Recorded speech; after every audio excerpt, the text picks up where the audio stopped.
intro made with Asta included. Anywho, welcome in everybody. Welcome to the offensive. Wow, welcome to the Offensive Charm podcast. Wow, man, that mic, Jesus Christ. What's wrong with me? It's yeah. Because you have a high-pitched woman voice, so it cuts out all the time. You know? Someone sounds a little nettled, a little upset, a little upsetty spaghetti. You shouldn't be. You're living with your girlfriend. Fuck you. You're allowed to be angry. Asta is, of course, not upset about this at all. No, not at all. I am so calm and collected about all that, you know? Yeah.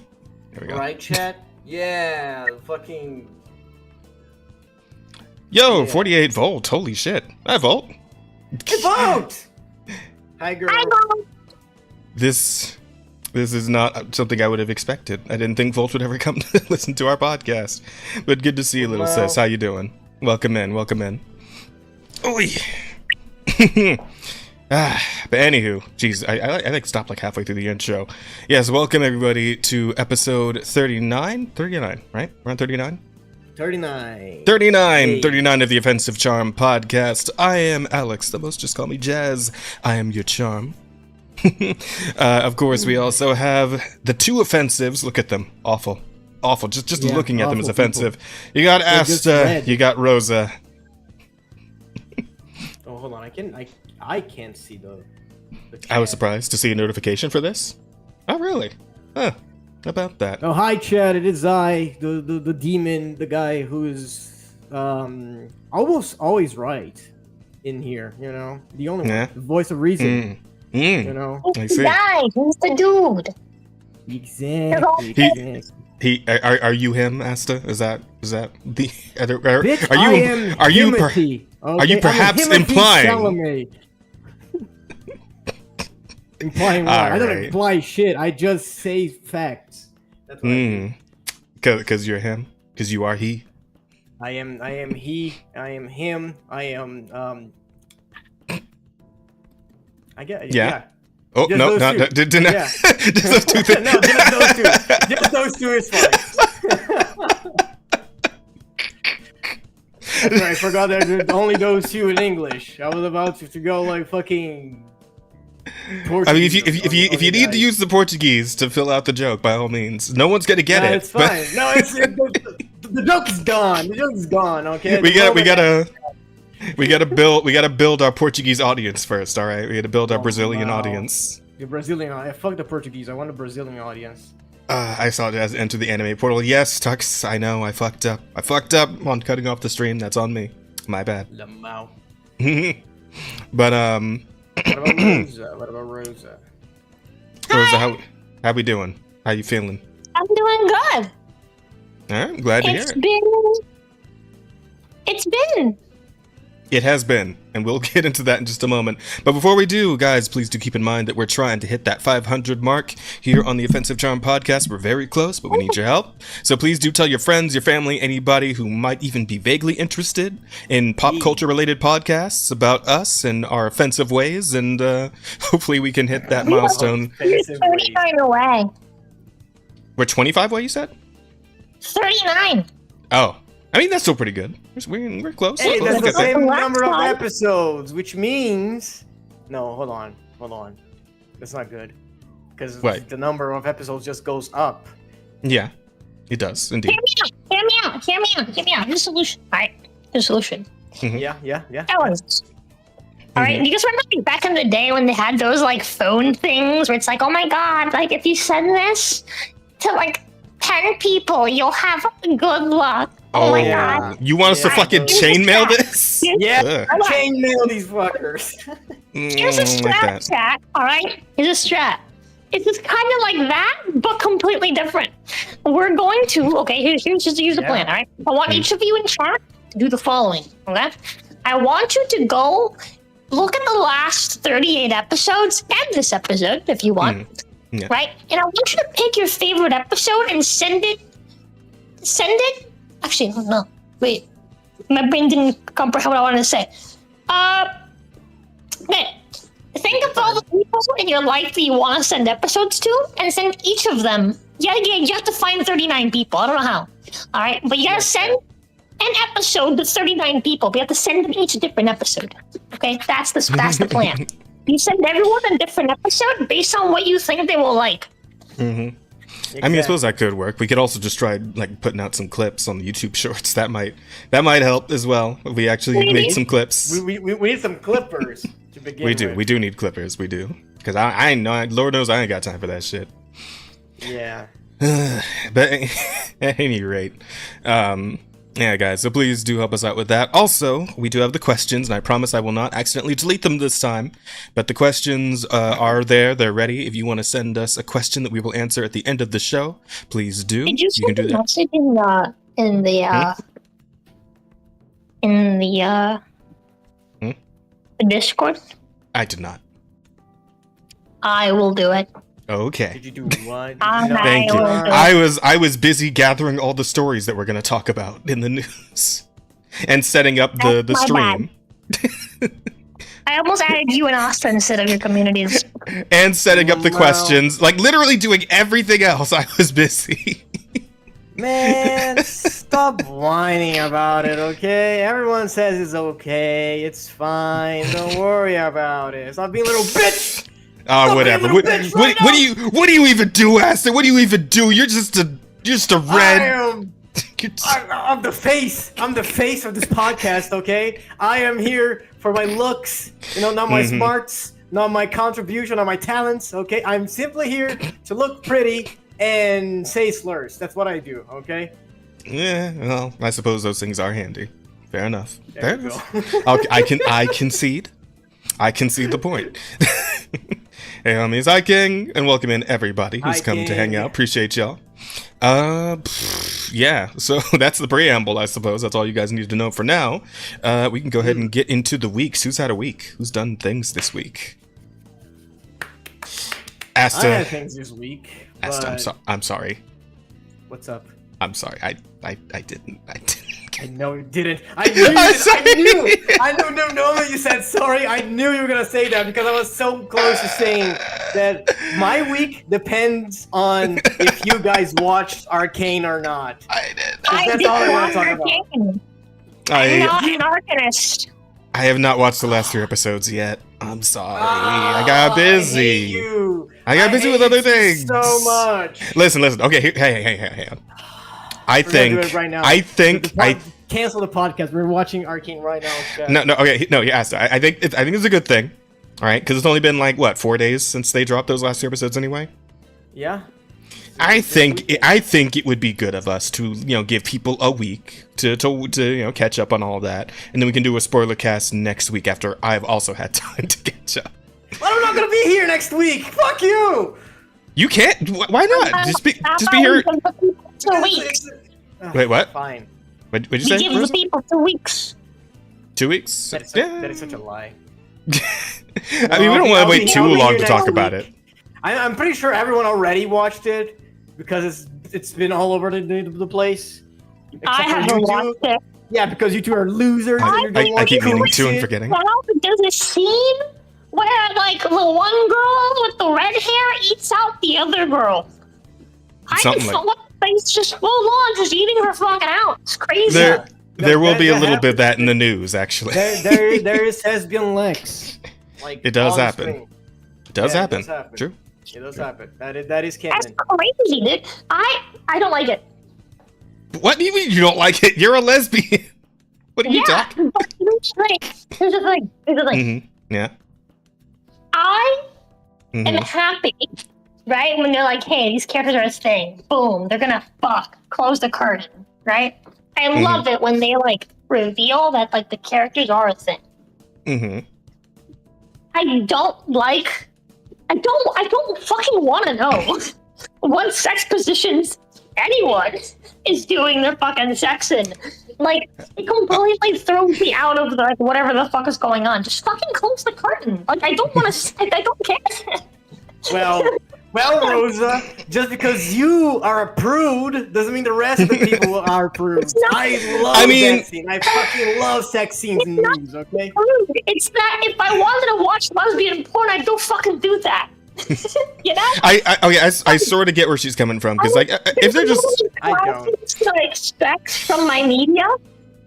Nah. You know? If they're just like making out a bit, you know, and that's. What do you mean take you out of it? Huh? I don't understand, you guys. I don't understand. I'm watching fucking lesbian sex at that point. What do you fucking mean?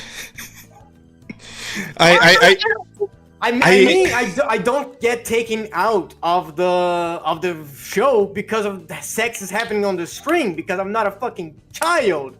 I understand that adults have sex. Let me explain. I'm not having sex, so I'm not fucking invested. And I'm not watching it for the purpose of fucking stroking my fucking meat. So again, I'm not invested.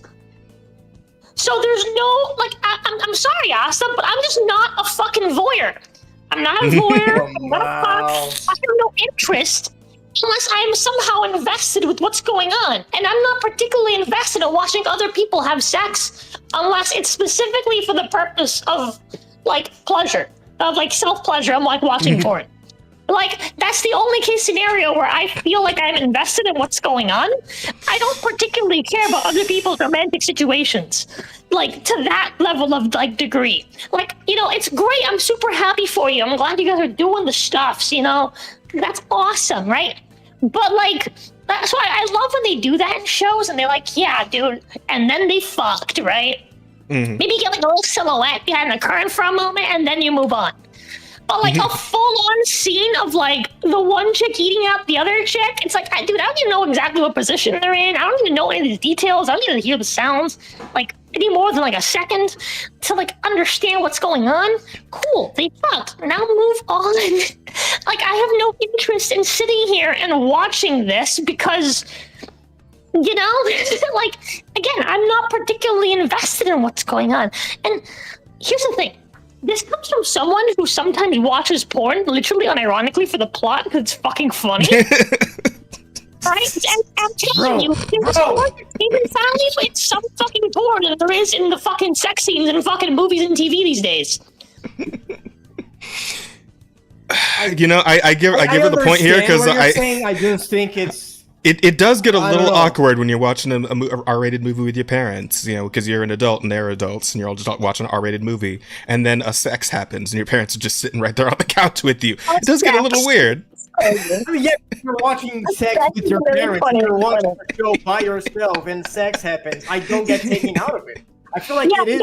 Even if I'm by like myself, these kind of scenes. if I'm by myself, I'm like, all right, cool. So the guys are fucking. And they're still fucking. I'm just like, okay, this is like, I get it, show. I get it.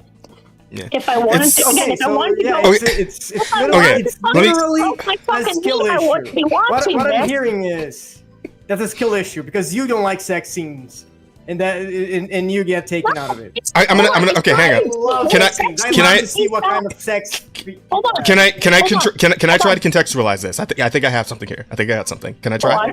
Okay. So I believe what Rosa is trying to say is that when the express like purpose of whatever it is you're watching isn't necessarily that part of it, she doesn't need to see that part because she's just there for like the other story, like the political intrigue or the battles or whatever the fuck's actually like the main purpose of the story is, right?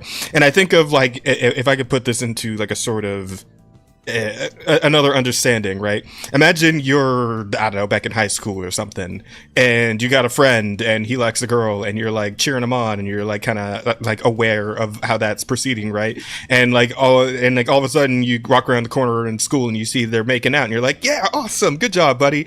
Do you then need to see what happens next, right? Like, do you need to know about what happens after that point, right? Or are you good just knowing that they're like they got together? That is so different, though. That is so different because you're putting the context into real life, right? It's no fucking difference to me whether it's a real person or a fake person. I have no Again, I'm not. Bro, No, I'm directly involved in the sexual encounter, so I have no interest. Like, the point of having the scene is to showcase the characters are fucking. The scene doesn't have to be fucking 5 minutes long for that. It can be literally like 5 seconds. Okay, like, I get it. You feel that way. You feel like you're watching your friend. What? No, not necessarily. But I'm just saying it's no different. The same sort of scenario. Here, you know what? I'll just ask you this question. All right? How do you validate its existence? I gotta love that this episode's starting this way. This is really How funny. do you validate its existence? Why do you need the scene? Because it's I hot? can express to you why I don't need it. Can you express to me why you need I'm going to the express to you why I need it. Because it's hot. I like to watch that.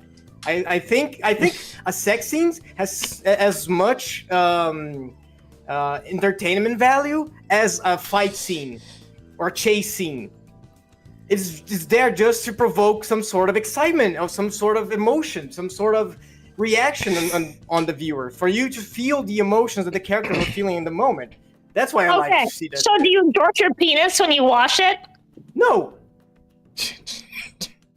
I believe. Okay, I'm thinking this whole thing is like. There's difference between just fucking There's difference between pornography. There's difference between pornography and performative sex, right? Because sex don't happen like that. Wait, isn't that what porn is? It doesn't happen like that. All right. I thought that was what porn was, though. It's performative sex. Like, okay, but here's the thing. Okay, wait. Okay, scene. You guys didn't watch the scene. Okay, I get. If you look at that and you think that's porn, you just don't know what porn is. Okay, time. No, time out. Pornography and performative sex. Okay, tell me what the difference is. Okay, here. No, hang on. Pornography is for you to jerk your penis. Okay. What's the purpose of performative sex?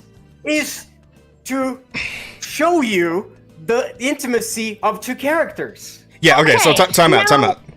Time out for a second, because I believe I know where Ast is coming from too, right? Because if we're talking about like a sex scene that appears in a show, like sometimes there'll be like accompanying music, and it's more of like a montage of. Wait, what? Not you, Jazz. I'm telling Villain to shut the fuck up because he's dumb.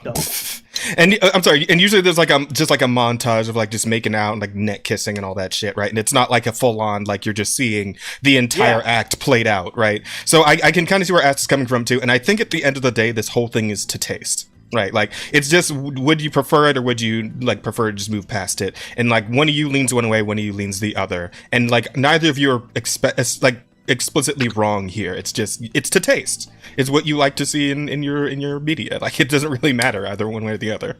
I could go either way. I don't give a fuck. But I realize you guys feel like strongly one way or the other, and like me, I just like it's to taste. It just is what it is. Like you like what you like. It's not gonna ruin the show for me, right? Like, I'm not gonna sit here and be a whiny bitch about it, but I am gonna say it's fucking stupid. Okay, I'm gonna say it's not a make or break either. Like I can't have a whole series without a sex scene. Like it's not necessary. Yeah, but you just prefer it. It's entertaining to watch it. Yeah. I don't think it makes me a prude though. No, I was just pulling your leg. Like I was. Yeah, he's being hyperbolic. Yeah. Yeah. All the porn in media, but Jazz is right. It's all about preference. Yeah. Okay, so who had a week? Who wants to talk the fucking week? I'm gonna go because we were talking about Arcane already. Right, so go ahead. I'm gonna start by talking. Tell us about your emotions. Because Arcane, and I'm gonna try so hard not to go into the spoiler territory. Spoilers. Yeah. Okay. No one here watched it. I'm only 3 episodes behind. All right, I'm doing my best. Whatever. I'm just gonna say that show had such an emotional toll on me because I feel like that is like the best well-written media I've ever seen in my life. Wow, that's exceptionally high praise. I don't think anything else is as well written as Arcane is. Wow. Fucking like not even the Acolyte. God, that's a tough fight. Oh my god, how am I gonna put Acolyte and Arcane against each other? Oh no. Hydrogen bomb versus crying baby. Yeah. Or coughing baby, sorry. Coughing baby. I mean, it's actually, it might be a crying baby at this point. Crying, coughing baby, shitting itself. Yeah. All at the same time. Time bomb versus already dead baby. Jesus. I know, I feel like everything in Arcane is just so, like, well put. Like, there are parallels from the very first episode, from the first season, that are, like, connected to the very last episode, the very last scene of the last episode. And it's something that... I love when they do like, bro, it comes full circle. It comes full circle. Like, it is so good, so well put. Everything is just so well built. Like, the world building... Fucking every One Piece fan can fucking suck my dick because this is good world building. All right, it's fucking 18 episodes. I think like 12 hours. Yeah, 12 hours of media with the perfectly built world. You don't need 1,000 episodes to have a good fucking world building. So fucking One Piece absolutely. fan. The thing I really do love about Arcane is that like it does have a lot of really good setup and payoff, like even within the same episode, right? Hell, even within the same conversation sometimes. Like the one exchange I really loved in one of the episodes I have seen is the bit where Jinx gets jumped by like that robot Yordle guy, like whatever the fuck. And he's telling her about, it's like, oh, the others are schemers who like to, you know, do their dirty work from afar, but me, I like to get in close, right? And then she retorts back with the whole, it's like, oh yeah, well, I killed Vander. It's like, yeah, everyone who gets close to me dies, and that's the thing. You like to get in close. And it's like, oh, that's good. Yeah, that's solid. No, it's so it's a great line. It is so good. Like everything is just so dude, super good.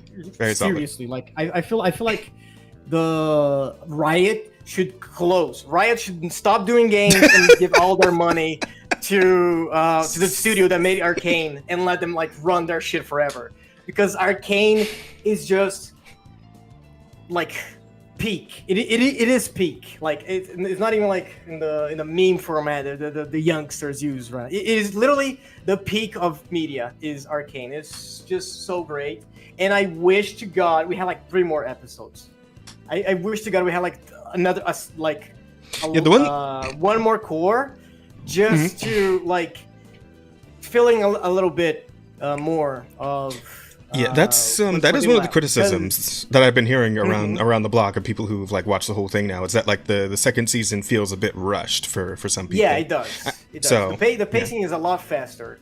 The pacing is a lot faster, and I felt like there were holes that they don't necessarily like make for plot holes or anything. You know, makes sense that things happen the way that they did. I just feel like it would have made the show better if we got to see how we go from point A to B, right? Yeah, no, I get you. Fuck. How do I say this without spoilers? I mean, I could say something about the first two cores, but then Rosa would be spoiled. The first two what? I don't want to watch it. Go for it. You're not gonna watch it? No. I'm gonna kill you. I'm not gonna be friends with you anymore if you don't watch it. I swear to God. Don't force you to watch it. I mean, maybe. Okay, here's the thing, Rosa. Here's the thing you could do. I think at least give like the first episode of the first season like a shot, just to see how you feel about it. I think it's worth it to just give it one episode, right? Honestly, I feel like you should just give it a shot, because you it's the high of you enjoying it is very high. I can find the time, yeah. That's fair. Mahler and the EFAP crew curb stomped season 2. Ah man, they went in on it. Season 2 was supposed to be 3 to 4 seasons, but the shot callers cramped it into 1 so they could make 3 other shows within the same universe. Yeah, that's in the news as well. We'll touch on that later. But we again after saying it, a lot of people have been saying it. It feels like it got rushed to its conclusion a bit. So yeah, there are things like characters. They go from like mortal enemies to like being allied so fast. Yeah, the whole thing with Jinx and the robot armed lady whose name I don't remember. Yeah, Savita. Savika, that's that thing. It's a good name. I actually like that name a lot. It's really good name. Savika. Like this, the thing. Like this is not a spoiler because this was on the trailer. Vi becoming an enforcer. That shit was so rushed to me. Like, it doesn't feel right. And I don't like that she compromised that much for Caitlyn. Fuck Caitlyn. I'm a Caitlyn. Oh, you and fucking god damn it. Wow, brain. You and Rika are about to have some problems later. Bro, I'm gonna have problems with Rika because you and Rika are gonna have to throw hands. I'm a Vi lover. And I feel like Vi gave up too much for Caitlyn, and Caitlyn didn't meet her halfway. You know? Fuck you, Patho. Sometimes it's what you gotta do. Yeah, I mean, yeah, sure, but like, I feel like they sometimes better. All right. Sometimes you gotta meet her the whole way, and then drag her to the middle. You know. Yeah. Sometimes you gotta meet her the whole way and then let her help you out later, you know? Yeah. Things will figure out. Long run. Yeah. I mean, I'm not saying like it's like a deal breaker. Like it makes sense for that to happen, right? Like narratively wise. I just wish we had more time to like warm up to the idea that Vi would become an enforcer because that was on the fucking posters. That was on the trailers, right? So enforcers are the cops essentially, and Vi comes from the Undercity where the criminal elements live, and was a criminal. And by the way, at the one cops point, killed her parents in front of her. So I feel like becoming the part of that. I feel like it should have been like a bigger deal for Vi than it was shown. That's one example of what. Yeah, that's crazy. Right. Yeah, again, like if the intention was to try and branch out to other regions in Runeterra instead of just, putting all their eggs in the one basket that's Piltover and Zon. I can kind of see how this happened the way it did. But I mean, at that point, it probably would have been better off just like, taking the time they should have taken with Arcane and then, using the money and the good like rating, because probably would have got amazing ratings the way Arcane Season 1 did.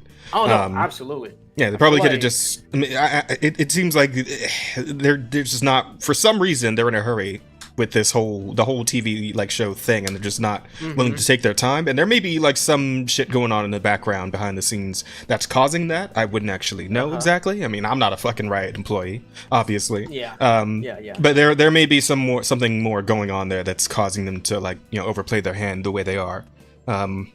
Maybe they are on a contract where they just straight up could not, like there would be no chance after Arcane to get more stories made. Maybe that's what happened. I don't know. Yeah, no, I understand. Like obviously, like if you look in the on a macro lens, like it makes sense for all the things to play it out the way they did, right?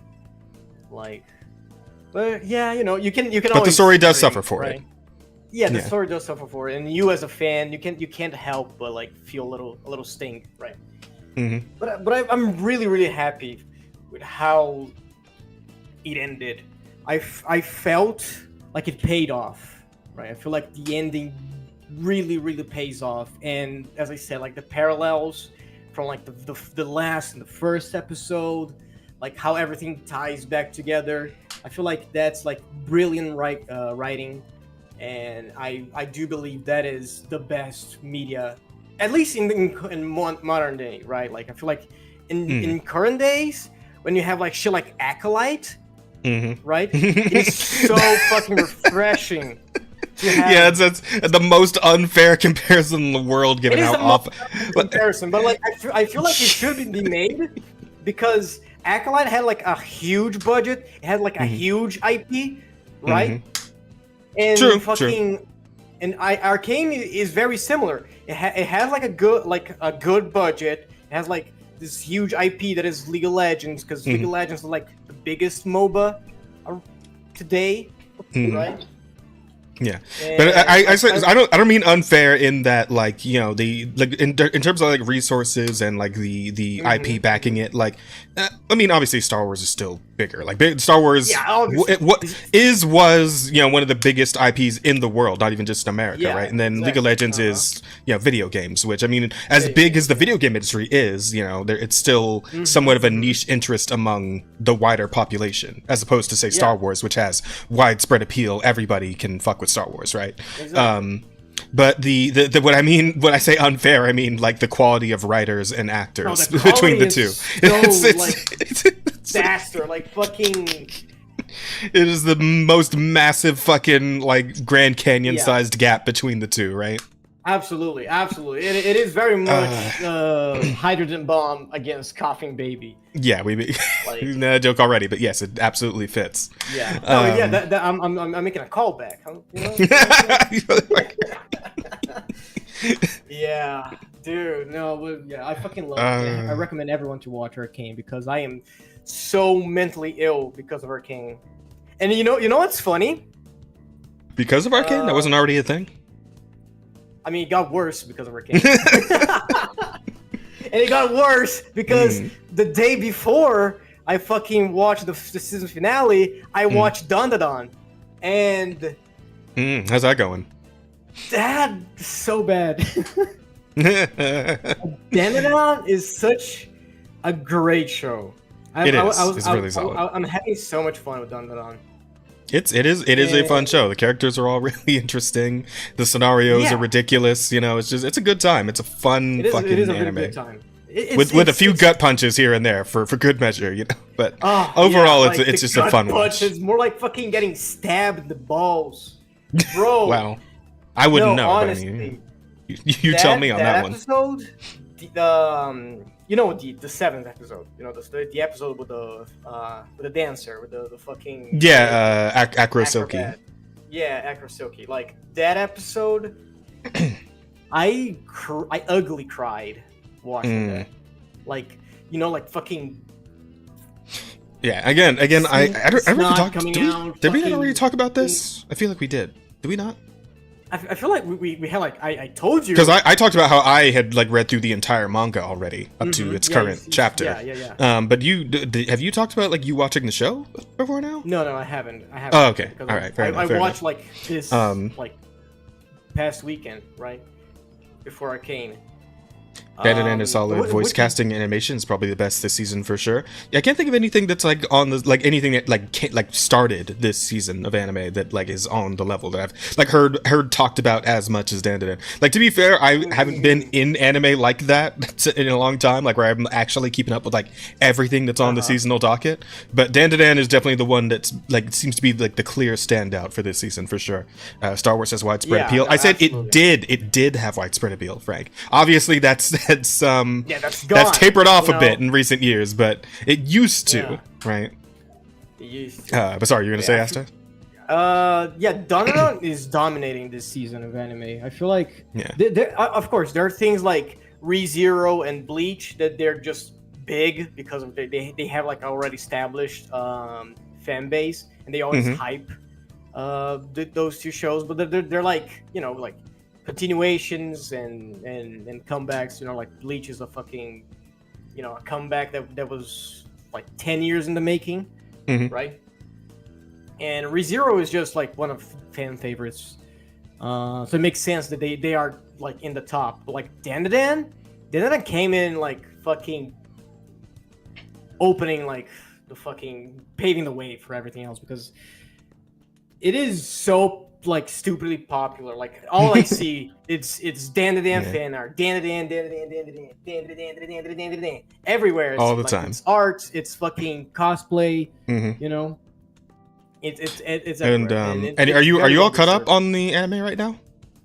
I feel like there's an episode out that I haven't watched because I feel like it came out today. I saw somebody posted a clip on Twitter. Last thing I saw was that they were in the fight against the the water enemies, the crab guy and the fucking and the Loch Ness monster, essentially. So you watched that episode already? Just started. Yeah, it just started. I feel like the episode right after the Silk acrobat. That's the episode that I last watched. That they went to school, and then the whole thing with Ida and Okarun, where she like hit on him, and he was like, no bitch, I got a woman. No, I'm really interested to see how like the next episode is gonna go, because I'm pretty sure they're gonna animate that one panel that got that one guy fucking doxxed, right? Where where the two main characters are in the hallway and they're pretty much just naked, covered in water. So that might start a whole other shitstorm in the community, because we've already had a few with that show. Again, the guy got doxxed to shit. It's gonna stir shit up again. Yeah. The tourists come out in force on this one. So if it didn't come out today, it's gonna come out tomorrow. So yeah. And with it, the tourists, they're on the way. And with it, the tourists, like fucking, they're not ready. Nuraroni has such like adult humor, and I feel like these new anime fans are not ready for it. I'm so surprised they survived like Granny Seiko, because she is like just a pervert, right? Like she is just a pervert. I don't know how like there's not a lot of backlash against her. Maybe because she's hot. Probably because she's hot, and a woman. Most definitely because she's hot. Being a pervert and a woman is a lot more accepted than being a pervert and a man. So yeah. We know how that one goes, but But anywho. Yeah, I'm glad you're taking it though, because that manga goes places, bro. I have the future vision. I can see what's in your future as far as the anime is concerned, and there's some good stuff coming up. I do wonder like how long the season's gonna be though, and like how much they're gonna actually get to, because I do not think they're gonna be able to cover like everything that is currently in the story in the one season, and like where the cutoff point's gonna be. They are at episode 8. Yeah. And we just had the fight against Nessie and all that shit. So yeah, there's quite a bit after that. Just starting. Yeah, I think that fight is just starting. So yeah, I think that's like around chapter 30 or so in the manga, and like we're up to chapter like 170 something. So we got a ways to go till you guys catch up in the anime world there. You anime onlys, man. I'm telling you. It's funny because I feel like I've become a fucking manga only at this point, just because like obviously my reading speed is a lot better. I can get through a lot more, a lot quicker, and obviously since mangas come before animes, there's more story in the manga than there is in the animes all the time. So that makes sense. Yeah. So apparently it's gonna have 12 episodes. It's gonna reach chapter 45 to 55, somewhere in that. Yeah. Okay, that sounds about right. Ballpark. Yeah, so with the amount of manga they have. Wait, what? Huh? How did that not get censored? Oh, when I don't know. She put the when she called us faggots, I don't know. That didn't get censored at all. Yeah, that just went through. That just went through. The granny got a redemption, but the aliens who tried to SA will not, obviously, because doing it to boys is okay. Well, I mean, they killed those aliens, so I mean, yeah, I guess those aliens are dead. They fucking killed those guys. So I mean, there are more aliens. There are more of them. Yes, the fucking what do they even call them? There's a name for that race, but they keep showing up. Like we are not done with those guys, and like they're in the most recent story pretty much. So they just keep coming. Yeah. Yeah, and they all want Okaru's dick. Yeah. Yep. I'm enjoying Arifureta season 3. I haven't started Dandadan. Oh, Arifureta still the anime is still going? Because I've been keeping up with the manga, but the anime is still going too. Damn, that's crazy. Arifureta is one of those isekai things. Oh yeah, I don't. But it's a fucking isekai. It's an isekai mixed with like the fucking somebody told me the name of the genre for like the revenge thing, where it's like, oh, I was a member of the hero's party, but then I got kicked out because I was weak. Then I became strong. That all that sort of shit, right? So it's like it's an isekai mixed with that, and also mixed with like comedy elements and all that shit. But it's good. I mean, I do enjoy reading it. It's pretty solid. I didn't know the anime was still going though. I did see a clip. Somebody posted a clip of like I'm not gonna talk about that clip because that would probably upset Rosa if I did. So we're gonna hold off on talking about that one actually. What? Yeah, no, don't. Trust me, don't. Your curiosity will kill you on this one. Don't. What is it? Is it bugs? Yes. Okay. Okay. All right. We'll just leave it be then. I zoned out on like the context of what you were saying. No, you're good. You're okay. Imagine reading manga like, bruh, put on your big boy pants and watch the Netflix adaptation. I will not. As a matter of fact, thank you. You're here talking about how he's Rita. Yeah, I am. I'm a reader with the hard R, actually. To be fair. Damn. Season 3 airing right now. Already Oh, says damn, that's crazy. Edgelord greatness. Yeah, the main character is an absolute giga edgelord, but like the shit he has to go through in the first few chapters, it's almost warranted. Like he goes through a pretty fucked up experience in those first few chapters. It's not great. It's really not great for him. But anywho, yeah, I mean, read manga. Yeah. That's all I can say. But you're liking Dandadan. What else? Anything else besides that in Arcane? No, I feel like that's it. Pretty much it. I didn't do much else. Okay. Yeah. Just watching Arcane and fucking Dandadan, and I actively had to speak to my therapist today because of it, because I was not okay. Jazz, you know you're streaming this to your channel too? Yeah, I am? The fuck? The slider's off. The slider's not on for my channel. It says offline. The fuck? That's weird. Yeah, whatever. No. To wait. Is it going to my Twitch channel too, Bear? Please tell me it's not. I mean, I can delete the VOD immediately after we're done, but like, you're streaming it under the Rise title? Ah, fuck. Not on Twitch. Yeah, on YouTube it looks like. On YouTube. Yeah, okay, well, whatever. It's fine. I'll just delete it later. Whatever. Who cares? Amount. That is so weird because like no, I'm looking at my fucking restream thing on OBS here, and it's saying it's offline. Like the slider is off for my channel. Whatever. It's fine. It's fine. Whatever. Who cares? Who cares? Okay. Who's next? My week's. I mean, Rose, do you want to go next or should I? Huh? Weeks. Talk about weeks. You want to go next or should I?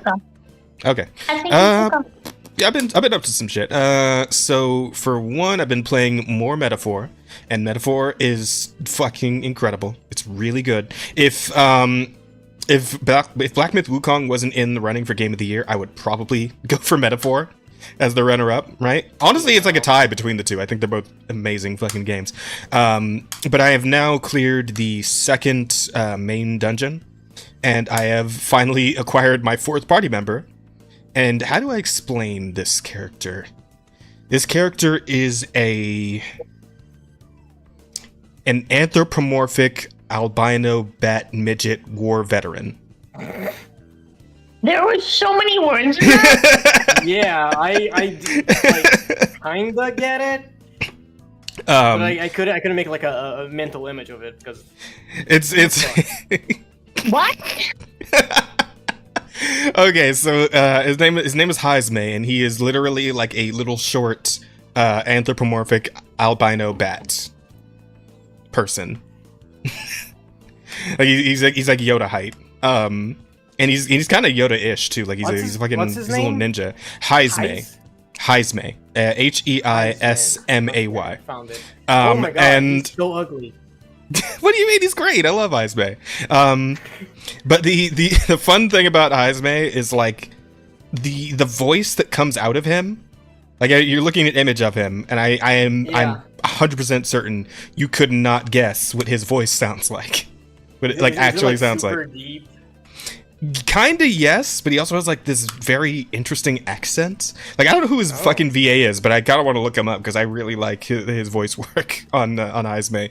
He's just I can't really properly convey this to you guys. I'm just gonna bring up a clip real quick because like the way this guy sounds, I can't place his accent either. I wonder if either of you could like tell me what accent this is, or if it even is an accent. You gotta be Rosa because nah, dog, I am horrible with fucking accents. Calling out Heisme. Heisme weakens his archetype. Yeah, this will probably do. This has a bit of his voice lines, I think. The hell is this? No, skip that.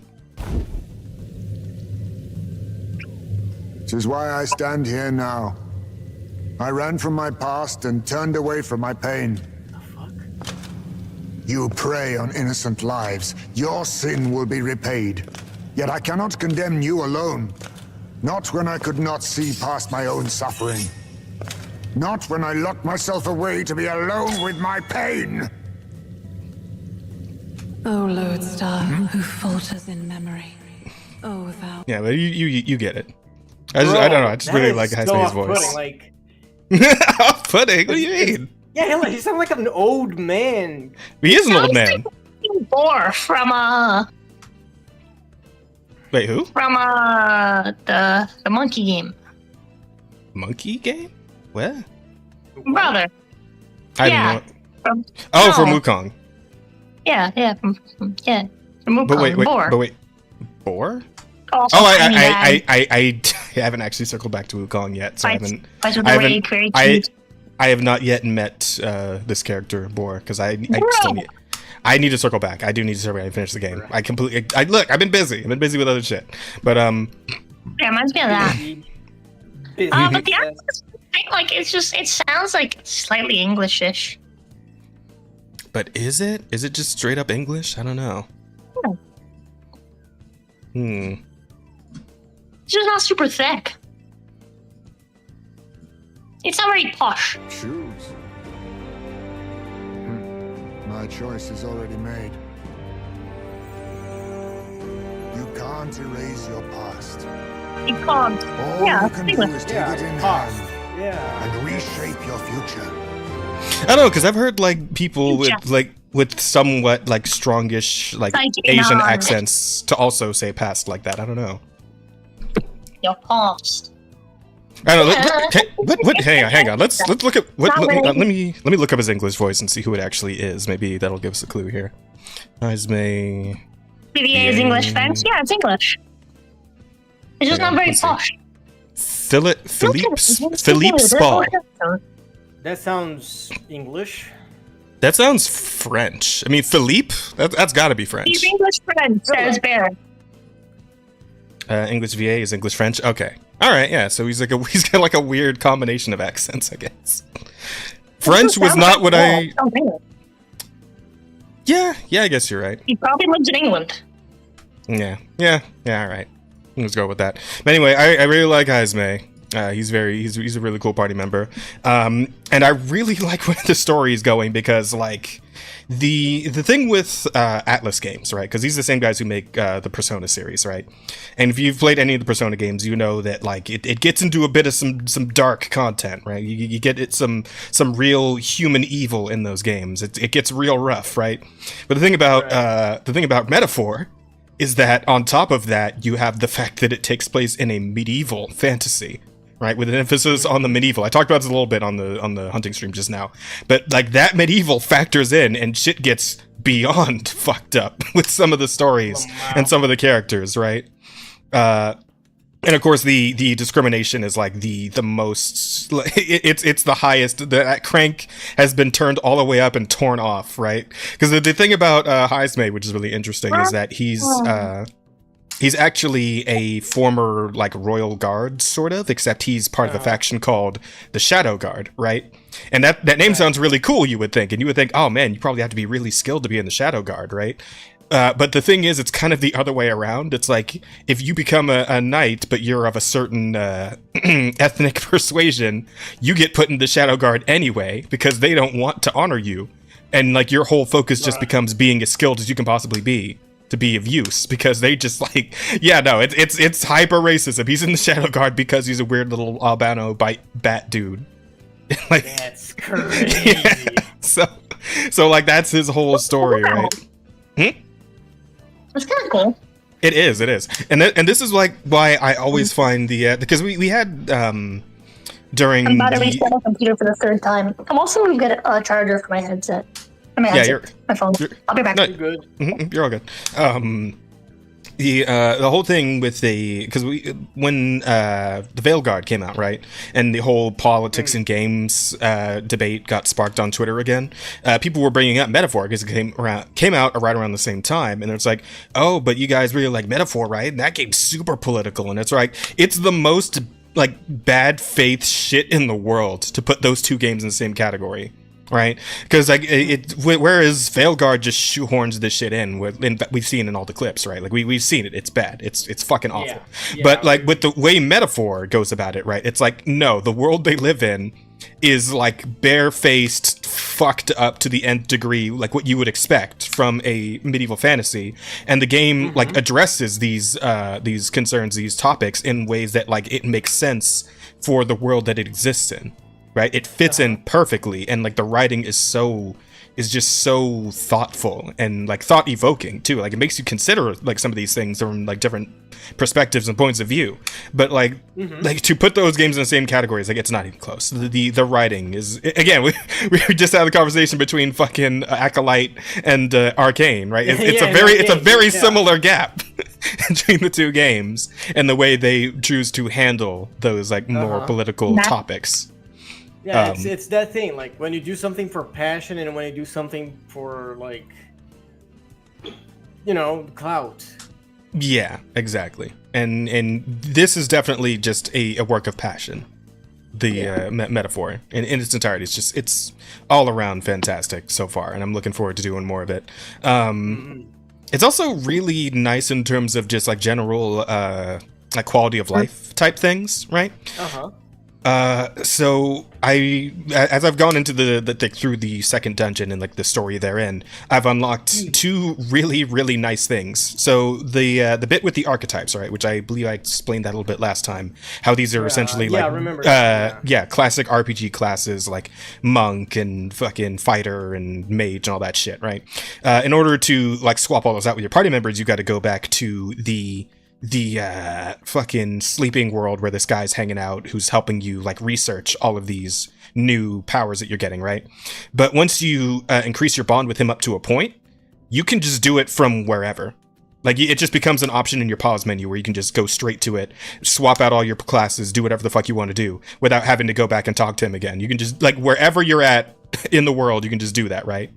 So that's really nice. And aside from that, you also unlock the teleporting feature that your land runner, which is like your car essentially that you're using to get from place to place, has a built-in fucking teleporter that your main character can use, and you can just teleport anywhere that you've been. Like obviously one of those things, like as long as you've been there at least once on foot, you can just teleport right back there whenever. But the fun thing about that is that like you don't actually have to be in the land runner when you use this teleporter. You can teleport from anywhere to anywhere, and it can be hyper specific too. Like if you want to go to a specific weapon shop in a city that you've been to before, you can just teleport straight there. You want to go to the church where you can get your weapons powered up, just go straight there, like from wherever. It doesn't fucking matter. So like lots of nice, really nice quality of life stuff like that. Just in general, it's very good. Can you hear me? Yeah, I can hear you. I fucking can hear you now. Oh, did you disconnect? Yeah, did you not notice? I did. I don't have my Discord screen up. I have the OBS screen up, and I have the internet screen up. Did my model didn't? No, it did not. Freak out? No, you didn't disappear. So I thought everything was fine. I thought everything was okay because you did not disappear. But yeah. What the fuck? Oh, you're having a wonderful evening so far. Thank you, Shaw Mystic. I think we're having a pretty alright time. Hope you're having a good one too. But yeah, as far as Metaphor goes, top quality writing, top quality like gameplay and stuff. Lots of nice quality of life stuff. I'm loving all the characters so far. All the party members are very likable people. You know, they're a lot of fun. They're like, even though it's like a dire situation that you're going through, there are some moments of levity or levity. I don't know, one of those two. You know what I mean? Like just lighthearted moments in there. They bits of comedy that like they fit where they should. Right? It doesn't take you out of the immersion. It's just like your party members will just kind of have like stupid little moments with each other in the way you would think they would, right? But it's all very fitting, and it's all works together very nicely. Aside from that, I also tried out the Dynasty Warriors Origins demo, which released a couple of days ago, I think. The only reason I knew about it because Asmongold played through it, and it was pretty funny because like he's approaching a Dynasty Warriors game, and this is like a classic kind of Dynasty Warriors game, but he's approaching it as if it were like a Souls game, where it's like you got to be more worried about getting surrounded by like 3 or 4 dudes. Whereas in a Dynasty Warriors game, this is the genre of like a one-man army action where you're just like cleaving through. Exactly, you're just cleaving through like 30, 40, 50 dudes all at once, right? And this is definitely getting back to that. For me, it's been like, So chat here is getting picked up by whatever he is using too. Wait, what? Huh? What? What are you guys talking about, Chad? Do you mean like the fact that I can see YouTube chat from the restream? Because restream can show me like whatever chats are being streamed to. Oh wait, are you saying I'm seeing the are you chatting in my channel right now and that's what I'm seeing right now? Oh no. Oh fuck, is that what's happening? Okay. Well. Womp womp. Yeah, I should have reset my OBS, I guess, before doing the showing both channels chat. Yes. Okay. Well, fuck me, I guess. Well, whatever. Shit, I lost my place. Oh yeah. So, Dynasty Warriors Origins. It's again returning to like the classic Dynasty Warriors style, because apparently in the most recent one before this, which I think was like 10 or 11 or some shit, they decided to try to do like an open world thing, and people hated it, and the game fucking tanked. So they've returned to like the like former style of like say Dynasty Warriors 2 through 7, 8, 9, whatever. Today's been an interesting day of streaming for you. It really has, Bear. But there are some new and interesting mechanics that they have now added, and I think some of them are kind of based off of what's going on with the like stuff like Wolong, right? Because these are the same guys who did Wolong and fucking what was the other one? Neo and Neo 2, right? So for one, when you're fighting like enemy generals, like the actual like life bar having motherfuckers, right? You now, instead of like in old games, all you really had was block and attack, and like either move backwards, forwards, whatever. In this game now you have options to parry, you got options to dodge. Nice. You can break like a stun meter that'll let you do like a big finisher on them if you like parry them and like attack them with good timing and all that shit, right? There's also an additional thing with like ascended generals, like ones that are like even more important or stronger, whatever, right? Where they can challenge you to a duel and you can accept the duel. And if you defeat them in the duel, like all your dudes will just like form a circle, right? It's like a fucking almost like a dance battle circle or some stupid shit. But yeah, you just have an actual fight in there. And if you beat them, you get like a massive boost to your morale gauge, which like morale kind of determines if your guys can like how hard they can push across the map. If they attack more or they're like more vulnerable. Like obviously, if your enemy has more morale, then your guys are more at risk. If you have more morale, then your enemies are more at risk. Yeah, that sort of thing, right? Essentially, just buffs for whoever's got more fighting spirit. Shit like that, right? You can also sort of actively control your soldiers now, whereas before you were just controlling your one character who's like your named general, right? And it's usually whatever members of whatever faction from the fucking Romance of the Three Kingdoms, Three Kingdoms era of China. And you would just play these named characters who actually were real people that were, a part of Chinese history. But now you have this Wanderer, who's just like your stand-in fucking OC guy who's just, he's your yeah, essentially. But you do get to still bring one of those named characters who actually was a character in history with you. Like they let you have a little partner character you can switch in and out with and like do like double supers with and shit. But you can also control normal soldiers and you can have them do things like charge forward in a specific direction. You can have them rain arrows on a specific location. Usually you want to aim at enemy generals when you do that. And you can also have them surround specific targets. Again, enemy generals, and just all jump in with spears and just like fucking pincushion them, right? So there's a cool mechanic in that. But I do know in my heart and soul that Koei Tecmo are assholes, right? Because this demo, well, here's the thing. Here's why I say this, right? And I hope Rose is listening to this part because she would be somewhat aware of this. You go through an entire battle, and you do have to fight a fair number of generals, right? And you'll probably take some hits here and there because they're reasonably tough if you play on like the medium difficulty. And you have like Estus now too, which wasn't a thing in previous Dynasty Warriors games. You can carry some healing items on you, like a maximum of 5, I think. And you'll probably go through most of those by the time you get to the end of the stage, right? Where you have to essentially defeat an entire army that is guarding a gate, so you can get through the gate and, you know, proceed onward to, you know, the enemy commander and all that shit, right? So you get through all those guys, and they're pretty fucking tough, and you gotta be like on it. Like you gotta use your tactics and your strategies perfectly to get through this army, because it's fucking for real. It's a real ass fight. Like you kind of feel like you're in a real war with this game. Like there's so many characters, enemies, allies on screen all at once that it's like you feel like you're in the shit, right? It's actually pretty sick. And this is a free demo, by the way, so you guys can try this, and it is also on PC. Nice. But after you actually defeat like the main general guarding that gate and all of the enemy forces, right? They send fucking Lu Bu at you. Fucking Lu Bu shows up. The fucking the guy with spear? Yeah, the massive halberd motherfucker. You saw him in Wo Long. And Rosa probably remembers this fight as well. Lu Bu was fucking for real, right?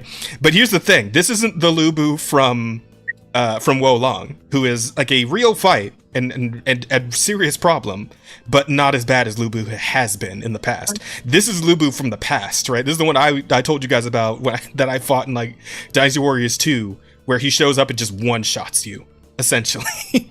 Oh yeah, I remember you telling that story. Yeah, this is much closer to that Lu Bu, where he won't one-shot you, but he will two-shot you.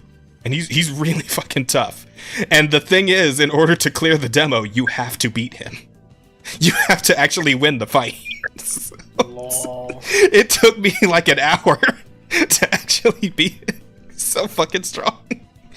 But yeah, that was a real dick move by Koei Tecmo at the end of the demo. But the game is really good, actually, and I'm kind of excited to actually play it now, because it does feel like classic Dynasty Warriors with some new elements and some new mechanics looped in there from shit like Wo Long and Neo 2.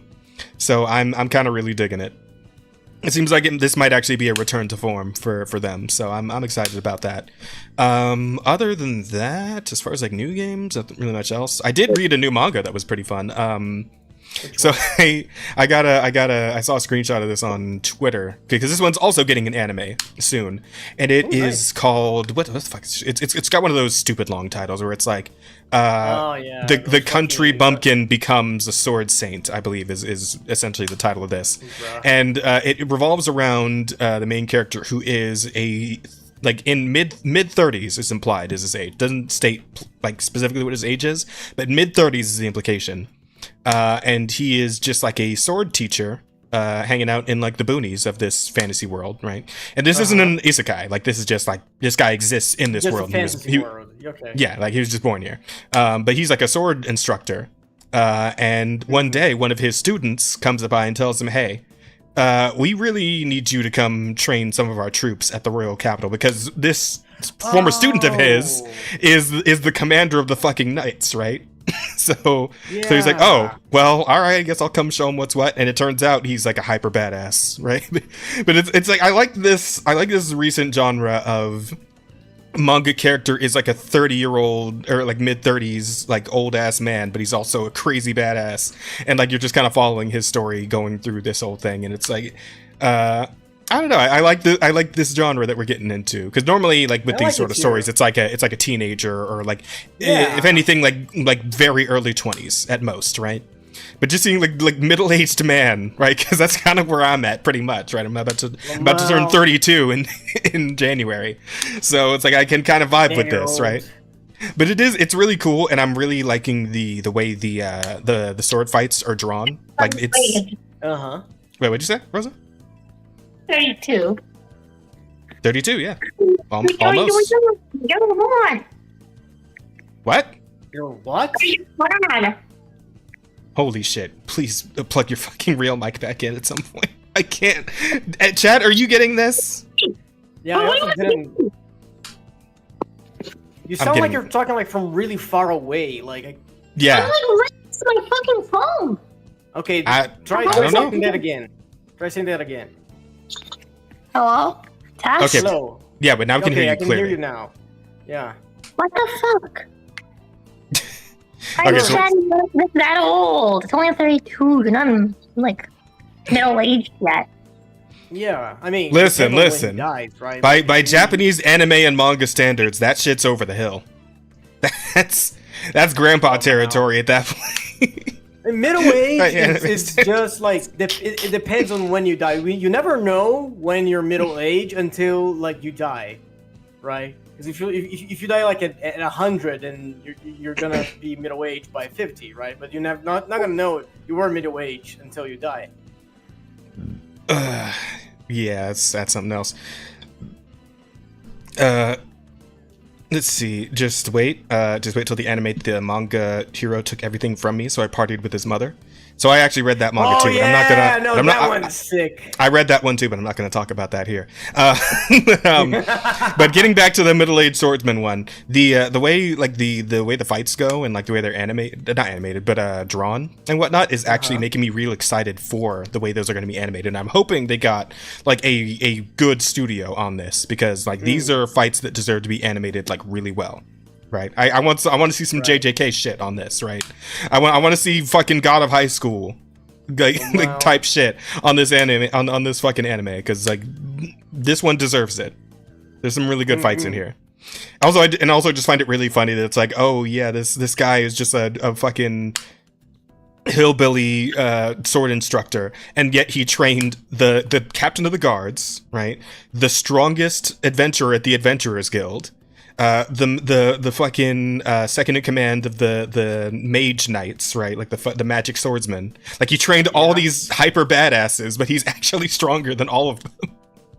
And that's like the whole bit, right? It's like one of his the reason his student called him out to train the knights is like, I want everyone to know how fucking cool this guy is, essentially. So that's really cool. But the funny part is that like he's got like no self-esteem of his own until he's actually in a fight. Like he fucking turns it on when he's in a fight, but like when he's not in a fight, he's like, oh, who's this bitch ass old man? Why is he shaking? Why is he sweating? Bro, it's fun. It's a fun one. I like it. I like that because like in anime, as you said, like usually the main character is also so young, so you would think you would get better with age, right? Yeah. So like an anime where the old guy is strong, it actually makes so much sense. And well, I mean, we've had like instances of like old characters in anime being hyper badasses, right? The Master Roshi comes to mind. Old, right? Like Master Roshi made it to the fucking Tournament of Power, all right? So. Exactly. But it's like that's not middle age. That's like end of age. Yeah, that's old as shit. Yeah, absolutely. Yeah, exactly. Like the old instructor, like it's a common trope. Like Plus, we're talking about like is like just like in his 30s, just being like a fucking cool ass motherfucker. That's not a very common trope. Yeah, but here's the thing, like that probably is actually middle aged when talking about like a medieval fantasy, because like medieval, right? People are probably lucky to make it to 50. So exactly. You know. But that's a bit of fun read, so I'll be keeping up with that and seeing how that goes. The only thing that sucks is there's only like 27 chapters of it, so I ate that up in like a couple hours. I was done pretty quick, but and that's pretty much it for me for this week. Not a whole lot else. But I mean, again, I've been talking for like an hour, I think. So yeah, that's it for me. That's about it. What about you, Rosa? You got anything? Just an hour of content. No. So after last Wednesday,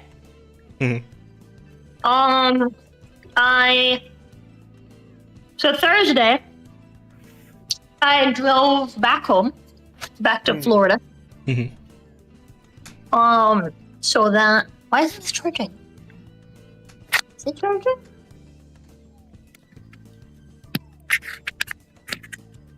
It's not charging. Great. Take your time. Whatever.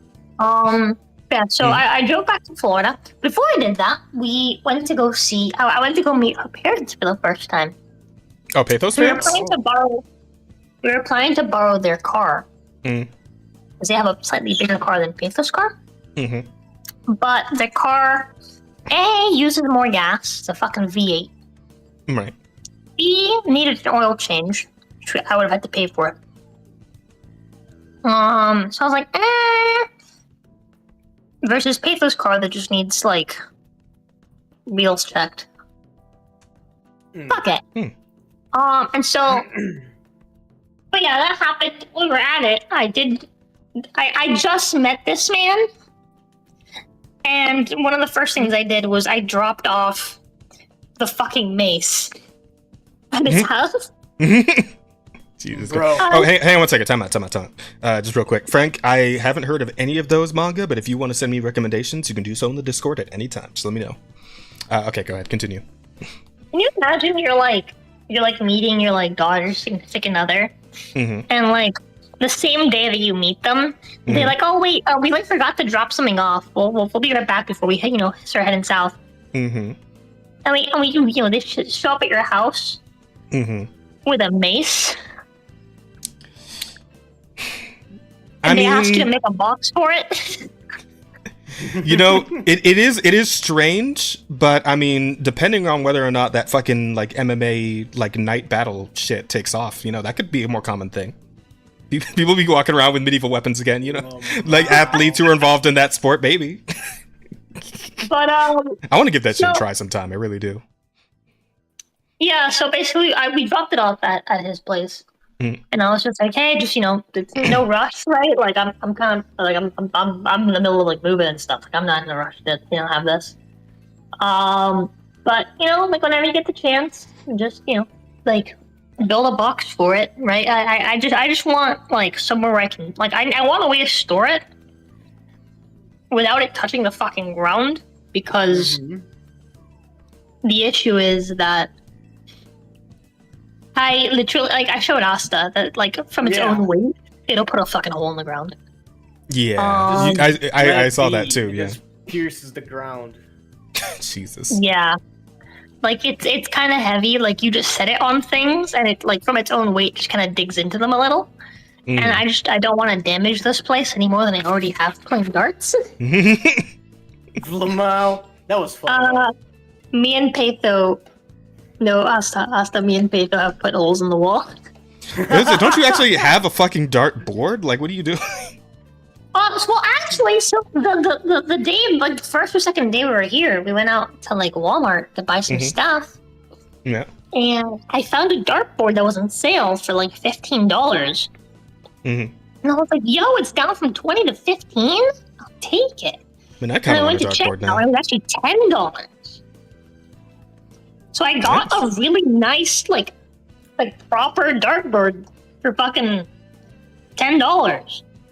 It's nice, dude. It's fucking nice. So I have a dartboard now.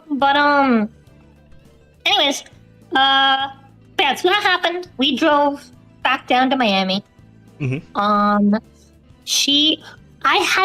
we drove down, we got some food at this like gas station thing, right? Yeah. That's like down here or up here, I guess. Up here in Alabama. Up here in Bama. But and they had breakfast pizza, and I didn't know that was a thing. Breakfast pizza. It was pizza. Hear me out. The sauce is like cheese. It's like liquid cheese. And it's topped with like grits, I think they're called, right? It's the fucking like potato. Yeah. Hash brown stuff, right? And an egg. And like sausage bits. Like sausage lentils. I could kind of see that. It was probably the most delicious thing I've ever consumed in my life. Well, it's up there. It's very much up there. And now I'm fully convinced that pizza is the best food format. Period. Here's the thing: we were gonna get here eventually. Once the croissant breakfast sandwiches became a thing, we were going to get to this point eventually through sheer experimentation. It was fucking amazing. Breakfast pizza does sound good. Not gonna lie. The breakfast Cronenbergs have birthed a jewel, as it would seem. God, but like a breakfast protein. Yeah, it was fucking amazing. It was fucking poitin. I don't know what that one is, but it was fucking delicious. I think it's a French thing. Poitin. Breakfast pizza has always been a thing though. I mean, I'm sure, but it was amazing. It was never been a thing in my life. So now it is, and now I know, and now I don't think breakfast will ever be the same, my love. You have a lot to compete with. But anyways, What was I gonna say? Yeah, so we drove down. It was a very long drive. We stopped by Tampa to visit my cousin and my aunt and my grandma, who I apparently hadn't seen in 3 years. Time flies, man. Holy shit. That is crazy. Yeah, it is pretty crazy. But well, yeah. And so,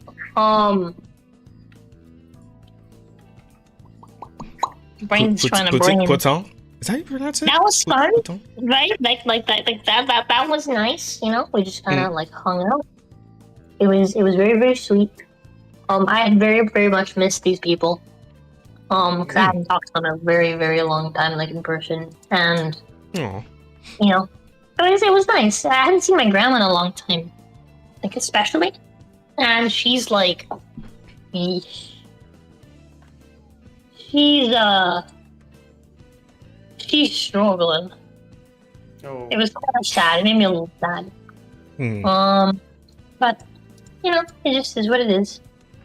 I love her very much. Yeah, so we dropped by for just a little bit. They got to meet Beto. And then we drove down south, where we arrived at home at like 10 at night. It was fucking late. It was a long fucking drive. Me and Beto were taking turns. We're getting hippie on the way home. Yeah. And so back down here, I obviously met my family, right? We stayed in my room back at my own house. Yes, my love? Give me a second to go open some door. Oh. No, okay. It happens. Of course. It is what it is.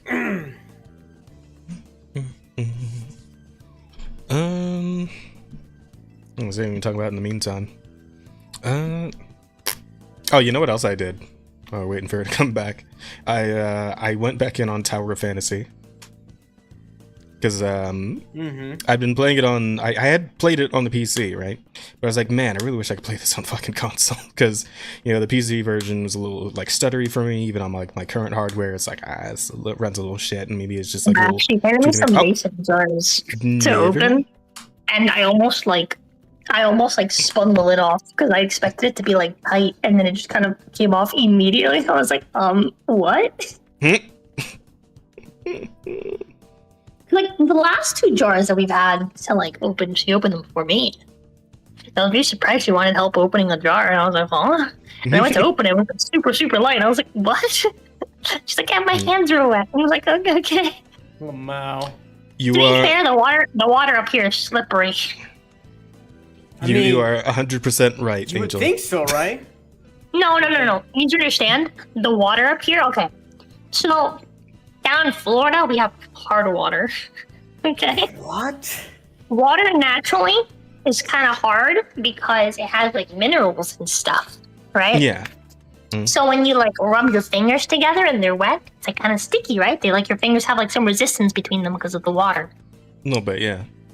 Right? I've definitely felt the difference between hard water and soft water, for sure. Yeah. Ask to confirm? Sure. Okay. So softened water, right? People up here have water softeners. All right, it's like white people shit. I like water softeners. All right, feels nice. I don't think I've ever encountered. I don't think I've ever encountered soft water. So let me explain. So what the water softener does, it basically cleans out the minerals in the water, which then makes it feel slimy. Yeah, I would imagine Brazil probably has the hardest water, to be fair. Lamau. Yeah, we have a lot of minerals in our water. There's whole pebbles in the turn on a fucking faucet. Yeah, it was pretty funny because I came over here and like people had bought like some water purifiers, right? And I was like, why is the water in the sink slimy? And she was like, oh, that's because it's not purified. We don't have a purifier on that. And then I went to go try the purifier on the other sink, and I was like, this is still slimy. She's like, yeah, I don't know what to do. And then I Googled it, and it's not that it's not purified. It's that the water is extra purified. It's got no fucking minerals in it. It's soft water. That is and so because of that, it feels super fucking slimy. It is so fucking strange, dude. It's so funny weird. to me. Like when I tried soft water, it didn't feel slimy. It kind of felt like just very soft. I don't know. I don't know how to describe soft water. Like the texture of it. It's just kind of. It's slimy. It's straight up. It feels slimy when you rub your fingers together while they're wet. And so like, I've gotten used to it at this point. Like for like showering, I actually kind of love it. My skin loves it because I don't get as much friction between like when I like rub myself and stuff or when I'm drying myself. And my skin doesn't get as irritated, which is really nice. Right? So it's a little irritating because I'm allergic to fucking water, but I'm allergic to hydrogen specifically.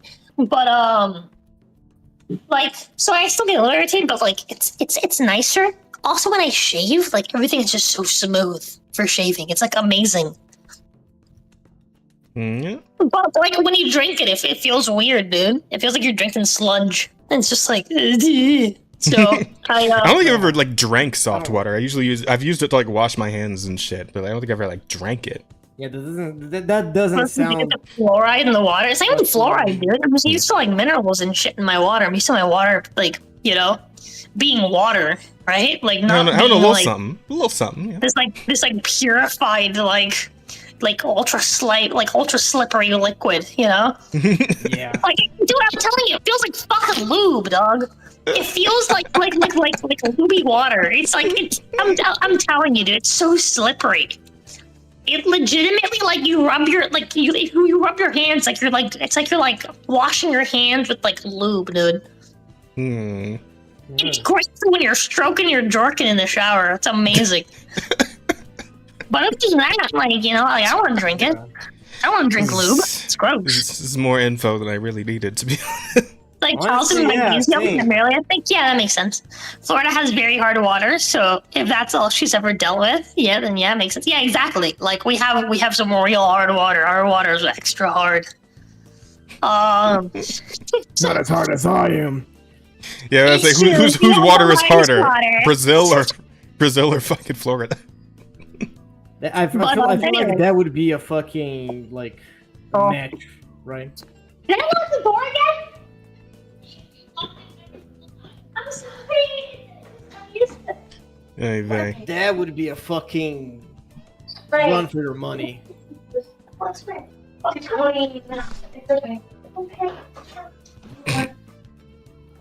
In trouble in paradise. Yeah, so we went down to see like met my family. Well, she met my family. I've known them for a long time. You would hope one would think, yeah. Yeah. Yeah, I don't know. It was super chill, right? Like, it was kind of really sweet because, like, my family is just trying their best to be, like, nice and, like, not fuck things up. And, like, my mom was, like, in a good headspace the entire time. My mom has, like, some sort of mental illness where, like, she just becomes a different person sometimes. But she was my mom for pretty much the entirety of it. And it was very, very sweet. And it made me really sad to the point where, like, I cried. But the next, because we didn't really do much that night, we just kind of like prepared things and went to bed. I was fucking tired, dude. I was tired. We like took turns, but I was still fucking exhausted. And then the next day, right, on Friday, we spent the whole day just packing stuff and moving stuff. One of the first things we did was we drove to my dad's tire shop, like the original tire shop, to get those, because we were figuring out where we're gonna put things, and Faith was like, "Hey, you know, we have some space here." She like opens up the back of her trunk, pops up the lid where the fucking spare tire is, and she's like, "Yeah, the spare tire doesn't even fit in my car, so we might as well just toss it out and use the space." And I was like, wait. You're telling me we drove all the way over here without a proper spare tire? We had a spare tire that doesn't fit the car. It was like a BMW or some shit. It had BMW on the side. It was a tiny spare tire compared to this massive fucking car. Right? Doesn't fit the car. And B, it's fucked. It's damaged. Right? It's worn, it's like flat, it's fucked. So not only that, right? But we like my love. No, we're gonna go to the tire shop. So I called my dad and I was like, "Hey Dad, so can I get a fucking spare tire for my girlfriend's car? And he was like, what? And I was like, yeah, we drove down here without a spare tire. And he's like, what the fuck? Yeah, just go to the shop. Are you gonna come to the house too? So I can see you? And he was like, yeah. Oh, I was like, yeah. Like, I'll go to the shop first, and then I'll grab a spare tire, and then I'll come back, and I'll introduce you to you or whatever. And so we went to the shop. We've driven 2 years without a spare tire. It's insane. But we went to the shop. We replaced the spare tire.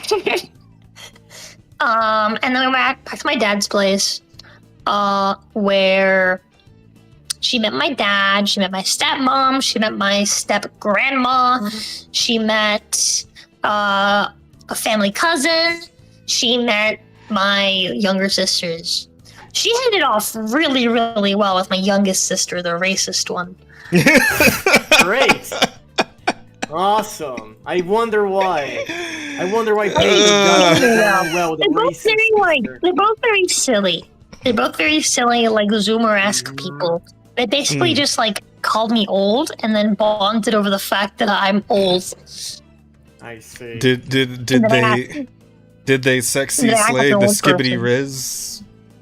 They make fun of the way that I type. You just don't think I type weird, do you? I don't think so. No. I mean, you just type normally, right? Like, you type like I type. I think.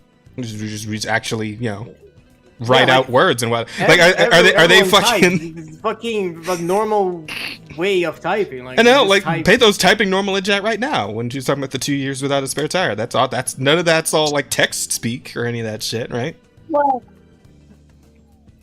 he pooped in a towel in the blanket, like my extra blanket. Okay, let me go hit him. I'll be right back. I need to go hit Faith's cat. That sounds animal cruelty, chat. Christ. That sounds like something else, but I swear it's not in the end. I'll be right back. Yeah, sure, it's not animal cruelty. Phantom tax, all that shit. Yeah, honestly. All that good shit. Like I was saying though. So I was playing Tower Fantasy, and I had to start all over, right? Because Tower Fantasy doesn't have fucking cross progression between the PC and phone and the PS5 version, which is why I kind of like just quit on the game entirely. when they finally released the PS5 version, there was no fucking crossplay. It's like, fuck this, I don't care anymore. But then, like, I kept, like, every time I opened my fucking news tab on PS5, there's like, oh, Tower Fantasy update. Tower Fantasy update. Hey, do you know there's an Evangelion crossover? Tower Fantasy update. Like, constantly. Like, okay. Evangelion crossover? Yep. And at a point, I just became so incredibly curious. I'm like, okay, you know what? Fuck it. Let's go see what's going on. Why not? I have a 4 terabyte fucking hard drive in there now. I can stand to download more shit just to see what's going on, right? So I did, and the game still runs like shit on console. It still like hitches. The fucking frame rate drops. Like, but it's a little bit smoother, but it still like runs like shit, and that's really funny to me for some reason. Also the balancing is like non-existent, right? I got like one because they give you some free pulls when you start, and obviously when you start new you kind of get some free pulls and shit. I got a 5-star weapon, and I just like explored around the map a bit and just like gathered a bunch of materials like for upgrading and shit, and just poured into that one weapon until it got to like level 40 or so, and now I'm just one-shotting everything. Whether it's some random like goon, like some little like scrub ass dude, or like a straight up boss, like a mini boss, just one shot it, just move on, which is nice. It's honestly very convenient. So I'm just trying to like play through the bits of the story that I don't remember, right? Just up to the point where I was. So like just killing everything instantly actually makes that very convenient. So I'm not even too mad about it, and it's probably gonna like even out when I get to the late game, since I'll probably stick with it for a bit, see if it like gets better at all, because honestly the game's kind of jank. It's got a little bit of that like very early PS4 jank to it, and like the story's a bit nonsensical, the dialogue's a bit janky as well. Like it's but I mean, and like the whole thing overall is just like the animations and whatnot, like it's just kind of, how to put it, it's like mid-tier Chinese MMO animation, if that makes any sense. Right? I mean, in-game, like in-engine, the animations are more or less fine, but it's definitely nothing close to, like, say, like Zenless, right? Which is an incredibly unfair comparison because nothing is on Zenless's level at this point in terms of, like, animation work, but, Yeah, these open world games, yeah, they're not gonna compete with Zenless. Yeah. Well, I mean, maybe there's some shit coming up that looks like it might be able to, you know, somewhat compete, like, what's it called? People were talking recently about what's it called? Project Mugen. Remember that one where it's a gacha game, but you're like in a city and there's like fucking Spider-Man swinging and shit. Remember that one? Yeah, GTA Genshin. I remember that. Well, no. That's you're thinking of Everness to Neverness, which is like the PS5 thing where you get to like actually drive a car. This is a different like city type. There are too many. Yeah. This one looks cool though because they actually like your characters can like Spider-Man swing through the city, like in Spider-Man PS4 and shit. So I'm actually kind of excited to check it out. But we actually recently got news from the developers on that, where they're finally getting ready to do like a beta test. Somewhat soon. Like I think they said like somewhere before the end of the year, which of course obviously we only got a month left before the end of the year. So somewhere in December. And then once they do that and they like, you know, tighten the screws and, you know, work out any last minute things that they need to work out, then they're ready to just release the game. So we're probably looking at like Q1 for release of that one. And as far as Everness to Neverness, I would think Q1 or 2. So maybe as well. And then there's also Azure Promalia. Which is like this another Genshin-ish gacha game, but it looks like it's got like Pokemon shit going on in it, like where you can like catch creatures and like bat them with them and shit. So like a little Pal World-ish.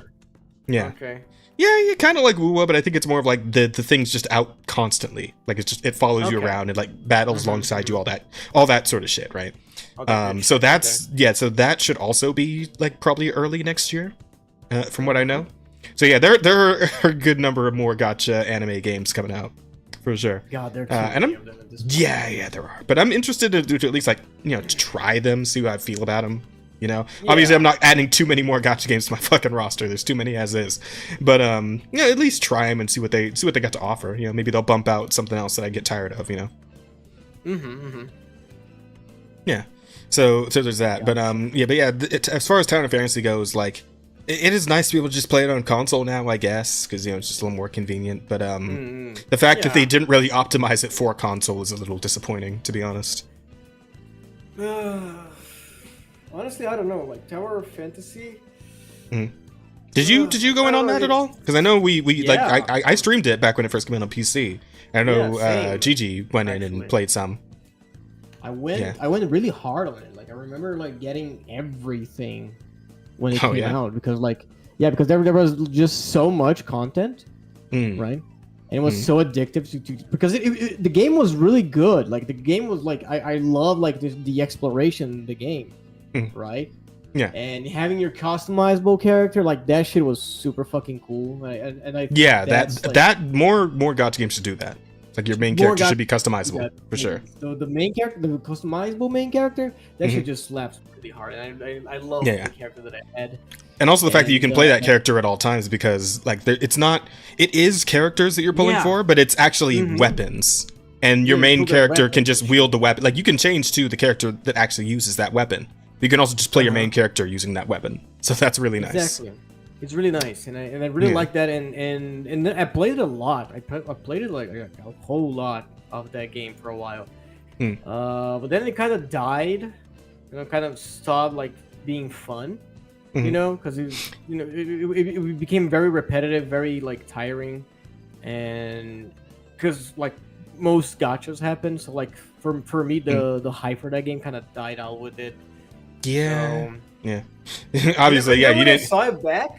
Like the next time I saw it, they were having like these car motorcycle things going on, because you had like these mounts, and they turned that into like a fucking mini game, and that shit put me off so hard. Like, bro, what the fuck are you doing? Was it not well made?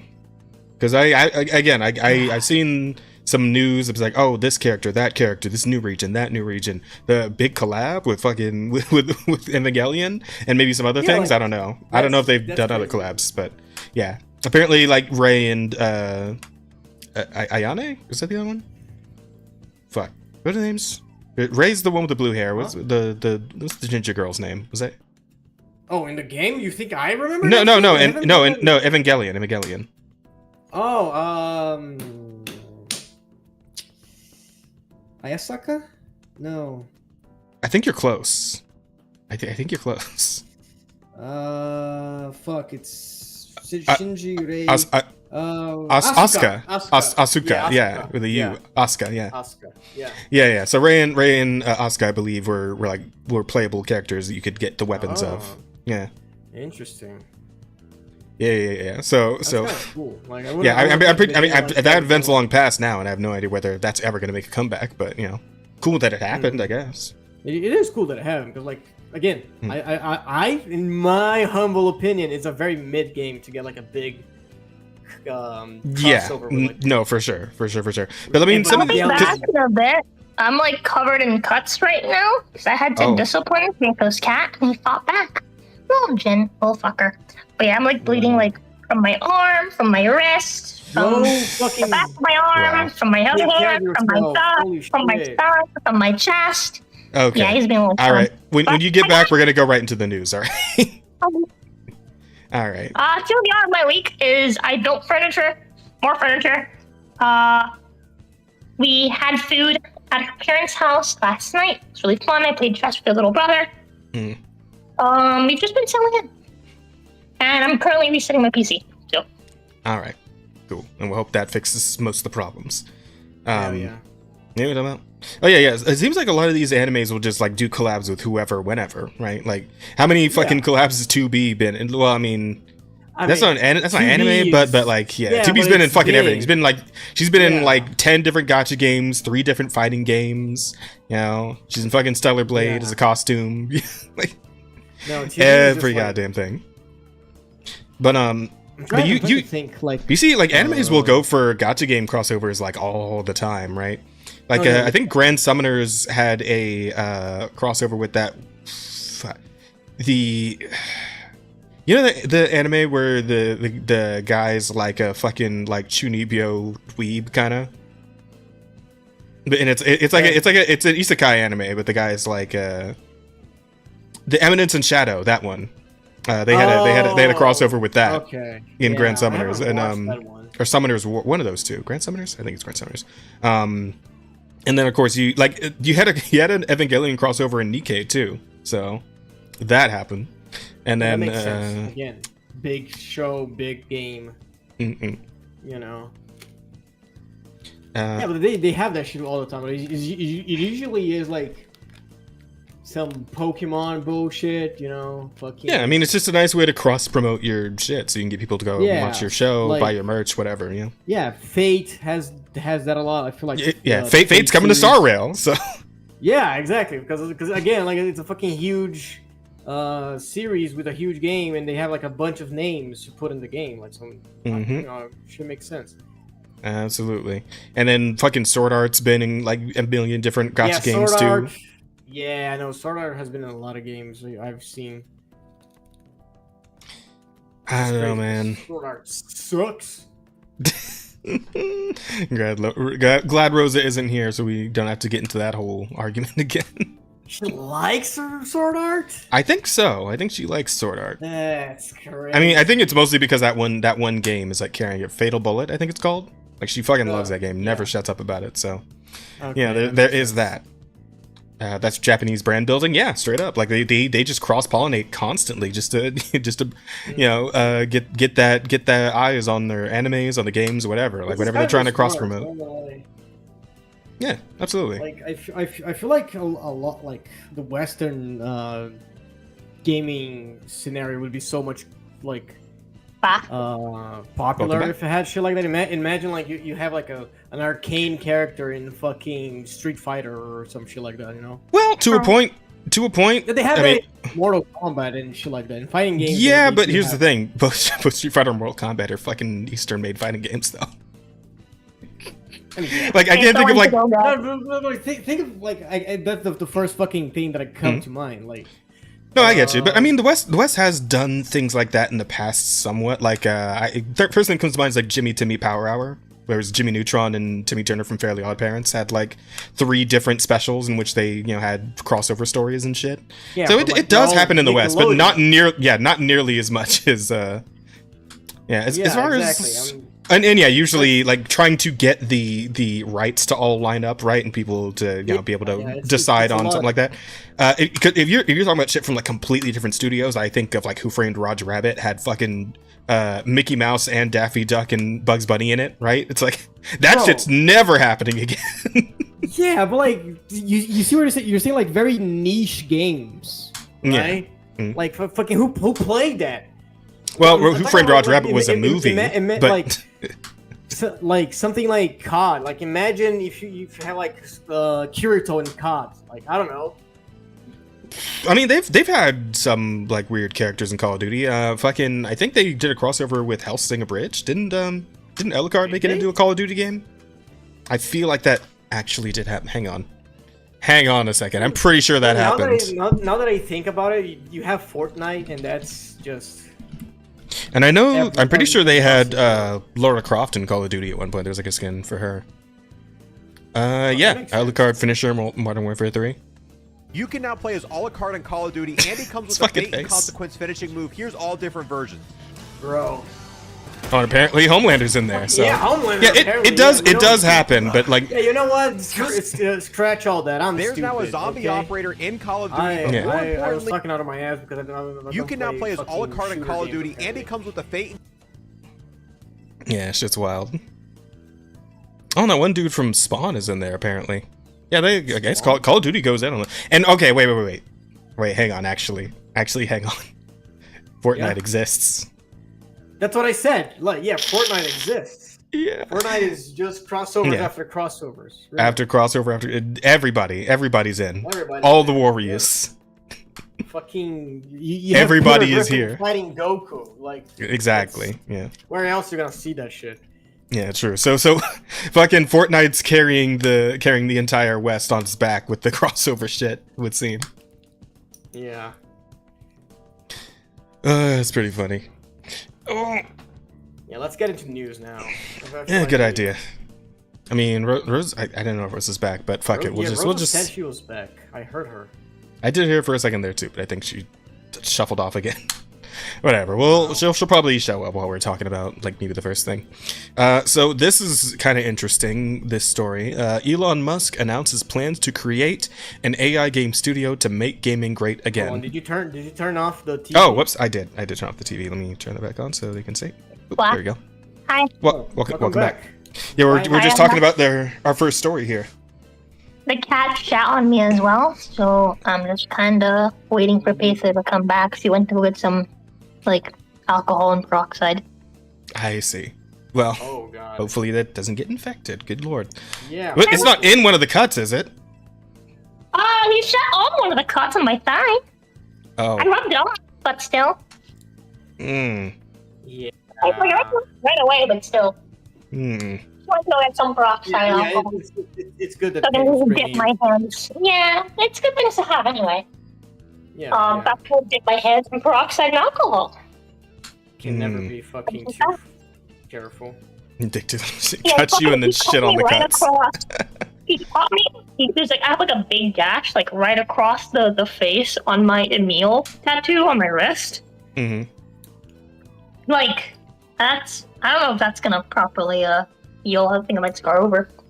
Oh, no. My Emil tattoos don't have a scar. Right. Well, let's move on to the news, shall we? Yeah, so Elon Musk announces plans to create an AI game studio to make gaming great again. So, what the fuck? Of two minds about this, to be honest. Like just reading the headline before we even get into the article. I'm of two minds about this because one, I like the idea that Elon Musk would make a game studio because like I know he's not gonna fucking DEI it up, right? Like for 100% not going to do that.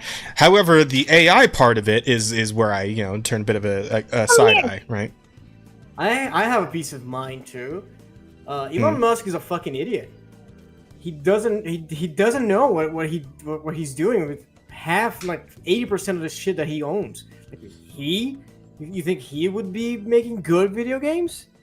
I mean, so I get that there's like a general like Musk dislike. Bro, but look here's the Twitter. thing, that he is still one of the to Twitter. He doesn't know what he's doing, Jess. He's not a smart person. What do you mean what he did to Twitter? He removed like a massive portion of the fucking like spending on that, and it still functions. True. And now and now those of us who have certain opinions aren't like fearing being banned for them, so that's nice. Yeah, there's free speech on Twitter. More bots than ever. Now you have AI collecting your data. Now you don't have the block option anymore. Well, okay, hang on, because the bots are like, I mean, there's only so much you can do. Like those. Wait, what'd you say, brother? I said you can still block people. What are you talking about? You can block people, but they can still see your shit. You know that, right? They can still harass you. No, they can't. They can just see your shit. They can't talk to you. They have to make a new account. Which if they did that, I mean, they could use it to get around it anyway. Yeah, so nothing changes. Nothing changes. They did change because now they make it easier for them to stalk people, Rosa. How does that not like? Buddy. Yeah. I want you to go on incognito and look up Reciprocal. Look up anybody. I know, Rosa, that shit happens. But what I'm saying is, you, as the CEO, should not be making your website easier for people to stalk you. Why would you do that? Bro, here's the thing. Again, you think it's easier to stalk them. And this changes literally nothing. This literally changes nothing. All it does is it allows... I'm pretty sure he did it for the purpose of grok. That's all he did it for. The 5 giga gas. Like, that literally changes nothing. It's like saying, like, oh my god, I can't believe you, like... I don't know. I can't believe that you, like, removed the locks on this door that has no hinges. Like... That's not what is happening, Rosie. That's exactly what it is. Like, that is not what is happening, because he's prioritizing his AI learning technique instead of the fucking consumer. That's what he's doing. Also, I will... This change completely. The concept of, oh my god, it's easier to stalk people now is bullshit. You could so fucking easily stalk someone anyway. It's not hard. There's nothing barring you from making a new account, from going on incognito and observing someone on no account, which means you can't be blocked to begin with. Like, there's nothing stopping you from going through alternative ways to look at someone. And again, as long as they can't interact with you, who fucking cares? You shouldn't be posting anything that you're not comfortable with your worst enemy seeing on the internet. You shouldn't. Don't post it on the internet. Don't. Fair point there. You're not comfortable with the entire fucking world seeing, because it is not hidden from anybody. It is not. Even if you put it behind a paywall, if you're popular enough, someone's gonna fucking screenshot it and put it on some archive site. You're not safe no matter fucking what. If someone wants to stalk you, they will. Don't put personal information on the internet. Don't be a fucking moron. Yeah. So why would you make it easier?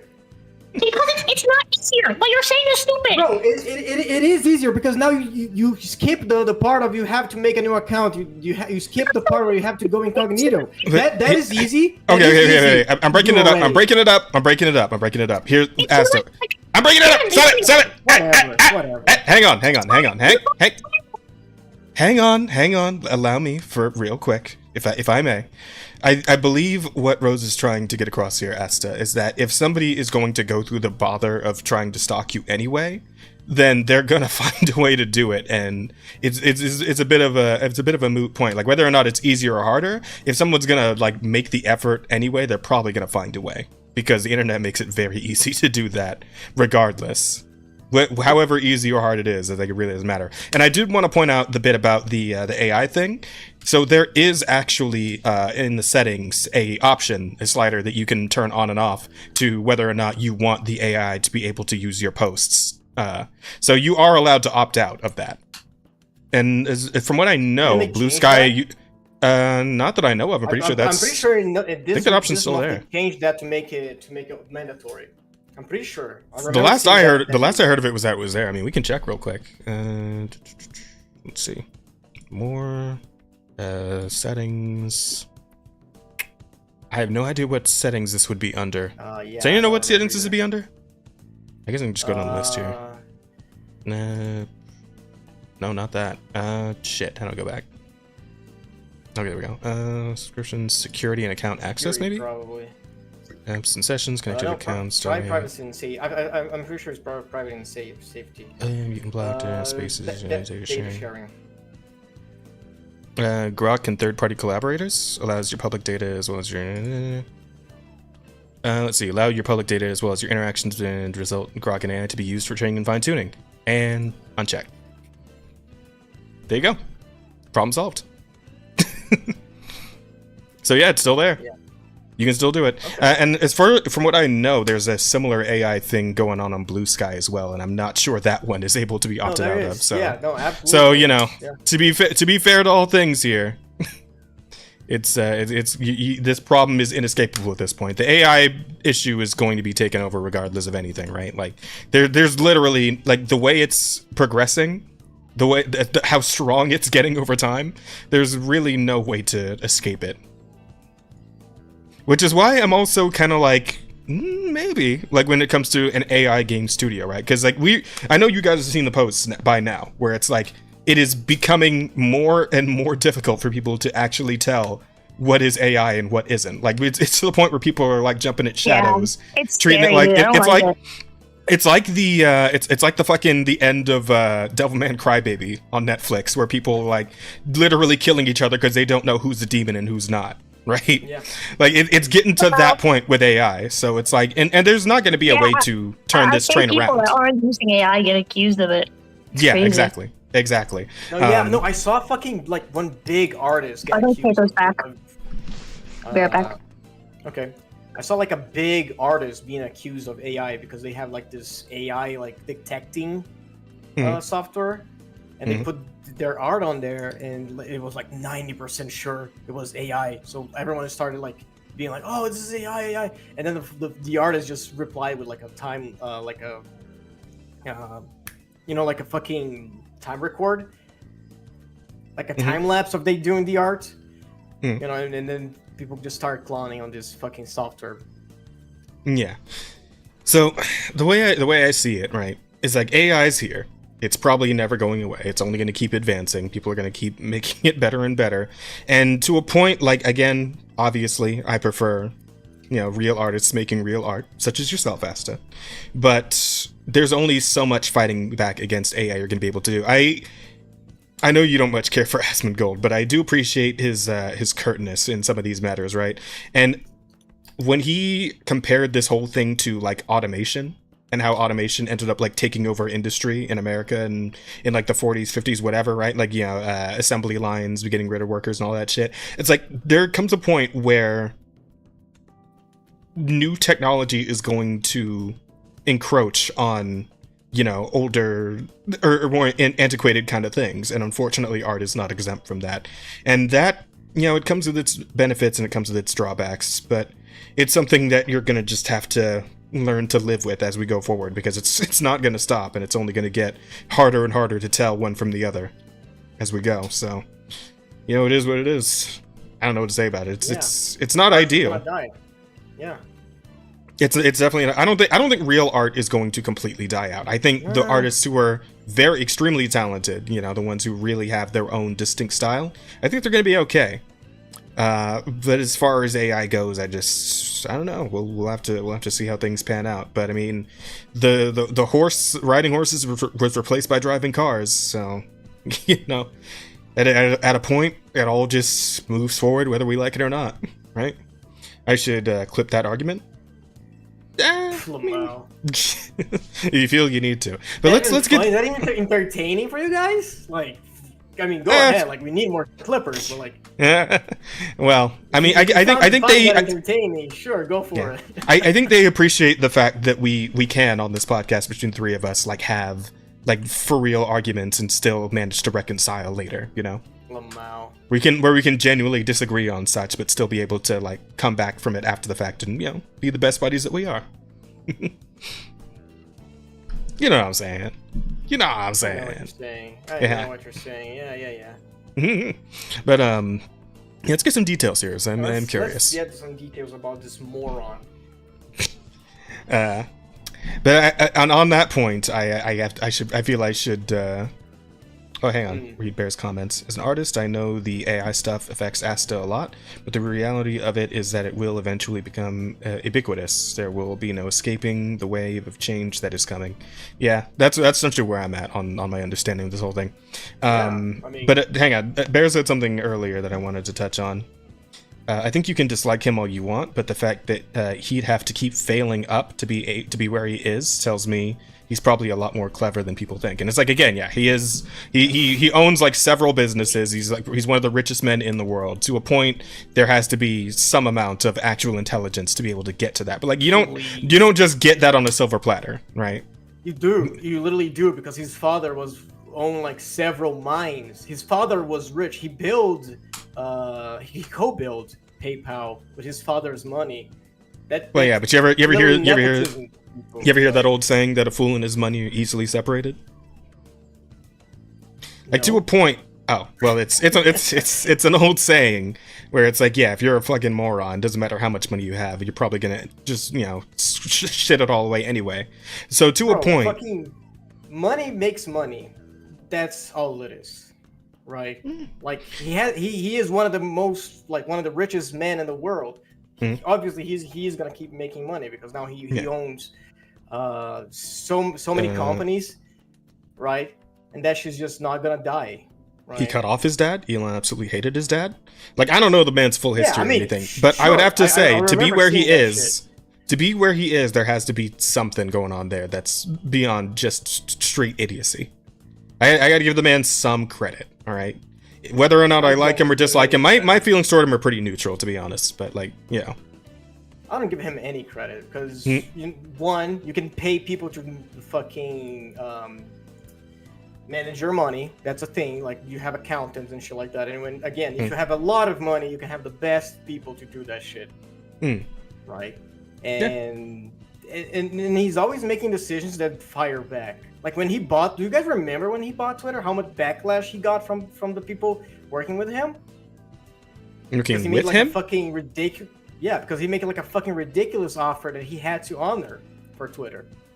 He had to like draw money from other companies to pay for Twitter. Kind of the offer that he made was like so out of the park, right? And he tried to get out of that. Like, do you guys not remember that story? I don't really remember like all the details of it, but I will say that I do appreciate the fact that he bought Twitter. Like, to be honest, just outright, I appreciate that fact because, again, like, it was kind of a leftist echo chamber before before Elon Musk owned it, and now it's an actual free speech platform where people can all say what they actually want to say, and for better or worse. I think it's good. I think it's good that there's a place where people can just speak freely, That's just me. Might just be me, but, Because nobody has that much liquid capital? True. He's either lucky, clever, or both. He did get a big head start in life, but plenty of rich-born people squander. Yeah, true. I remember I saw this story about, was it Prince Harry or the member of British royalty? Like, he recently apparently got divorced from. Yeah, apparently recently got divorced from his wife, for like who he left his royalty for, right? So, that shit's insane. That shit's crazy. Sometimes being born with the silver spoon doesn't always mean you're gonna end up in a good place. It does happen. If he had that much money just sitting around, he really would be as dumb as people take him. Yeah, true. He didn't start from nothing, but his father wasn't a billionaire. Now Elon is 200 plus. Sure.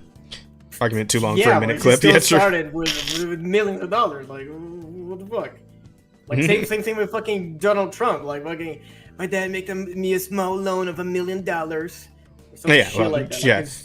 Trump is a different kind of thing because I don't really even know what he does aside from run a bunch of hotels, and run for president, obviously. But and he's like, again, one of the richest people on earth. Like, but it's like fucking Elon Musk has these fucking robots walking out. Like, this guy's working on actual Android technology and shit. It's like, well, no, maybe there's something going on there. Who knows? But these guys are like so far.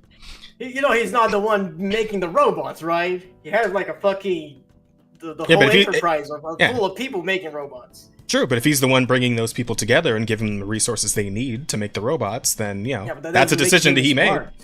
But that doesn't make him the smart one. That's just fucking, oh, let me pick up a bunch of people that are good at what they're doing and give them money. Like, that is, like, very simple thought process. If you had, like, fucking... Yes, someone's got to be the money man. Would you not do that shit? I don't know what I would do with billions of dollars. Probably nothing, to be honest. Probably nothing. I just live the rest of my life in peace and then never work a day again. That's what I'd do if I had all that money. And maybe, you know, donate to some charities and shit. I don't know. It takes a certain amount of intelligence to run an operation like that. Yeah, that's what I'm saying. Like, somebody's got to be the money man. He's not running nothing. He gives the money to people. What? Asta. You gotta keep...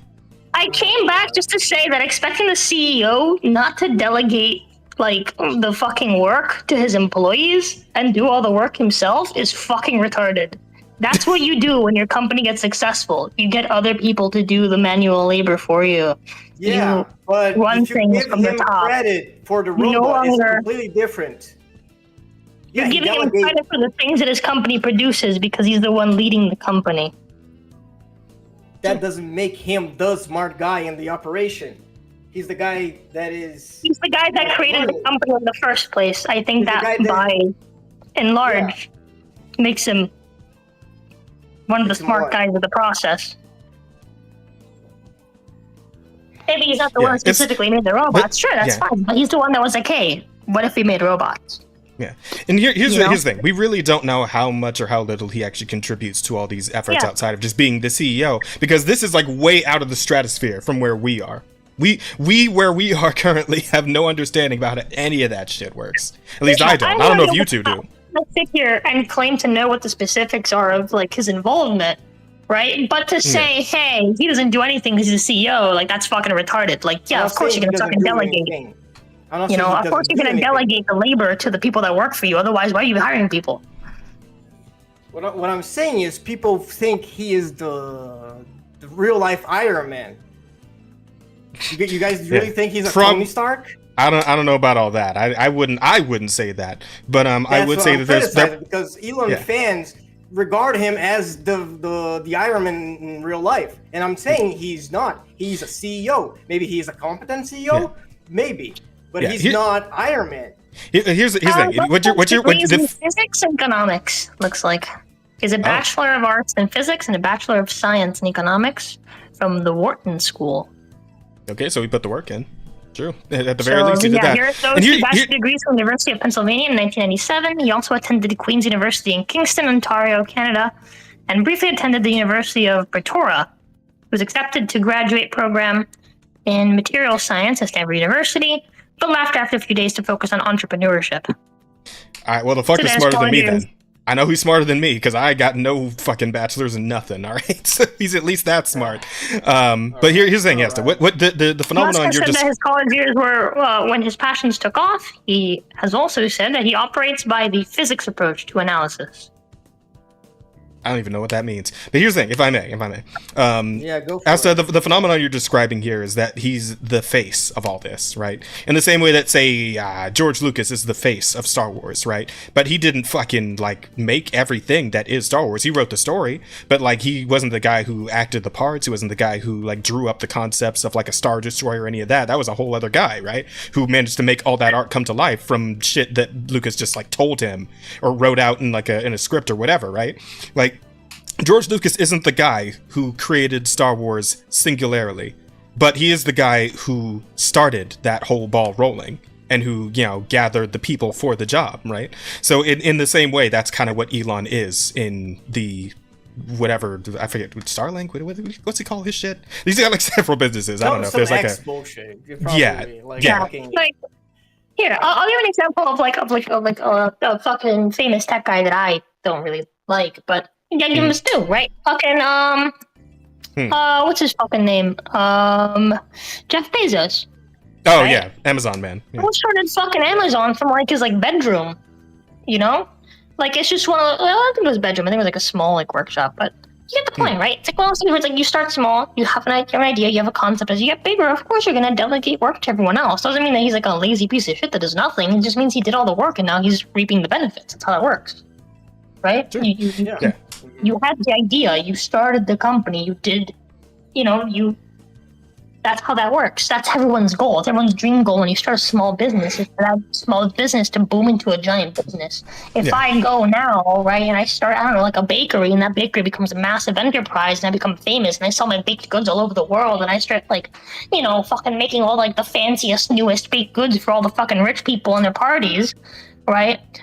Does not automatically make me a famous rich asshole, right? Like, this is one of those things. Like, who someone is as a person is not going to be directed by how much money they make or how big their company is. And it doesn't mean that I'm lazy because now I don't do the baked goods myself. I hire chefs to do it. It just means I grew the operation. I can't fucking make the cakes in every single fucking, Hellfire, like, baking works all over the fucking country. That's ridiculous to expect. Here's the thing, Asta. Here's the thing. We are not trying to tell you that you gotta like the guy. We're not telling you gotta give him his flowers. You don't have to give a shit about him in the slightest. But I think all we're trying to convey you here is that it's you need to look at this with a little more nuance than you are. It's not quite as black and white as I think you're implying. And I do not believe the man is straight up an idiot. If he was, he wouldn't be where he is straight up, because an idiot doesn't get to where he is. With how much he's how big he is into lowering employee numbers, right? That's usually indicative of someone that's very hands-on. Usually when you're not someone who's hands-on, you're like, yeah, just hire more people, just get someone else to do it, right? But the fact that he wants to lower numbers to a point where you're effective, right, but not bloated, you're trying to avoid bloat, that's usually a signifier which Twitter was. He's pretty hands-on with the process of what they do. Of what they're doing, right? And when you watch his recently, I watched him when he was showcasing the robots and the new bus and all that stuff, right? Dude seems hyper autistic when he talks, right? So he's not a super charismatic guy, right? Like when you watch him, but he clearly knows what he's talking about. He's not talking from a script. He's not looking at a fucking thing. He knows what his company is doing. He knows what he's talking about, right? He clearly knows his product at the very least. Right, so I don't know. I think it's a little hard to be yeah, he's a fucking idiot when he clearly knows what he's talking about. He's just very casual about it. Anyway, I suppose we can carry on with the actual story here, because I feel like that's enough. I've been called a commie 3 times in chat already. You're not a commie. You're not a commie. Chad, be nice. Be nice, Chad. Listen, we're all trying to deepen our understanding and broaden our horizons here. That's all we're trying to do. Yeah, I did see that Tux mentioned earlier that he likes that we actually get into arguments here, right? Like we actually get into real disagreements. And I like that too. That's part of why I wanted to have someone like Asta be your third host. Originally we had Miles. Miles we were going to have as a third host, and it's because I want someone that I can disagree with and still be friends with afterwards. Yeah, but it didn't quite work out, so yeah. Flamel. But Asta. Yeah, well, I mean, as far as Miles goes, but Asta, Asta can hang.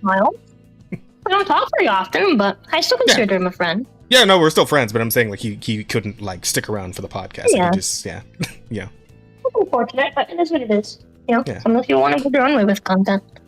Yeah, absolutely. And it's we wish him well. Hope he's doing good. Yeah. And now we got Asta here, and Asta's working out great. Love my Asta. Love you, Asta. Love my Asta. But yeah, I very much want to create a place where we can discuss things and we can disagree, and even if we don't end up coming to a consensus, whatever, dude. World moves on. Yeah. And thus Asta quit after this stream. No! I'm quitting, Chad. I'm quitting. No. I need him. I need my foil. No. Wait, you need your what? My foil. Oh. Foil. Yeah. Yeah. No, I get it. We're not always this guy. I'm let's right now, so my hands hurt. Huh? Oh yeah, go I had to take off my clothes because the cat shat on me, and I'm just wearing like underwear. I need to go put on a shirt. My hands finally stopped hurting enough that I think I can put something on. Okay. Yeah, that's probably a good idea. Yeah, she's talking to us while she's naked, chat. Isn't that hot? Yeah.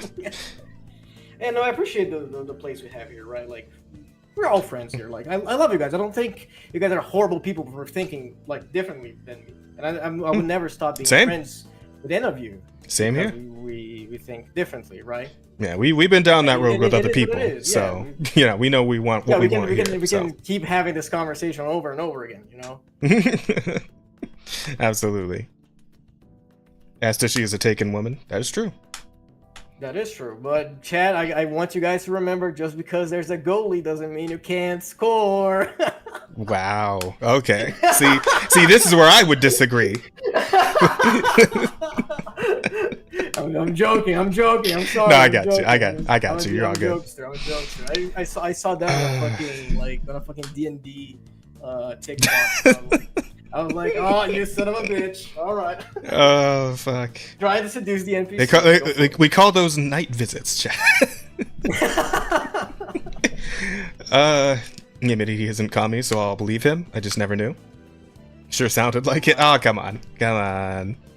He just doesn't like Elon Musk. It's fine. A lot of people don't like Elon Musk, even people who aren't communists. All right, so it is what it is. It is what it is. Anywho, Chat can call me whatever the fuck they want. I mean, not yet, but they will pay to watch this at some point. So. Yeah, Asta's got some thick ass skin, chat. You can call him whatever. Yeah, I've been called worse things. All right, chat. Mm-hmm. By me, sometimes. Yeah, by Jess specifically. Because Jess is the most racist, homophobic motherfucker I've ever seen in my life. He called me every slur, chat. You don't understand. You can never hurt me when I'm friends with Jess. It's all reciprocal, chat. No worries. Don't worry about it. Yeah, I also call him the N-word multiple times. It's reciprocal. It's consensual. Don't worry about it. Reciprocal racism. Reciprocal racism. I'm not Argentinian. What the fuck? Okay, you know what? You cannot call me Argentinian, Chad. That's where I draw the line. Oh, you're writing a fucking title. As it is, chat. This is how men truly make lasting friendships. Reciprocal racism is the love language of men. I'm telling you.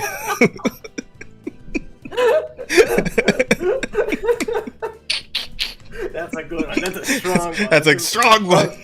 Yeah, that's probably the strongest one we have so far. I think so too. Okay, all right. Fuck, we just get on the news. Let's get to the fucking news. Yeah, whatever. The world's richest man has apparently had enough. Elon Musk today announced plans to create an AI game studio to make gaming great again.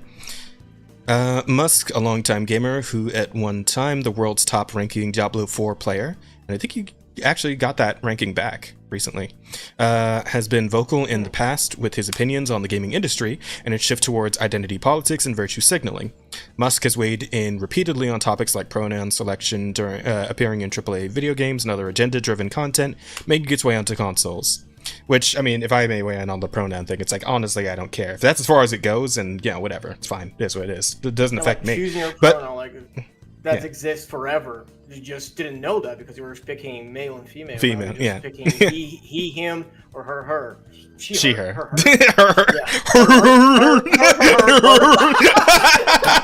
Hey, fucking brain, fuck you.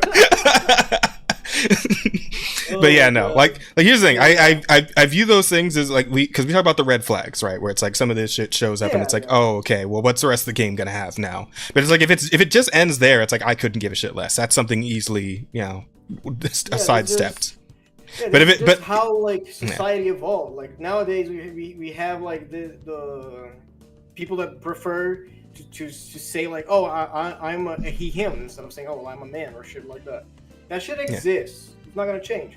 And doing the way that translates to video game is instead of picking male or female, you're picking he him or she her. Like that is all that it is, right? Yeah, I suppose so. Yeah, so I'm not too pressed about it. Just as long as it like once it starts going into Veilguard territory, then we got a problem. Yeah, but that's where we draw the fucking line, because that's just fucking stupid. That's why the fucking like LGBT community has such a hard time, because it's, you know. As to you lint liquor. Oh my god. Bringing back the old shit. Lint liquor. it's a reference to like an old Trident gum commercial, I think it was. Yeah. It was the implication was that the people were actually saying like horrific expletives to each other, but it was like, you know, censored for, because it was a TV commercial, right? That was playing on like all channels. So they were using like these weird fucking insults to like kind of censor the real insults, right? And lint liquor was one of those. It was pretty funny, actually. Never pronouns are a beachhead. Them is not okay. All right, Jeff. All right, listen, we gotta compromise somewhere. We gotta compromise, honestly. Like here's the thing. We're at a point where it's like the pendulum is swinging the other way. But we gotta try and see what we can do to like stop it in the middle, to where everybody can be mostly satisfied with how we move forward, because we can't let it swing too far the other way again. Stay fresh a little longer. Yeah, exactly. Fucking Trident. Trident had some funny commercials back in the day. They really did. Anyway. This ideological approach to storytelling has become the rule in modern gaming, rather than the exception, and gamers have started to push back. After the disastrous rollout of games like Suicide Squad, Kill the Justice League, Dragon Age the Veilguard, Concord, Dustborn, yeah, all the ones we've been over all these. Yeah, Star Wars Outlaws. Yeah. Gamers are doing whatever they can. Clown about it because they're fucking bad. Yep. Gamers are doing whatever they can to make their voices and opinions heard. Too many game studios that are owned by massive corporations. XAI is going to start an AI game. Oh, welcome back. Welcome back.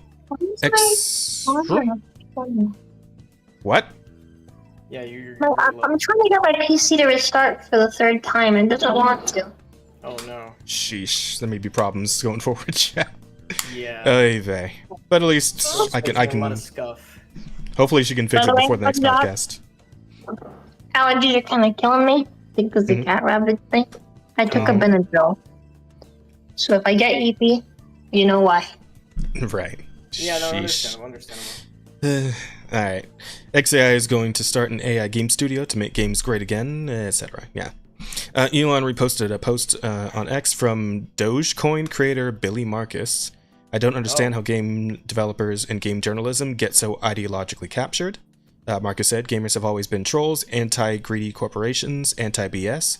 Gamers have always rejected dumb, manipulative BS and can tell when someone is an outsider poser. Yeah, to me, to a point, that's true. Musk responded to his own posts, and I just read that bit. Gaming studio backed by Musk could have the ability to change the course of the gaming world, much as the Tesla and SpaceX head honcho changed the social media game when he purchased Twitter and turned it into X.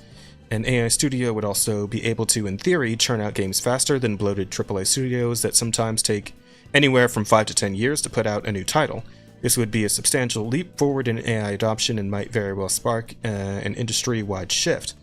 Musk's announcement received high praise from former World of Warcraft team lead Mark Kern, aka Grums. Yeah, of course, Grums. Of course, Grums chimed in on this. It's time. AA games are outperforming AAA bloat this year by an order of magnitude. That is true. AA games are really starting to come into their own. Indie titles. Yeah, and that's a good thing. That is very good, because good thing. At least the Western side of AAA is taking the fucking piss, and it's enough, right? It's enough. They gotta turn their shit around, and in order to turn their shit around, they're gonna have to be challenged on their own front, which, you know, as things are going, has definitely been the case. So we'll see how things chart in 2025. I'm interested to see how things are gonna go, etc. and so on. Trillions reference this year by an order of magnitude. AAA budgets of these massive corporate games are unsustainable. That is true as well, right? Because games are ballooning to like 300,000, 300 million, 400 million in fucking budgets for these games, right? It's getting to be too much. So he's definitely got a point there. 8 to 12 studios spread out over the world to make one game is hugely inefficient. True. Mythic Man Month. What is that? Steroids. $300 million to $1 billion budgets competing for 5 to 10 slots a year between success and failure. High risk means no new ideas and the same recycled slop. They're already collapsing. Meanwhile, W Studios, with $40 to $70 million budgets, are delivering 5 to 10 times returns and taking it all the top sales slots this year. Yeah, and I remember when we were talking about the head of I think it's Razer that did fucking Space Marines 2, and he was talking about the same sort of thing where it's like, yeah, man, we kind of just we had a smaller budget, but we had a more focused vision for the game, and we just focused on that and polishing up the things that we were trying to do for the game instead of like letting our shit balloon in cost and vision to the point where it was just completely unsustainable, and like the game failing would have meant our studio fucking dying, right? And it's like, yeah, that's a good way to look at it, where it's like you play in your own ballpark, right? You see where you're at and what you got to work with, and you plan accordingly. And that does seem like a much better way to go about it, right? I feel like the only real like downside in this whole thing, right, is the fact that, the AI bit, right? And it's like, to a point, it might not be as bad as we're thinking it is, because again, like, he's probably going to hire people who actually are very talented game devs, right? Because that's Elon Musk's whole thing is anti-DEI, right? So which means he's going to go look for the best people for the job, right? And to a point, I know AI is already used in a lot of production of a lot of things that you wouldn't expect it to be, like more modern movies. I know that they're like very CGI heavy. Have apparently been using AI to kind of pad out the work time and whatnot. So it does happen already. AI has been used like for ages. Like, it is a very useful tool for artists. It is a very useful tool for game devs. They're like a lot of what's it called, like coding. A lot of coding. You use AI like to make your process faster, right? Yeah. But like, what we're worried about, right, is the point where it's like to the point where the AI is just a bot that you're feeding other people's work into to churn out something else, exactly. right? Then and it's like, I would like to avoid that too. The human part of that, that's where the problem lays, because absolutely. AI is becoming generative, and it's taking away like the job from real people. No, yeah, I get you on that. And so I'm kind of hoping like what he means is kind of like the things you were just describing, where it's like you're kind of just using it as a sort of a buffer, a tool, a tool, essentially. But you're still, but it's still, the work is still coming from people, and it's original and it's genuine, right? And I would think the way Musk talks about the current gaming industry and like being so anti-DEI, I believe that there is a good chance that will be what he leans into with this whole game studio project. I think. I mean, the fact that he's putting AI in the fucking title of the studio, like, that is suspect, and I'm hoping it's like the fact that he's specifically pointing that out. Yeah. So we'll have to wait and see as to what the actual plan is. Like, from here, I'm a little dubious. It could be a good thing, could be a bad thing. I don't know yet. We'll have to wait and see. I am thinking it's gonna be a bad thing because of all the thing that he's been doing with Grok. I feel like he's not gonna be very considerate of human labor, and I feel like this is gonna be like a more... Well, I mean, we did just go over the fact that you can opt out of Grok if you're using X. That is the thing. You do have the choice. It is there. I'm just saying. I know, Jess. But you understand that that's like a default setting, right? Like, most people are not... There's default turned on. Okay, I see what you're saying. Default turned on. So yeah, he is trying very hard to feed Grok.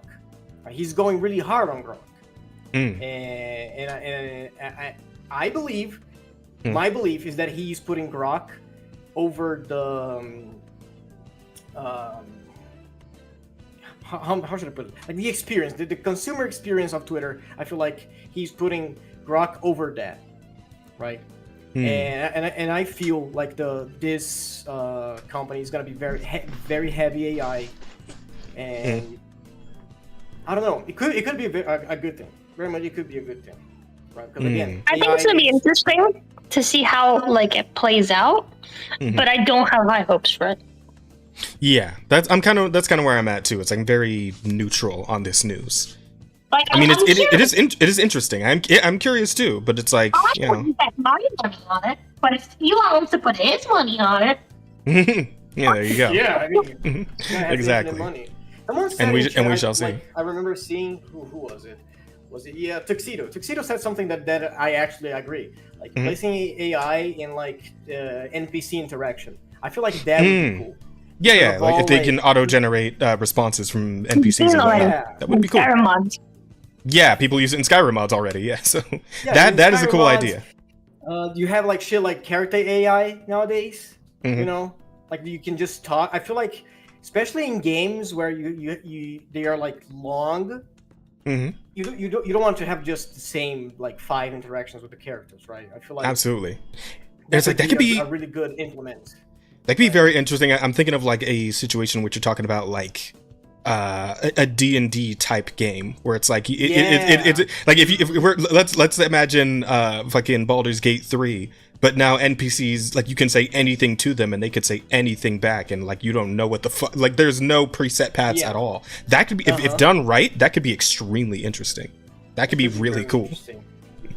It also very nuanced, right? Because like you can have like interactions, like you can have like maybe I can see that being implemented to have like relationship with characters. Yeah. Right. But I mean, I think we're having too much trouble with losing our young men to the internet as is. I don't know if that's a great idea. Yeah, honestly, now that you mentioned, we got declining birth rate problems all across the fucking the planet, like, Asta. I don't know about this. The point I was gonna make is that if you put like this AI interaction in the game, you can't have that in like story progression, or it has to be very limited, because you know, like fucking Baldur's Gate is a huge game that has like so many different possibilities of stuff you can do. If you add AI, which is like completely limited only to the player imagination, that's gonna be so hard to code. That is gonna be like impossibly hard to predict everything that a player can do. So I feel like it needs to be very well like trained and very well like researched before we implement that. I think it should be implemented for like dialogue stuff, but like you shouldn't. It's gonna be hard to like put into like player choice. If that makes any sense. Yeah, exactly. Yeah. So it's a very novel, interesting concept, but it is going to require an incredibly like well-selected execution. Yeah. But again, anti-DEI. So Musk is gonna find the best people he can for this endeavor if he's actually serious about this, right? Because we don't know, right? Again, like he made no further comment on the announcement, so like we don't even know if he's really going in on this. We don't even know that. So it's really easy to like completely break a fucking AI chatbot. And make them say some obscene, stupid shit. Yeah, right? So and that'd come back on the studio. So the question is, do we have the level of AI to have it follow set parameters and not say things outside of what the character would believe, right? Like, how in depth do you get this AI that you have to make this AI to be to avoid it breaking the conversation? How you're gonna... because the last thing we want is the AI that starts like breaking and becomes like extremely racist or starts telling you to kill yourself, right? We've actually had instances of this happening, so you don't want that in a widely sold video game. It would be really bad for the company involved. It would be really bad. Yeah, it is a very tricky territory like you have to get the AI to not only understand its setting, but to understand that it cannot understand things outside of its setting.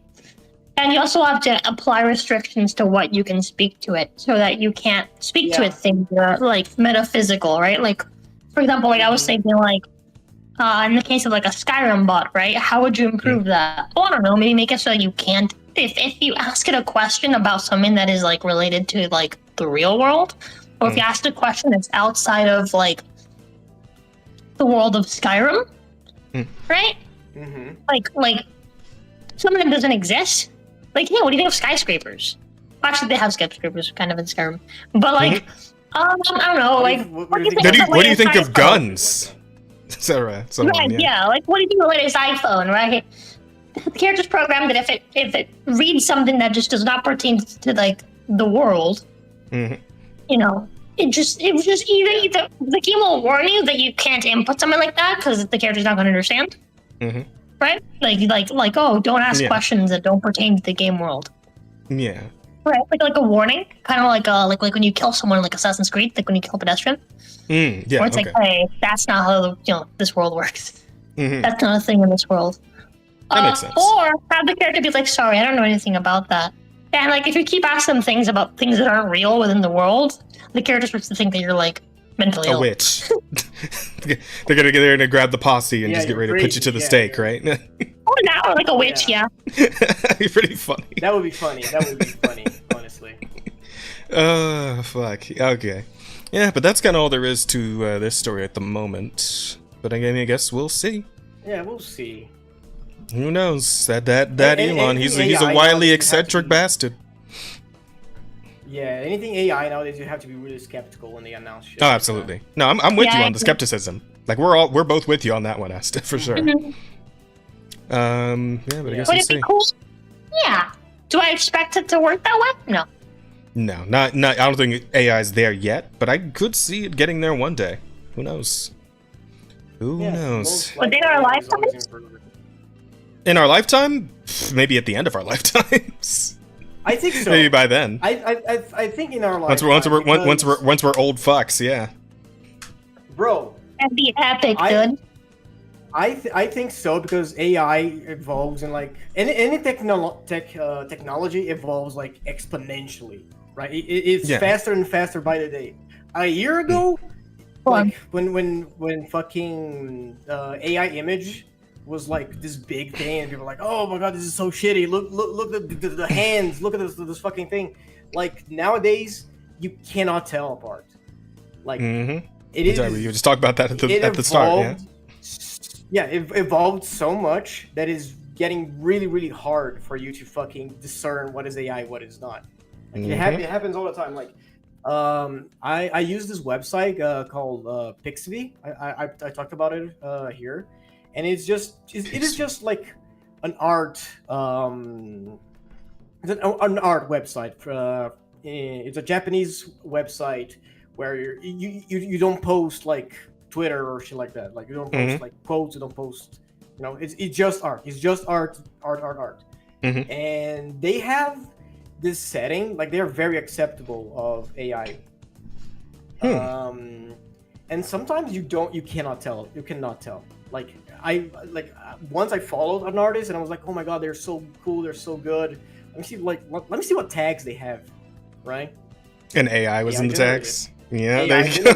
Yeah, all it baffled me because like I could not tell. Oh god, the fucking that shit was, bro. The fucking robots in Detroit Become Human have taken off their little robot sticker on the side of their head, and now you don't know, is it human? Is it not? Dude, it was. I was like, ain't no way, because I was super into that art style, And I couldn't tell until I saw the fucking AI generated tag, and that shit blew me out of the water. So like, that shit is wild. I mean, this is AI generated. Yeah, it's coming. There's no stopping it. AI is super fast. AI learns really, really fast, and that's scary as fuck. For once. Yeah, no, absolutely. I want to do AI VR Second Life when I'm old. Oh, Frank just wants to go in the fucking pod. Frank just wants to go into the Matrix and forget that he's in there. Into the Matrix. You know what? That's respectable. I keep saying this. The moment you can like marry a robot and have like that's me. I'm gone. Yeah. I'm going to the Matrix. I'm going into the Matrix. I reject my humanity, Jojo. Yeah, no, absolutely. I'm gonna be put in the pod. You guys can forget about it. If one day I just fucking disappear from the internet, you guys can either assume I'm dead or in a pod. Oh, honestly, fuck. I don't want to be in this world no more. I want to be in a fucking fantasy world, fucking orc mummies, okay? You guys can forget. I can finally have my cat girl waifu, Jonathan. I can. Fuck this gay earth. Fuck this earth. Give me my fucking 12 feet tall dragon muscular mommy, and I'm done. I'm done. Yep. The moment that's a reality, the world ends. And it starts with me. I'm gonna be the first one. I'm gonna be in line for that shit. You have to get in touch with Elon and be like, hey, can I become a test dummy for the pods. Oh my fucking god! You know what? When are you guys starting up human testing? Let me know. Hit me up. The only way I reconcile with Elon Musk is if he promised me he gives you the cat girl waifu. He wants them too. That was me for the longest time. Elon also wants the cat girls. All right. That's the secret company. He's got the forward facing companies, but the secret one is fucking is like gene splicing cat women and shit. Like he's working on it. Bro, the horrific science is going on, right? The Nina Tuckers are happening behind the scenes. You don't even know. Wow, what the fuck? Nah, there's no way to say that shit to me. Oh my god. Let's move on. I'm done with Elon Musk. Oh fuck, that's really good. Ooh, alright. This one looks interesting. So, avowed art director exposed by Elon. No, you're not done with Elon Musk. But damn it, no! Get this man out of my life. I don't want to see him anymore. Okay, Elon Musk for alleged racist and illegal hiring practices. Musk, it won't end well for him. So I'm curious what the hell is actually going on here. An art director for Obsidian. What other games did Obsidian make? I recognize that name. I also recognize that name. Obsidian. Chad, help me out. What other games does Obsidian make? I can finally have my femboy Roman Empire. Oh, Jesus Christ. I don't know if we got the server space for all that, Frank. No. Arch did a video on this? Oh, he did. Recently, okay. I haven't not watched that Arch video yet, but I might have to go take a look.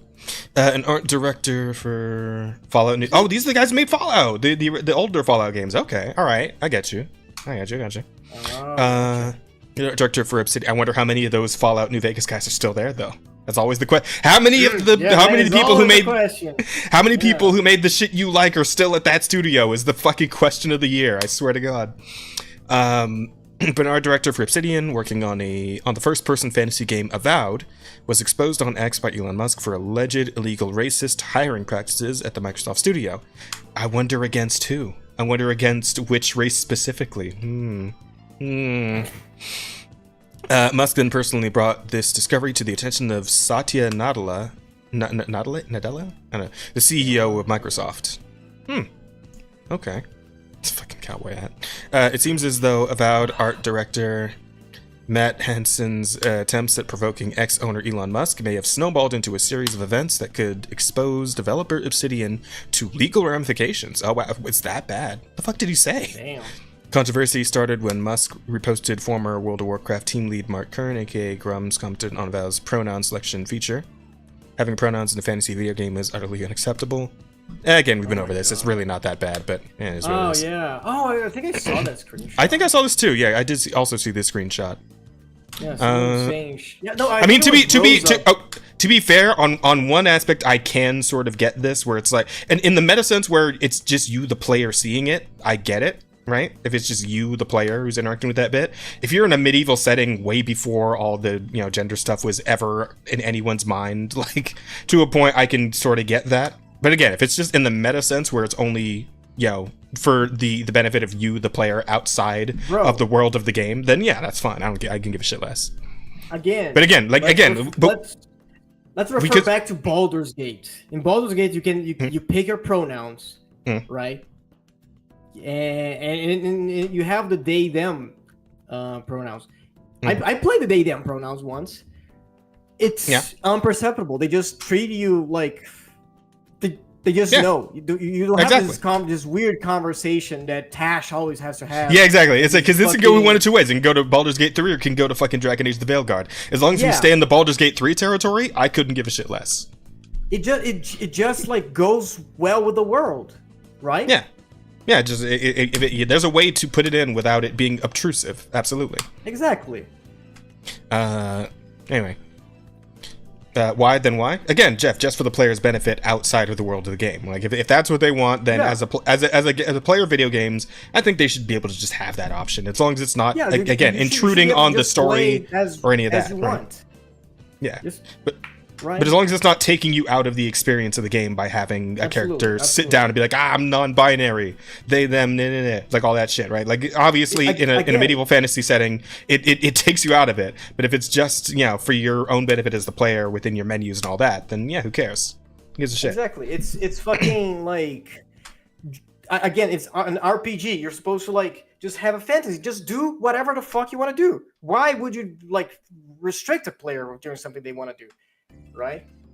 Well, I think it was them complaining he didn't hire foreigners at SpaceX, but it's illegal for him to do so because of rockets and stuff. Oh. Huh? Okay. Oh, this thing that's going on? You think? Yeah, I think during this whole thing, drawing a line, rejecting pronoun, gaining game with pronouns, integrating. I'm back. Grammar Nazis know what I mean. Stop being stupid. I'm sorry, I stepped away. No, it's okay. Don't worry about it. I started bleeding from my nose. Would it be bad to say that I'm kind of used to it at this point? Lamau, don't say that. That's mean. But I'm it's just always true, dying, though. dude. Yeah, I feel Rose is always bad. dying. It's Don't okay. make you feel bad. Once you get properly should settled not. and you stop fighting your cats, I'm sure you'll be be able to Well, just my cat's scratched out a random nosebleed for no reason. for Yeah, no you can control reason. that. It's fine. Like, Don't worry here, let me about go it. blow my nose real quick. Went, like, muted, went to go blow my nose. Started coming back and realized there was blood all over my hands. I was like, huh? I didn't get another cut, did I? And I go back and there's blood dripping down from my fucking nose. I'm like, oh. Sheesh. Ouch. But why? And yeah, we just read this post. So Hansen, which is I guess the art director that we're talking about, pounced on this, attacking Musk and trying to make it seem as though the whole thing had been a trap for the Tesla boss all along. Art director for Obsidian vowed wants to piss gamers off on purpose, confirms game is woke. Speaking of Elon, he says, just wait until you see the default. You said little... Oh, typo for sad. You sad little shit. He's over on Blue Sky, plugging the game to basically... Fuck. It's opening up a new tab. I thought it was just going to drop down. Damn it. Blue Sky plugging the game to basically own the chuds, afeared of the woke mind virus.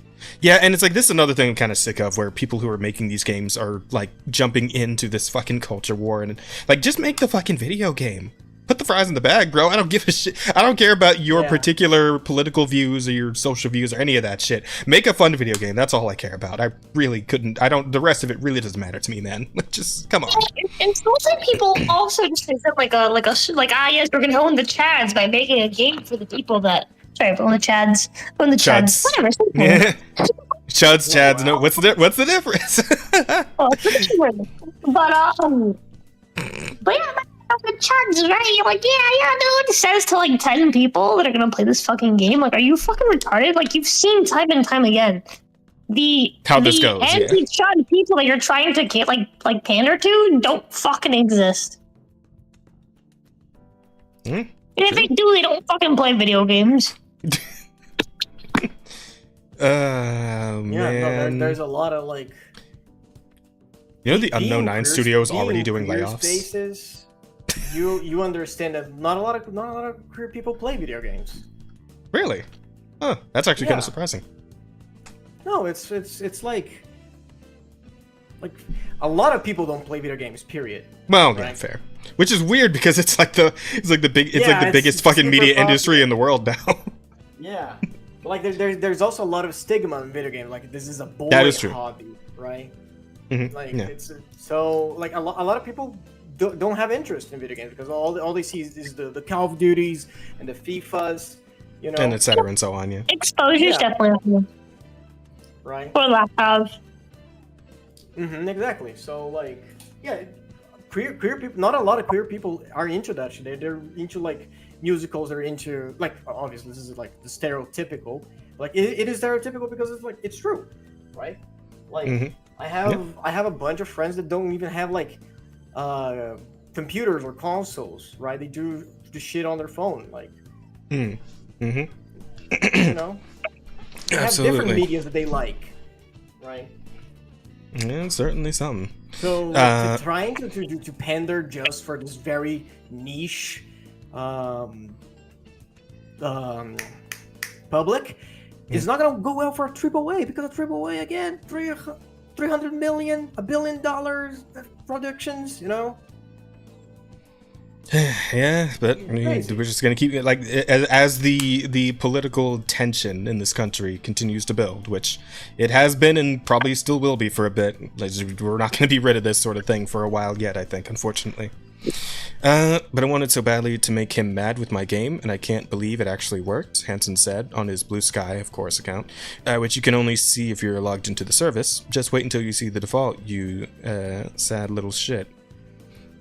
Okay. Really? Maybe that is a Brazilian thing. I think this might be a Brazilian thing here in Europe. All queer people I know are gamers. Yeah, maybe. He then went on to antagonize Musk further. It's honestly deeply surreal to have the world's richest something or other. Something boy? Shitter boy? Yeah, I don't know. It just starts with an S, but like you can put into boy. Yeah, boy, yeah. It could be like shit white boy? Sucker? No, that's not enough letters, I think. Boy, I don't know. We may have the tweet. I'm not gonna fucking. Alright, fuck it. It's fun to guess, though. We're trying to figure out what kind of slur to use for it. It's fine. Yo, I love the slur guessing game.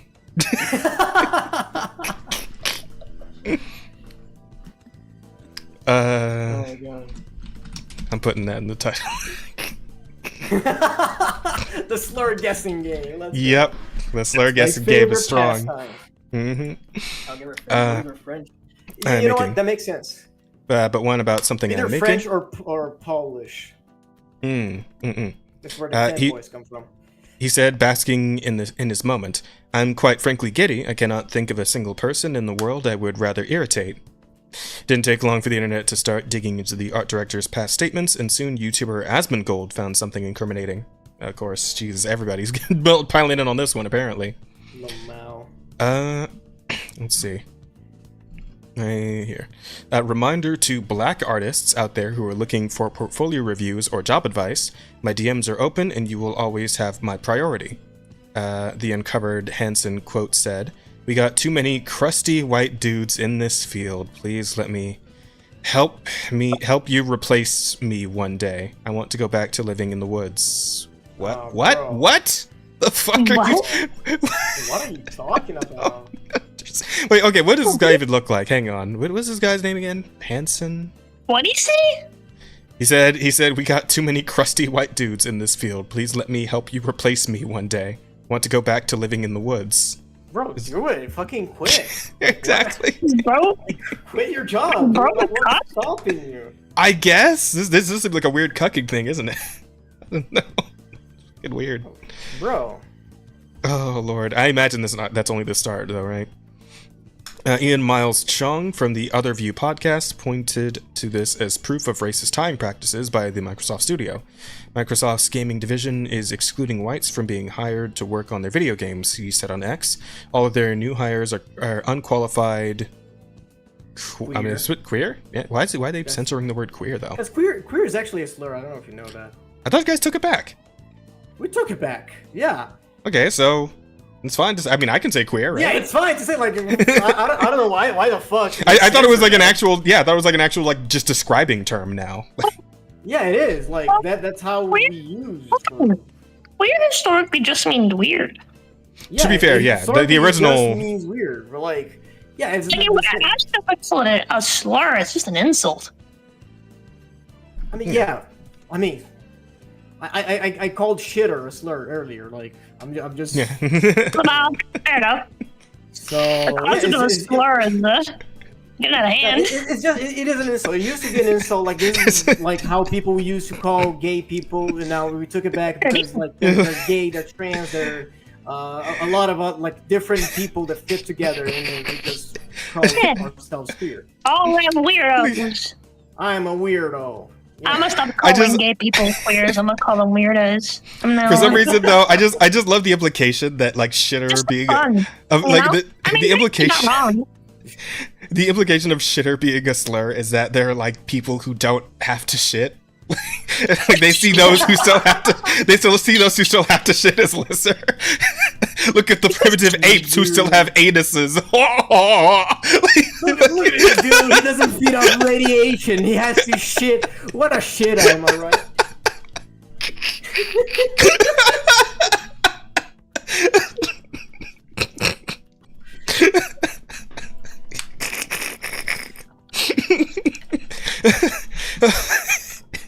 Holy shit. Okay. Musk then seized on this for posting it on X and tagging the CEO of Microsoft, who owns Obsidian. Let's see. This is illegal. Yeah, of course, you're all white dudes and all that shit, right? From Obsidian developer and design lead on Star Wars Knights of the Old Republic 2, Chris Avallone sounded off as well. Based on recent news, if you were rejected from an art position at Obsidian in the past few years, call a lawyer. Discrimination in hiring, especially for a Microsoft studio, can ensure you don't need to apply for a job ever again. Damn. Oh, shit. Based on recent news... Yeah. Musk sounded off on the controversy of racially motivated hiring practices back in March, saying it should not be acceptable for any company in the gaming industry to be racist and sexist against white dudes. I mean, no company in any industry should be able to do that. That's fucked up. Like, if you're somebody who hires people, you shouldn't be able to fucking do that at all, ever. Isn't it crazy that people that hire others are racists? Yeah. And I mean, I'm pretty sure that's like, no, that's straight up against the law here in the States, so. I mean, it should be against the law everywhere. I don't know. I mean, I don't know if it is or not. Like, I don't know how Brazil gets down, but like. It is legal to be racist in Brazil. It is. Oh wait, you say illegal? Illegal. I thought you said legal for a second. Fuck. Sorry, you're speaking kind of fast. I heard legal. Illegal to be racist in Brazil. Okay, it's illegal. People get fucking arrested. I saw the other day someone get arrested for being racist. Yeah. Oh, in what way specifically? Exactly. I'm curious. I don't remember because I saw it on Twitter and I was like, okay, yeah. Oh. Okay. Oh man, Hansen responded back then to Musk's statement, promising to double down on that very behavior. Oh, Elon, you sweet summer child, he wrote back in March. This will only embolden me, you sad sack of shit. Musk commented this week on a repost and a comment noting he is confessing to illegal behavior won't end well for him. Yeah, true. Probably true. One would hope it's true. Has this avowed art director gone too far in trying to provoke Elon Musk? Did Microsoft Studio Obsidian act illegally? Sound off and let us know your thoughts. I mean, my thoughts is that it's fucked up and that guy should almost certainly, no, definitely be fired. Because, like, what the fuck? At the very least, like, no. It's really weird. You cannot just use your prejudice to not hire someone. True. That's all there is to it, really. That's all there is to say. Except for the fact that this Hansen guy's fucking insane and should probably not be in the position he is, so. Yeah. That's where I'm at. He looks really young, though, like... Oh, you found a picture of him? Yeah. Oh, what is he? Out of curiosity, like, ethnicity-wise. Oh, he's white? He's like ginger. Oh no, he's one of those. He's one of the fucking white guilters. What do you call him? A white coon. White coon. Oh wow. I put a picture of him on in the Got chat. it. Huh. Yeah, like. What? Like with this lighting and shit, this looks like it's like a screenshot from a movie or something. Like damn.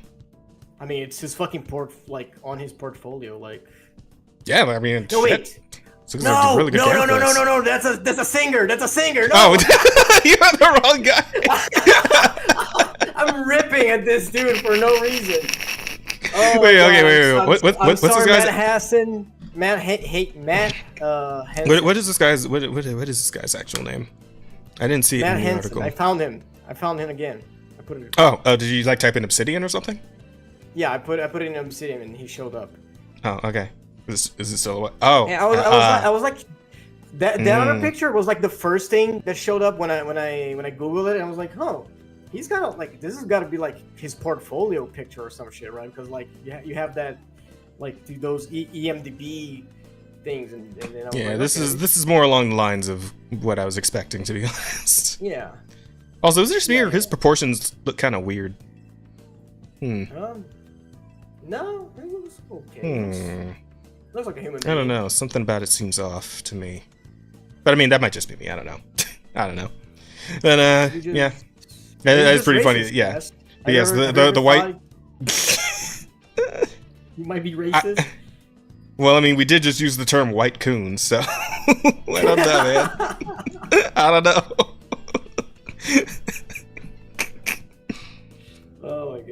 Man. If a bank said they had too many white, crusty men in charge and needed to be replaced, they'd get the Boeing treatment? What's the Boeing treatment? I don't know what that is. Suicide via shooting yourself in the back of the head twice. Oh. Oh. God. Okay. Yeah. Crazy how someone could do that as a suicide method. That's that is one method of suicide of all time. Yeah. Certainly not questionable though in any way. No. Never. Shouldn't question anyone about that. Anywho, what else we got? Oh, I wanted to show you guys this trailer dropped. So I don't know what the fuck is going on over at DNF, but they're dropping some crazy looking shit. Because we've talked about the first Berserker game, Kazan, right? Is it? And now we're kind of excited for that. So now they dropped this shit. This is called Project Overkill, which I don't think. I doubt that's going to be like the actual name of the game when it releases. But they dropped this fucking trailer, and this shit looks amazing. Look at this. There's another DNF Universe game. So they started with a fighting game, then they're doing a Souls-like, and now they're doing this, which I don't really know how to describe the genre of this. It's kind of like just like an action game, I guess. I don't know. Once you see the gameplay, it's something else. Looks good.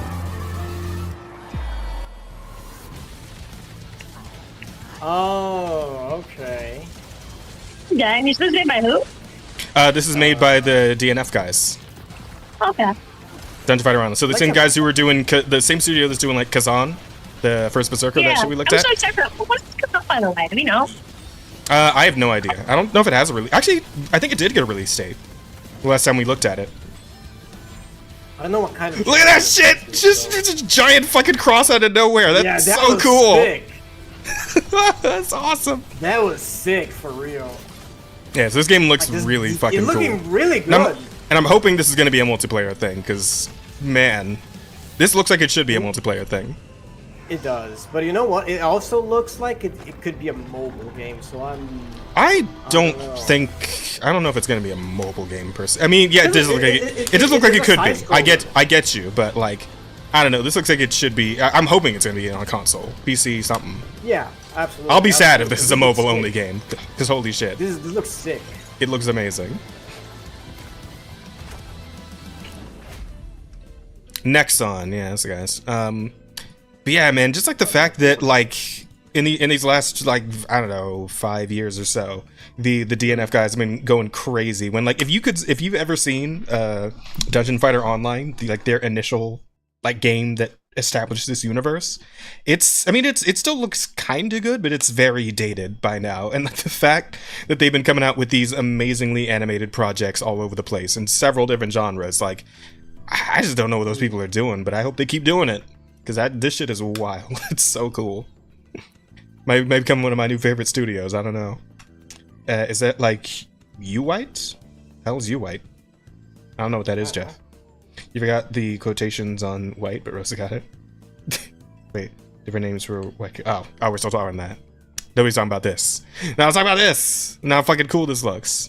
But yeah, I wanted you guys to see that trailer because it's it's fucking awesome looking. Oh, but yeah, you wanted a release date for Kazan. Let me look that up real quick.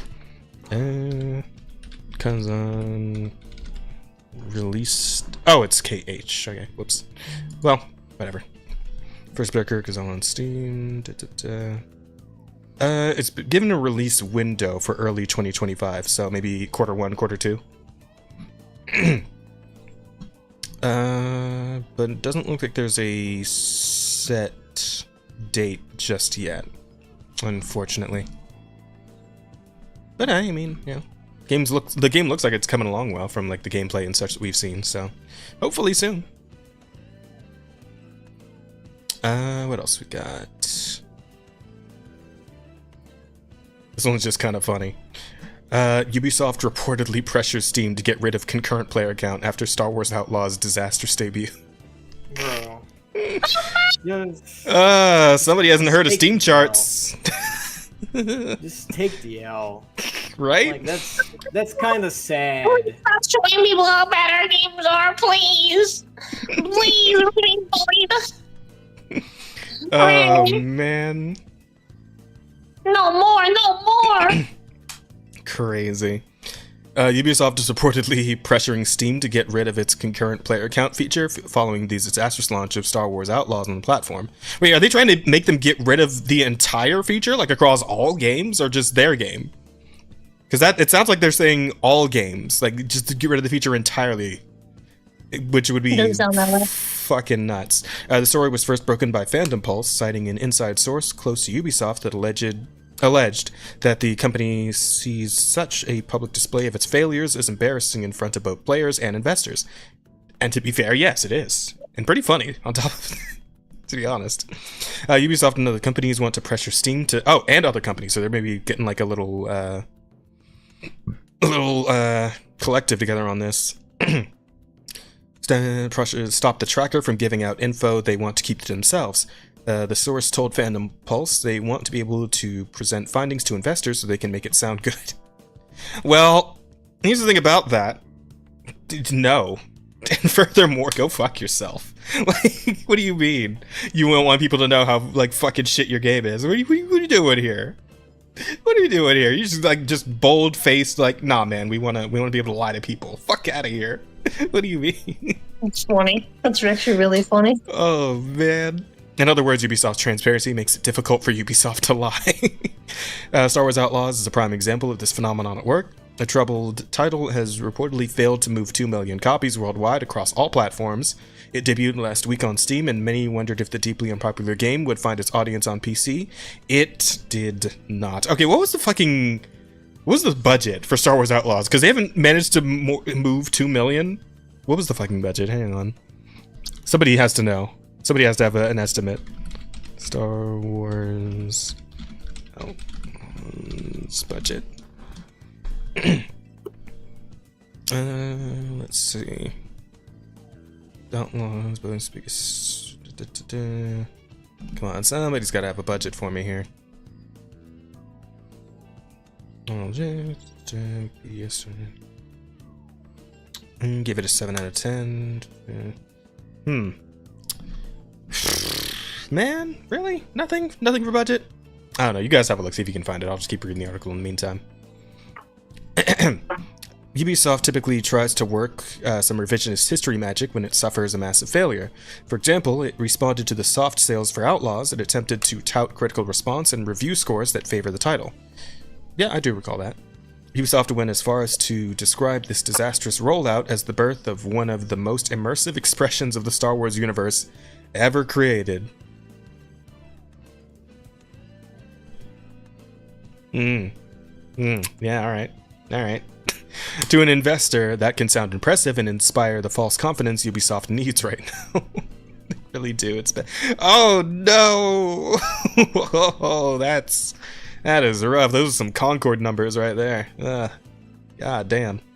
Due to Steam's transparency, and investors can clearly see how many people are playing the game. There's no spin possible, and in the case of Star Wars Outlaws, the public results tell a very clear story. Oh, it's rough, buddy. To be frank, the game bombed in its debut weekend, falling short of 2,500 concurrent players on Steam. The title is also already listed at 25% off in the Steam store, which tells you everything you need to know about how Star Wars Outlaws is selling. It's currently ranked 66 on the Steam bestsellers list. That's not what you'd expect from a game with Star Wars in the title. True. Well, shit, we lost Asta. Asta now! Where is he? Oh, fuck. I heard the sound, but I assumed it was like someone else. Fuck, Brazil got him. Brazil took him, chat. Yeah, fucking Brazil. I thought he was being weirdly quiet, but then I just noticed, like, his model fucking disappeared. If his model disappeared too, does that mean like his whole like PC crashed or something, or like internet dropped out? Probably, yeah. Damn. It definitely wasn't just Discord. Well. Check in chat, see if he's not.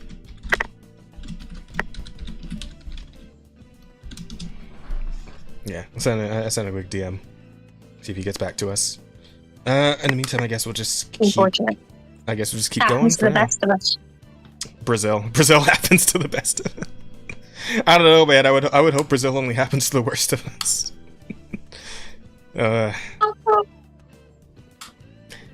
Where were we at? Okay, Ubisoft has admitted in the past that to achieve profitability, AAA games need to sell somewhere around 4 or 5 million copies. That means if the 2 million sales figure is true, not only has Outlaw failed to turn a profit, it was never anywhere close. Oof. If the rumors are true, it would seem unlikely that Steam would give in to pressure from Ubisoft. I mean, we're talking about fucking Gabe Newell here. He doesn't give a fuck about nobody or nothing. He never gives in to anything. Like, come on. It's fucking Gabe. The gaming community would be incensed at such an act, as concurrent player accounts give gamers an idea. Yeah, always wins in the end. He really does. Idea of what new games are popular and worthy of a look. Which, I mean, because I will say, I can almost understand, because I've been playing more Towerborn, and I still really like that game. I think it's a really great side-scrolling beat 'em up. It's probably going to fucking die. That game is pulling less than 1,000 on Steam, like all-time player count. It's not going well. It's really not. Which sucks. I think the game's actually pretty good. But that's what it is, I guess. Steam allows players to try out new games and return them for a full refund if they have less than 2 hours of gameplay logged. That means the concurrent player count acts as a gateway to a risk-free purchase that Steam should not be willing to give up. Do you think Ubisoft is right in trying to get rid of Steam concurrent player counts? Sound off and let us know your thoughts. Well, obviously not. That's some bitch-ass bullshit that they're trying to pull. Straight up. Like, what else is there to say? It's fucking garbage. Sorry, the budget was 70 to 100 million? Yeah. Okay, My PC is officially reset. Hey! And has Windows reinstalled. Sick. So, does that mean you can get on your actual mic here in a minute, or what? Nope. Fuck. I need to reinstall Discord. Well, alright then. By the way, if your game is too shit, I am refunding it. Oh yeah, there was another thing recently with Gabe. I don't remember, I don't know who has that story, but there was a thing with Steam where apparently Gabe was doing, I guess he's done that before, like when that shit happened with what's it called, Helldivers 2, with like it getting cut out of several countries and all that. But let me see. Steam refund. What was that story? It was just, I think Arch did a video on it the other day. One of the most customer-friendly moves of the decade, Steam now will require games that offer a season pass to list exactly what will be included and release dates, and if DLC is not delivered, then a partial refund for the unreleased DLC. That's fucking wild. Holy shit. Yeah. Oh, fuck your roadmaps. You better have something to actually show or else you ain't getting that money. That's... Damn. Okay, yeah, Steam-based Gabe. That's pretty sick. Yeah, I thought I seen a thing about that. That's fucking awesome. Oh, man. Fantastic. Season pass thing. Yeah. I meant to put that in the docket as well, but I forgot to go back and get it. But that's pretty sick. Big W to Steam on that one. Wouldn't you know what? Someone in the game industry actually thinking about the consumer? Gotta love it. I looked through the Steam sale too. I think the fucking fall sale is up right now. But anywho, so there's that. And there's not really much else to say about that. I mean, that's what it is. Stupid bullshit on Ubisoft's part and whoever else is trying to join in on that. He's back! Asta, you're back. Welcome back from Brazil. Your model is not back though. Yeah, no, I had to restart my entire PC. I'm gonna get that back for you. Okay, alright, but I can put you back in here in a second. Yeah, don't worry. I'm happy though. I'm happy you're okay. I was worried. I am okay. Yeah, let's say okay. My internet has been so shitty today. Like, I don't know what's going on. It's making me severely stressed. Yeah, I got you. Another fun little story here. It's like a quick in-between one of the major stories. Apparently, Pal World is about to jump into its first fucking collaborative project here. And the collaborator of all games is Terraria. So yeah, that's kind of wild. I like that. I'm very curious to know what, because they're literally all we have right now is just this art that they had made, and this one tweet that just says it's coming in 2025. Where in 2025? No idea. But I'm very curious as to like how this is going to work exactly and what this collab is going to entail. Like, is it going to be new content in Palworld or Terraria or both? And like, what does Palworld and content in Terraria look like? Like, is it new? Because I know there's like the summons in Terraria that you can have that like fight for you. But like, is that going to be what that is? Like, it's just gonna put Palworld pals in Terraria as summons. Pal summons, yeah. That could be pretty sick. That'd be super sick. Okay, but how do you? What do you do for a Terraria in Palworld? Like, what if you fight fucking Skeletron? Skeletron, is that the one? Yeah, that's what in Palworld. You have like Terraria mods in Palworld. Like, you know? Yeah. Oh man, that'd be fucking nuts. It would look cool. Not gonna lie. Yeah, I would love the excuse to get back into either of these games. So I'm very excited to see where this goes. For sure. Also, my video link is. Oh, okay. Let me put it back in. But it's just really funny though, because like as the like how like unbothered Palworld is as the fucking Nintendo lawsuit is ongoing, right? The lawsuit and shit. Yeah, they're like, nah, we're gonna collab next year because nothing's gonna happen. Yeah, they do seem. I mean, that gives me a vote of confidence though, because I really want Nintendo to lose that shit. Most everyone does and should. So. Yeah, absolutely. It's a fucked up, stupid lawsuit. To lose, yeah, it's a fucking dangerous lawsuit too. Yeah, absolutely. Oh, there you are. You're a little fuzzy, but there you go. You're smoothing out. You're getting smoother. Fucking. Those pixels are getting some lotion. There we go. All right. Hey, there it is. Oh, I'm gonna give you some of my lotion. You know what I'm saying? No. Okay. I refuse. All right, it's fine. Oh wow, that's a lot of tabs. Daga kotoaru. What do you mean it's a lot of tabs? Okay. This is like the least amount of tabs. No. I'm actively installing Opera right now. And Opera's like, would you like to reopen your 286 tabs? What the fuck are you doing? What is wrong with you? Stop this. The answer is yes. No! Fucking moron. Stop. Are you insane? This is probably why your fucking audio and all your shit broke, because you won't close your fucking tabs, you moron. Oh, wait, hold on. It's because I restarted my computer. Like 4 times. So it's basically multiplied the tabs across every reset of my computer. Okay, but here's the thing. 50 tabs is still fucking ridiculous. All right. Yeah, it's 48 tabs. But I mean, you know, whatever. That's still stupid. Stop. Close some. You're not even looking at most of those. How long is it? Yeah. I bet at least like 10 of those tabs you haven't looked at in like a year. Fucking close them. What are you doing? No, I literally use all of them. What the fuck are you talking about? I do not believe you. 48 fucking tabs. I don't trust that shit. I don't trust that shit for nothing. Get out of here. Has she had that audio issue since moving? I don't know. This is her trying to fix it right now with the reset of the windows and whatnot. No. I've not streamed since, no. Not yet, no. Yeah, so... Stop shaming her? No. Never.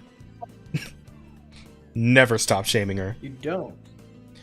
Obviously. We will roll up the newspaper. Like, fucking 48 tabs insane, right?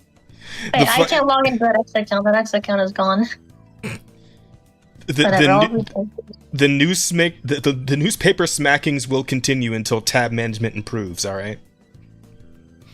I want to open all my tabs. I just want to open all of them. Don't. Close your tabs, just bookmark some shit and close it. Yeah, use your fucking bookmarks. What are you doing? Rosie is my little sister at this point. I will continue to bully her like she is. Yeah. Yeah, fair. Tab phobic. I am. Absolutely. There shouldn't be that many tabs open. This is too many tabs. The shit I got going on right now. You can kind of see it in on the screen, chat. I got like 1, 2, 3, 4, 5, 6, 7, 8, 9 tabs open. That is the utmost of tabs I ever want to have open.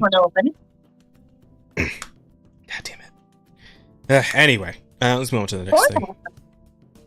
Oh yeah, so this was pretty funny. So yeah, no. So we were talking about Arcane earlier, and just a tune my mother used to hum. This is actually I don't know if we can actually show this on stream. We may get copyrighted for this. Is the end scene. Yeah, well, I'll just jump around for the screenshots. It's fine. It's just screenshots. But yeah, this is the is one of the scenes in the last 3 episodes of Arcane, and the difference between the Western Netflix version and the Chinese version. And you guys might notice there's some differences here. Yeah, just a little different. And so bro, it seems that lesbianism as a concept got stopped at customs going into China. They bro, I saw like not only this scene, I saw like every lesbian scene, every gay scene got like altered, and this is the good one. Fuck. This is like the one that's done like okay-ish, right? Yeah, I got you. I saw some that just blurs like half of the screen. It is so off-putting, so jarring. Yeah, bro, this is fucking wild. Like this is goofy. This is goofy as fuck because like there are some scenes where like Caitlyn is just floating in there, right? Where she's like leaning against Vi like that. Like in the Chinese version, she's just floating. She's just a floating head. Like it is so dumb.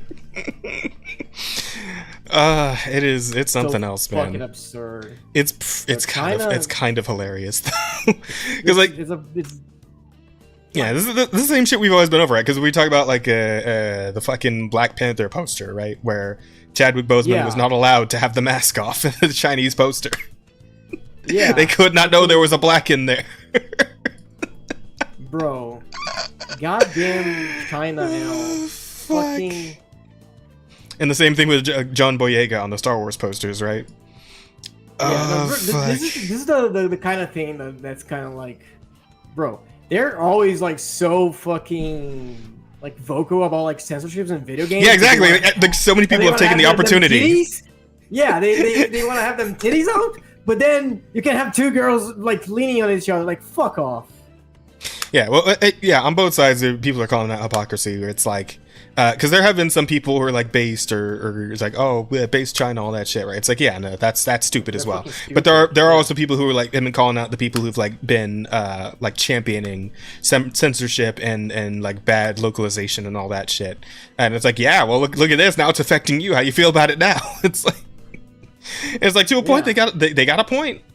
You know, but like here's the thing, we just got to get to a point where it's like we can acknowledge that all censorship and all like fucked up localization is bad, and there shouldn't be any of it across the board, right? Not to stomp the things the chuds like, not to stomp the things that the queers like. You know, like let's be real here and just say that it's bad overall, right? Yeah, we should let people's work go the way that they intended to go, right? I agree. Let the creators have their vision and whatever. I fully agree with that. You don't? I said I fully agree with that. I think everyone. I think creators should just make whatever they're gonna make, and if people like it, people like it. If they don't like it, they don't like it. Exactly. Like I think everyone has the right to produce whatever they want, even if I don't like it. True. Absolutely, I agree with that. No one likes it. Yeah. I feel like the issues usually gets caught up in the. Wait, what? As long as it's not illegal. Yeah, exactly, absolutely. Yeah. But I believe the issue usually gets caught up in the financials of it, right? Because like there are instances in which like whole countries will try to block these things completely, entirely, if these creators don't bend the knee to their standards on the matter, right? Yeah. Such as China. Obviously, yeah, but like and shit like when like what MasterCard and Visa have been doing with like their fucking tyranny over certain certain businesses, lewd content and all that. We talked about that a week or 2 ago, right? So it's like there's a lot of money wrapped up in all this sort of thing, and it's like these guys aren't bending the knee because they want to. It's because like their bottom line is getting completely fucked if they don't. If they don't do what these people are making them do. But we need to get to a point where it's like these people don't feel compelled to make these artists do this sort of thing, right? That's where I'm at anyway. I feel like, I like how many 40K is being used to make crappy inclusive content. What China is doing is retarded as well. Yeah, it's all retarded. Like when you're trying to bend the original intent of the creator, the original vision of these projects, it's fucking dumb. It sucks, and you shouldn't be allowed to do that.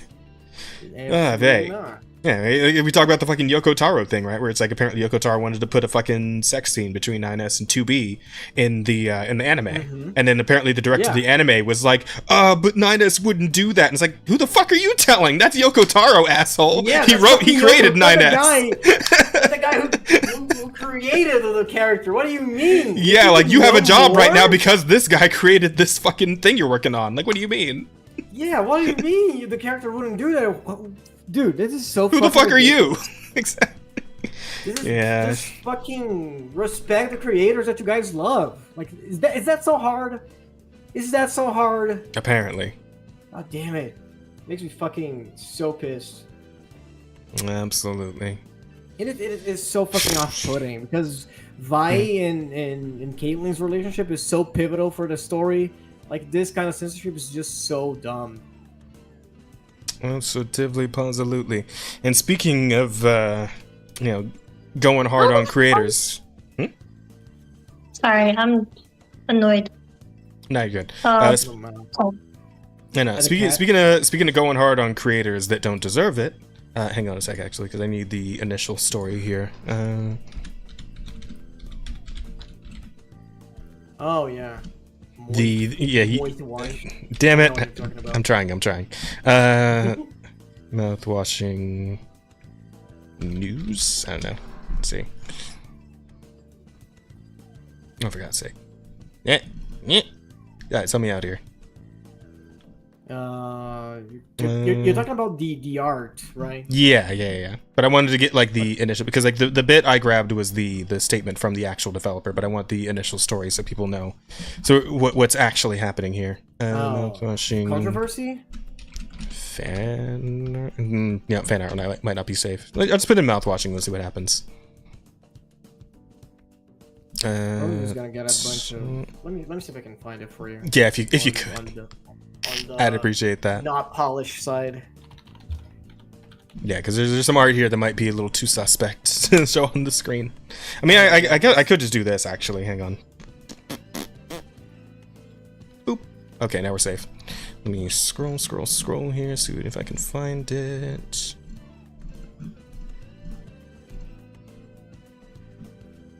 Is this it? Probably this is it. Hold on.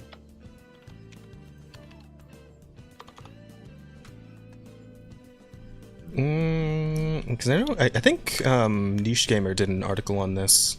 Maybe if I could just bring him, just go find Niche Gamer real quick. There they are.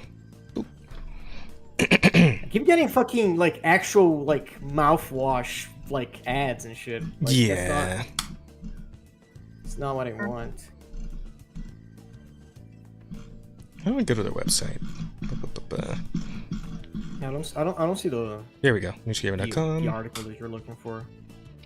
It's here somewhere. Let me just look through here real quick. I saw one like post that popped off. That's like everyone's talking about, but it's just like a post. It doesn't have a link to anything. That's weird. I don't see it. Oh no, wait, there it is. Got it. Okay, let me turn this back on. Find it? Okay, let's go. Yep, okay. So, the story is that a mouth-washing developer defends artists harassed by fans. So, Wrong Organ, the developer of the popular indie game Mouthwashing, came out to admonish some fans who had begun harassing fan artists. Spoilers ahead for Mouthwashing. I don't care. Probably not going to play it. Most of the harassment is directed at artists who have depicted the character Anya in ways that the harassers consider sexualized, quote-unquote, of course. A prime example is the artist Usa, who drew Anya in their style while also giving her elf ears, because why not? They're cute. As a result of this incident and others, Wrong Organ put out an announcement telling them that if you can't be respectful and considerate, this fandom is not the place for you. Right, yeah, so this is the actual developer speaking on this matter. Some mouthwashing fan creators have been receiving harassment over works that others have found distasteful. If you see fan works that you do not like, block or ignore it. Any form of harassment is unacceptable. If you can't be respectful and considerate, this fandom is not the place for you. So he brought up Usa, and you probably saw that Usa art too, right, Asta? Yeah, yeah, no, I saw it, because I follow Usa. Usa's a fucking great artist. Yeah. Yeah, so Uso put out that art and apparently got absolutely dogpiled for it because again it was a little more risque in the outfit. But again, it's a fictional fucking was, character like, and people. Yeah, that was a sexy art. Like yeah, there's no need to sugarcoat it, right? Like no, absolutely. It was sexual, right?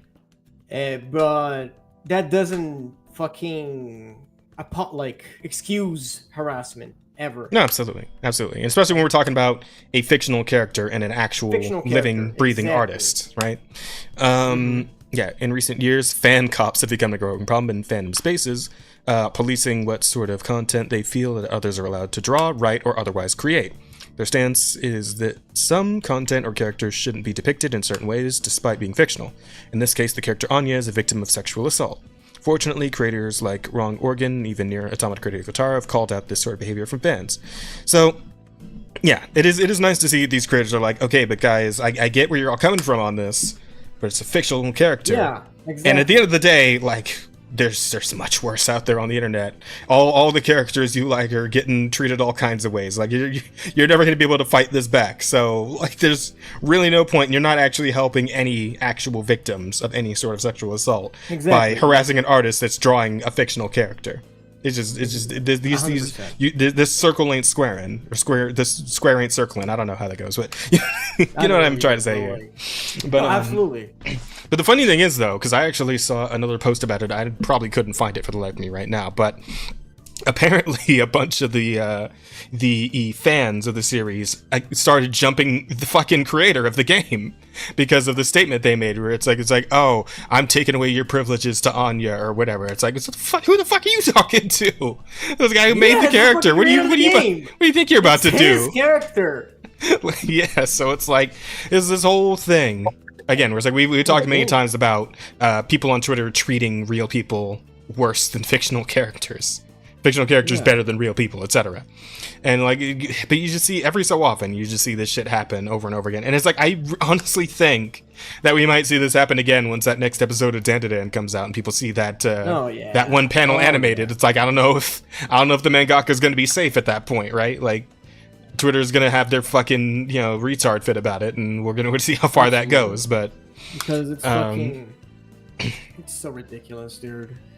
Like, put like, these people are defending someone that doesn't have feelings, doesn't have thoughts, someone that doesn't exist. Like you are defending nothing. Yep.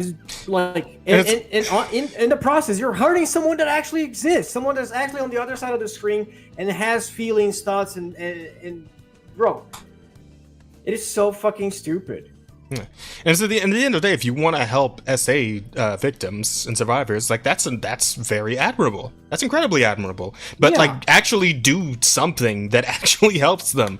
Donate to a shelter or an organization that helps women like that. Better yet, go work for one. Right? Like, go do an actual tangible thing that makes a difference. Don't just sit up on Twitter bitching at artists who are drawing fictional characters in a way you don't like. That makes no fucking sense and does nothing for anyone. Yeah, and the bitching is usually like the lesser evil, because these people are the same ones that are gonna dox others and and send death threats. Yeah, and Uso wasn't even the only one getting like the major flack for it, right? There was another artist who made like a.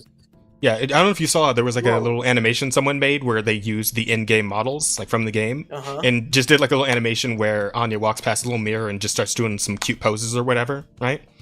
And and somebody's bitching about it. It's like, it's like the animation's cute and all, but I mean, the fact you put deep cut breasts on her makes it's really weird, man. It's like, they use the fucking in-game model, you fucking idiot. And it's like, there's also this implication, right? That's like, if a woman has larger breasts, she's automatically more sexual than a woman who has smaller one, even if she's just as fully dressed, right? And it's like, that's kind of fucked up when you think about it. These people are the same ones that are gonna be like saying, "Oh, breasts aren't sexual. Stop sexualizing breasts." But you're the one putting the fucking sexualization on breasts, because you see someone with bigger breasts, and you're like, sexual. Oh, you're sexualizing this character. Blah, blah, blah, blah. Yeah, that's all fucking insane to me. Like, they're so hypocritical. So hypocritical. It's crazy. Absolutely.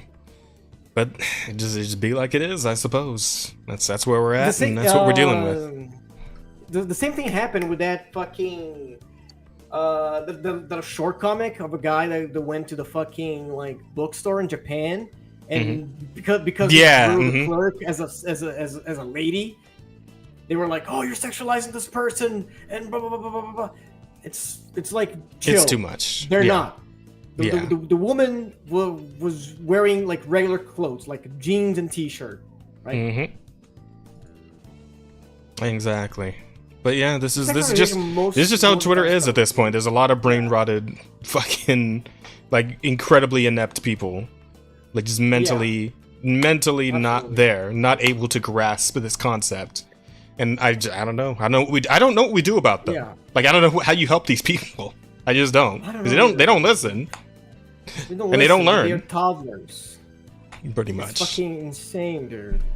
But yeah, I guess we just keep pushing back, right? We keep doing what we're doing right now, right here. We just keep pushing back against morons like this, and hopefully at some point they'll just finally go away. We'll move past this at some point, hopefully. Hope so. Because fucking these people are not like the majority, right? They seem like they're so much, but like they're not that many people.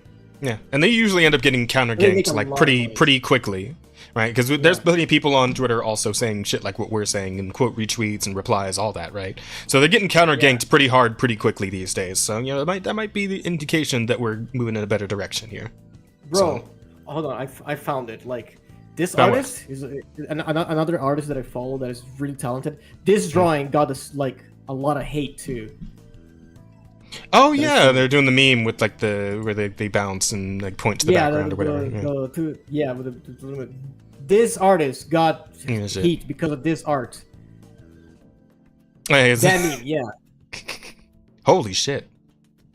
Jesus Christ! Oh yeah, that's kind of gory, but yeah, the art that they posted got heat because they drew her like that, which is very accurate to the character. Yeah, that looks really good.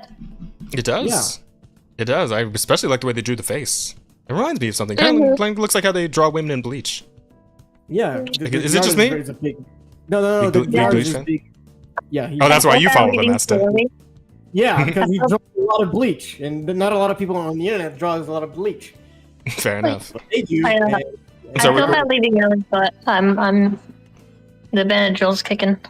That's okay. Do you want to at least go through the questions before you go? You can do them already. I think you guys can do them. I'm tired. Alright, okay. No, it's okay. It's alright. Night. Bye, Rosa. Good night. Bye, rest well. We'll see you for the next one. See you. Bye. I'm talking about people who are overly sensitive and call everything SA. They were assaulted once or feel like they were, and now everything is SA. Mostly incels and femcels. Yeah, I mean, there's definitely people who are extremely hyperbolic about this sort of thing, and they overblow and overplay their hand. I mean, I'm sure there's some people who actually like went through some crazy shit, and it's like, you know, maybe their broken mental state is a result of that. So it's like I can't completely like just blanket condemn all of these people, but there's got to be a way to bring them back from that to a more like normal viewpoint on this sort of thing, and a more reasonable. Not even normal, just reasonable, right? Where they're not just like threatening artists with death and shit. Like we can't be there. That's the one place we cannot be. Exactly. Two wrongs don't make it right. Yeah. Like your experiences are valid. Like the criticism sometimes is valid too, right? Because there is a lot of sexualization of women on the internet and many fandoms and many spaces. That is a valid critique. But it never justify attacking someone, right? It never justify like harassing and doxing and threatening. Like that shit doesn't. That shit is not valid. That shit is not justified. That shit is never excusable. And if you can't be like level-headed to deal with these kinds of stuff, right? Maybe you shouldn't be on the internet. Maybe you should be taking care of your mental state first. Absolutely. You know. Absolutely. I do agree. I do wholeheartedly agree. But unfortunately, the internet is free. So yeah, we'll be dealing with this for the foreseeable future. You just gotta fight it back bit by bit. Bit by bit. It is a harsh reality. But now they're saying non-SA is SA, and it ruins it for everyone. Yeah, imagine the people who have actually, like some people, I guess not all of them, but some people who have been actually sexually assaulted probably don't, feel very good about being compared to a fictional character going through something like that. Or not actually going through something like that, because none of it's real, right? So, yeah, probably doing more harm than good in that regard. We can go over one more thing. I thought this was pretty interesting, so... Apparently, Sony is working on a new PlayStation handheld console that would rival the Nintendo Switch. This handheld would allow PS5 games to be played on the move, but it's still years away. So, because they did do that little, I think this is the thing in the picture, is the thing that, connects directly to a PS5. You can't really actually be too far away from it but you can go around your house with it. You go sit on your couch and play on the thing, or go lay in bed and play on it, or whatever, shit like that, right? But what they're talking about is something that rivals a Switch, so that's something that the console is the handheld, right? And I would say, remaster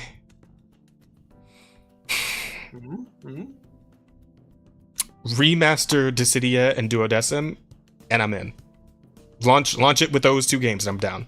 That's all I'm gonna say about it. It's yeah, do that and I'm in. We can do it for sure. You know what? Valid. Very valid. Yeah. What are the details in the actual article? Portable gaming has been a challenge for all these companies for so long.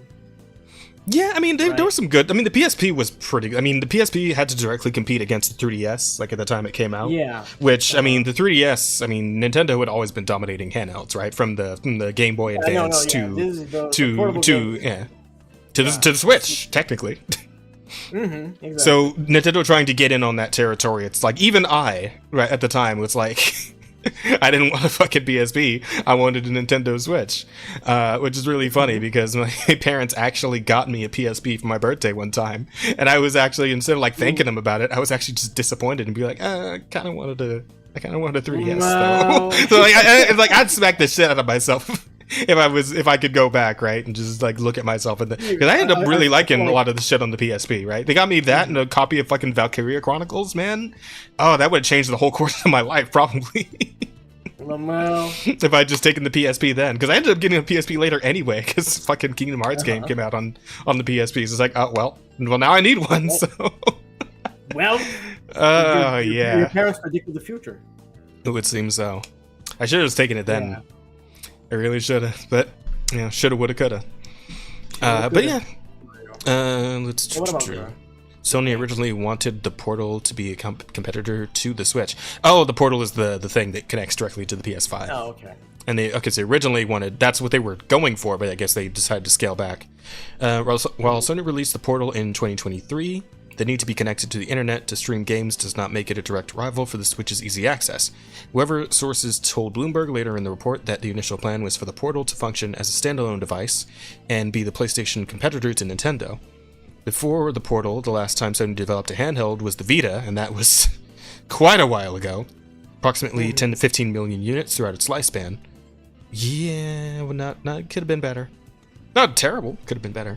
Sony spokesperson was asked to comment directly, but declined to do so. However, given that this news is out in the open, there's a chance the company will have more to say on the matter soon.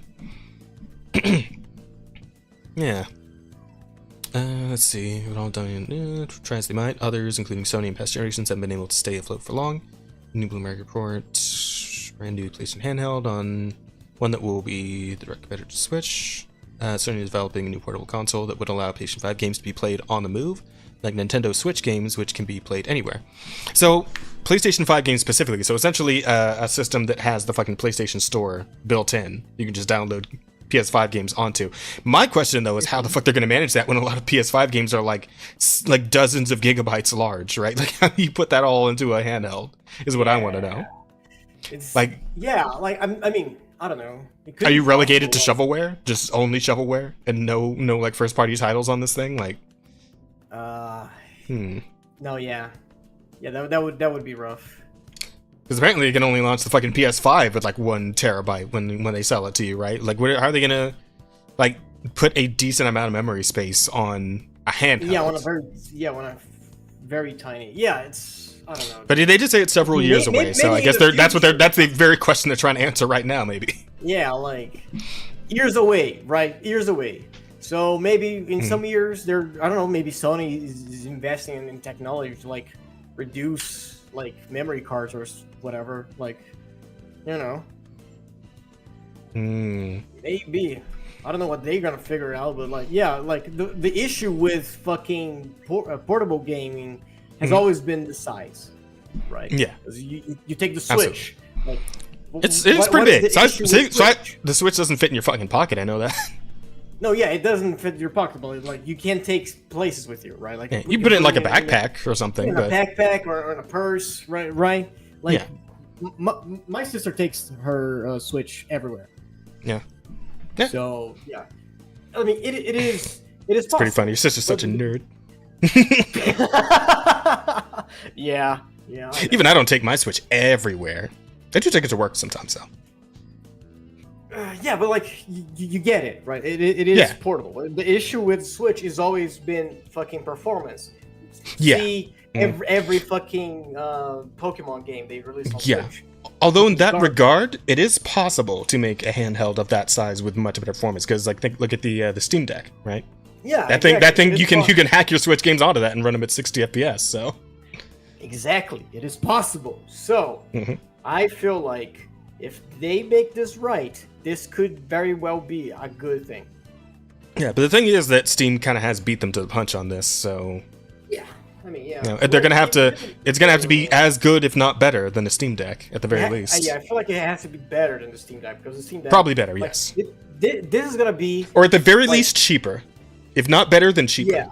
Yeah, no, absolutely. Because this thing is gonna be like a console. Like the Steam Deck is like basically a portable computer because you can, run emulate.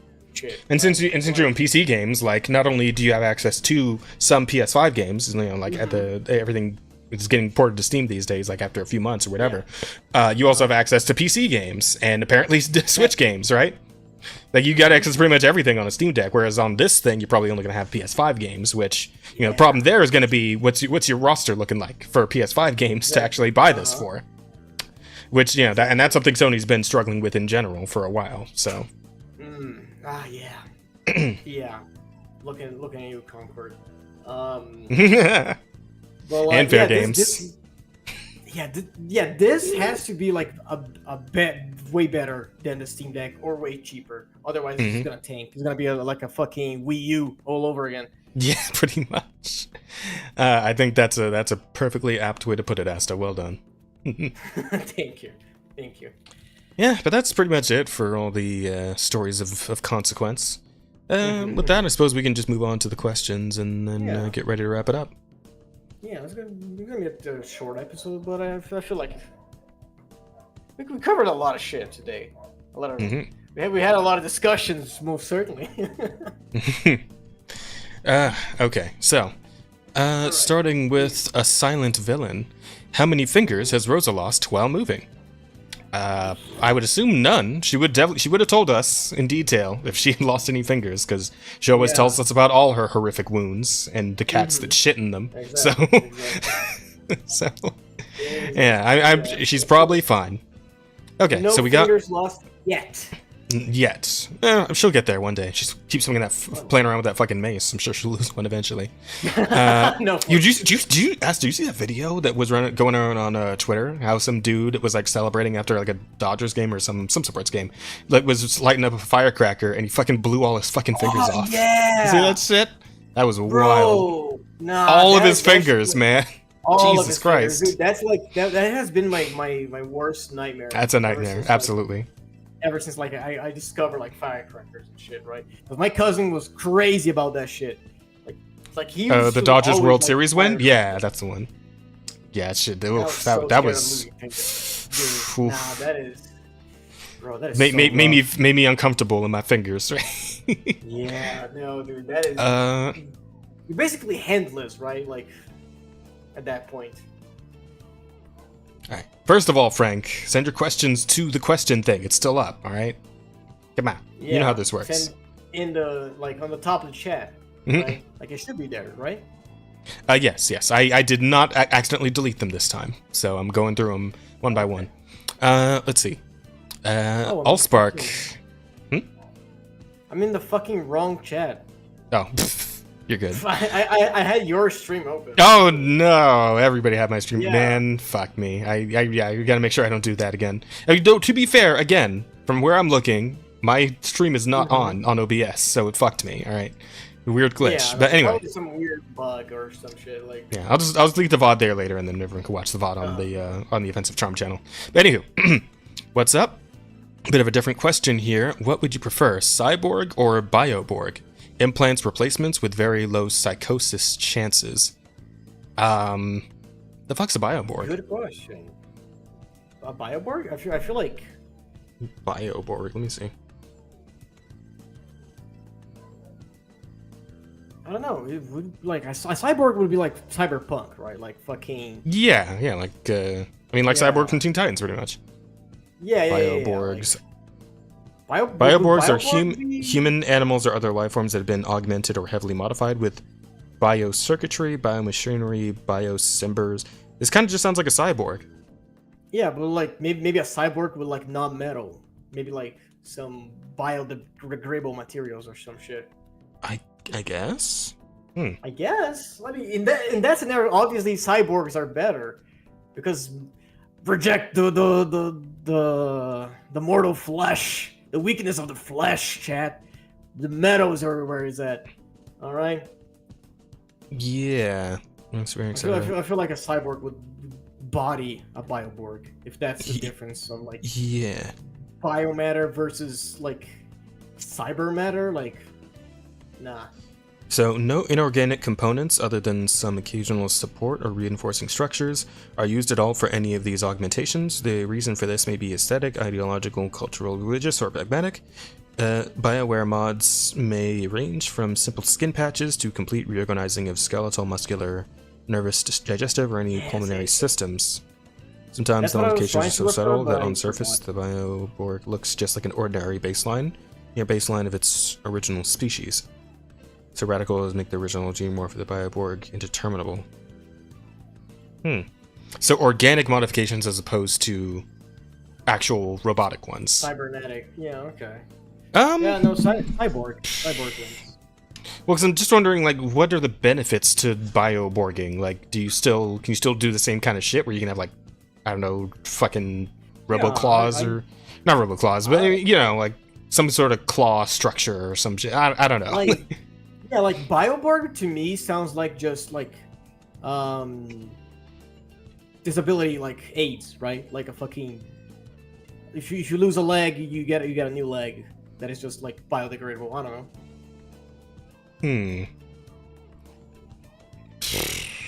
I guess I go with cyborg since I just don't really understand what the hell a bioborg is. You're still a biological being? I mean, I don't just like. I need some examples of like what bioborging can do. Like, getting like some pictures or something, maybe. Let's see. Self-healing? Images. I mean, that's like you have like a fucking healing factor. That would be cool. Are you just like putting fucking animal parts onto yourself? Like, is that what's happening here? That could also be cool. To like become like a hybrid like tiger man thing. Yeah, well, the things I'm seeing here in the image search are still looking pretty like robotic, though. Would a Warframe be a bioborg? Or are those actual like robots? Captain America? Captain America? Oh, he's a bioborg? Okay. That's what Ingo said, I guess. I guess that counts. The super soldier serum, like, augmenting his you know, internals and all that shit. Space Marine without the armor? Do Space Marines not have, like, robo shit on them? I've seen some Space Marines that have, like, robo eyes and, like, metal hands and legs and shit. But I guess it's like a Space Marine that hasn't been, like, injured in any way. Like, they just have the gene seed and nothing else. Okay, if that's what that is, then maybe a bioborg. Because again, the idea of the fucking cyber psychosis shit going off is like like you know the praying mantis arms and shit. That's cool, but it's like if I have to go insane for it, I don't know. Probably not so worth it. I'm already insane, Chad. I would go cyber. Well, no, insane to the point where you just start actually murdering people and the cops got to come put you down. Like, that level of insane. Good. That's how I want to go down. Asta needs to die in the shootout. That is how you go. Like, you gotta die. Would you call that assisted suicide at that point? Canada might. Canada might, yeah. Terminator. You know what? I want to go cyber psychosis, kill a bunch of people, get shot by the police, and then run away and die on a snowfield. That's the goal. I see. Well, we'll keep that in mind. So what we can do. But yeah, I suppose I'll go with the Bioborg then, and I guess Asta's going with the Cyborg still. So I'm going cyborg. Yeah. All right. Rejecting the wicked flesh. You mean corpse starch? I keep forgetting what corpse starch is. I feel like someone explained this in a previous episode. Terminator has metal insides. Yeah, well, Terminator is just a robot. Like, there's no organic anything in a Terminator. I mean, like, they wear, like, the weird, like, skin suit thing, but, like, that's literally just a disguise that's made of probably, like, some sort of synthetic, like, like, some synthetic material meant to resemble, like, a human skin. But it's not actually real skin. That's a whole ass robot. Anywho, let's see, what's next? TF Allspark also asks, another question, Avatar-style mechs or Fallout 4-style power armor? Which would you prefer to have? Avatar-style... Oh, he means Avatar, like the blue monkey like people. Fucking, those fuckers. The movie with the blue people, I think. No, I think I would prefer the power armor. Because, well, they're bigger, and they got, like, crazier weaponry on them. But I think I like the idea of being a little smaller, a little more mobile, so probably the power armor, to be honest. Wait, you said power armor twice. Well, no. Sorry, the mechs. Yeah, no, the mechs are like bigger, and obviously like they got more weaponry and shit on them. But the power armor in Fallout is smaller and more mobile and whatnot. So yeah, I think I prefer the power armor. Yeah, I think so too. Like I feel like it's cooler too. I feel like the mechs, they're just boring and not very useful because they lost to a bunch of like animals and shit. True. Yeah, that did happen. So yeah, no. Yeah. I mean, to be fair, humanity apparently came right back. Not in like the second movie. Yeah, so. But I didn't watch the second movie, so it's. Yeah, me neither, because I don't care. But I don't know. Just like Avatar, just like it came and it went, and I was like, I don't really care to watch any more of it, to be honest. I never understood the hype of it. Like, it obviously, great movie. Like especially like when did it come out? Like 2014, 12. Like it came out really. It was like a really fucking good production for the time, right? Like that was like out of the world effects and shit. But I still think it's such a boring story. Like I feel like the movie doesn't holds up. Yeah, no, I get you. Yeah, but that's answered. Let's see. Villain up again. Wasn't the villain the first question as well? Oh, maybe not. The finger things. Oh, you're right, yeah. The first question, like, disappeared. I don't know why. Weird. But anywho. Well, I'm not, like, checking these off as I go. I'm just reading down a list. But anyway. Yeah. Let me see. Now that Rose is in Alabama, is she and Peito going to visit Cam for dinner? Maybe. I don't think you'd have to ask her, but she went to bed, so she can check. Cam is Camelot. Yeah, we've had him on the show Camelot, once before. Yeah, okay. He's another flesh person like me. No, yeah, I remember Camelot. He was on Share the Stage too. Yeah, exactly. I made that his fucking. You did. That was you. That was you. Yeah. Yeah. For the Share the Stage. For the Share the Stage. Yeah, that was me. I remember Camelot. Yeah, good times. He's a cool guy. Let's see. Electric Angel says, Rosa is a lesbian with a girlfriend. How do you feel about Chinese gay erasure? She probably finds it funny, to be honest. Yeah, let's be real. Funny, not gonna lie. She did. Well, try to answer when you posted it. She didn't make a lot of noise about it. She probably finds it funny. Yeah, You but know? we'll try to answer on Rosa's behalf, knowing what we know of Rosa for questions that address her specifically. But yeah, she probably found it funny. Next is villain again. Did you hear about Smith & Wesson, a firearm manufacturer, getting banned on Facebook for posting pictures of guns? I did not, but that seems kind of stupid. I mean, does Facebook actually have some sort of specific rule against posting firearms, or? I feel like I don't know. I know Twitch does. I know you can like. I get that. That's probably why there's a fucking Smith & Wesson Twitch channel. But like, I wouldn't have thought that would be a thing on Facebook. Huh. Well, at least they always got Twitter. And post all the guns they want on Twitter. Yeah, you can post whatever the fuck you want on Twitter, apparently. Which is good and bad, but I think it is the way good things and should bad, you know. Like, yeah, sure, you go around censorship, but you also like have videos of people getting killed. Yeah, okay, maybe there should be a point where it's like that's a bit is a little too much, right? Like that should probably stay on the dark web. Exactly. Then to yeah, I heard about it. I don't know if you ever saw this. I didn't see this, but somebody said there was a fucking video of. Actually, no, wait. You talked about this with Helmsman, the video, the fucking subway surfers in Brazil. What the fuck was that all about? Yeah, no, I saw that. Yeah, bro. I wonder if that's still on Twitter somewhere. Like video of the guy getting fucking did he get like decapitated or some shit? Like, I hope not. Yeah, like he raised his head and it fucking hit the concrete and like opened his skull, like fucking, Jesus. Yeah, and his brains were all over the wagon. It was very graphic. Sounds like it. God damn. You're gonna turn the camera off at that point, like fucking hell. Yeah, like dude, like don't film that, but they kind of did, and you can kind of see his brains, and I hope that shit is not on like anywhere like public, like Twitter. Because also I think there was a teenager. Yeah, so that's fucked up. Yeah, it makes it so much worse. Yeah, but so there should be some reasonable stopping points, but like generally, free speech on the platform is a good thing, I think. No, yeah, free speech is good, but I still think like some sort of imagery should be like blocked off, right? Like like excessive real life gore is a bit much. Yeah. Absolutely. That aside, where are we at? Okay. Asta, what exactly do you not like about Musk? Maybe an example, like something he does or has done? Like, okay, so as I said, floor is yours. He did on Twitter.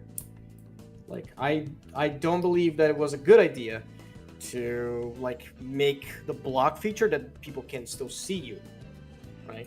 Like, yeah, Rosa is right. Like, it is easy for you to stalk someone. You shouldn't be facilitating that. Like, even if it's just a little bit, just you skipped one step, you shouldn't be doing that, because it just shows that your platform doesn't care about the customer as long as it keeps benefiting their AI product. I feel like he's like generally a shitty person, right? With the whole thing with his daughter, and yeah, no, fuck that guy. And I also don't think he deserves all the praise that he gets, because there's a bunch of meat writers that say that he is the Iron Man, right? And he's a CEO. He's not making stuff like Tony Stark is, because Tony Stark is an inventor. He goes and makes the robots. Elon Musk pays people to make robots, and I think that separation should be done, because there's a lot of idolation towards a man that really is just a rich guy. Like, he is smart, yeah, of course, but like fucking my dad has like 2 PhDs, right? Really? Like, impressive. Yeah, he does. Like my dad's a smart guy, but he's not fucking rich. And there's a lot of people that are really, really smart that are just not rich and don't get the meat writing, right? And I think it's stupid to fucking idolize him that much. There is a certain something more you do need to have to like sometimes it's just not enough to be smart. You also got to be like clever. You got to be business minded. So maybe he's got that going for him. I couldn't say. There's I really don't know. Luck and that too. In that, Music could be that too. Because like because what a lot of rich people do, they have like a lot of good investments. Like like the thing like he got like real big with PayPal because that shit was like was it PayPal? I think yeah. I'm not sure. I'm pretty sure was that a Musk thing? PayPal. I think so. I think he co-founded. I suppose PayPal. that would make sense to a point, I suppose, because like I know, yeah, of all these card companies who are like fucking checking people on all the content shit. I don't think PayPal has ever been one of them, at least as far as I know. So yeah, but he also got off PayPal for a while back, so I don't know. But that's like, PayPal was Musk's villain. Yeah, that was Musk, and that was like a big like money shot, right? Absolutely. Like, that was very, very clever, and yeah, sure. Although again, he got a lot of investments from his dad. Like he hates his dad, he does, but like his dad like has been vocal about him as well. Like Musk used a lot of his money to get started, so I feel like that's also like very, very shitty of him to like buy the hand that feeds him.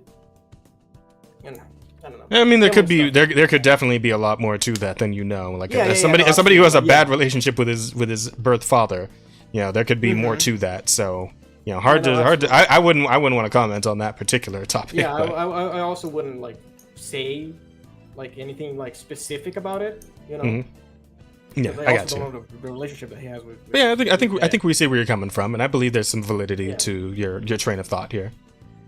Yeah, it's just again, it's a nuanced thing. You just kind of look at it from the whole perspective, or as many perspectives as you can, I suppose. But yeah, it is what it is.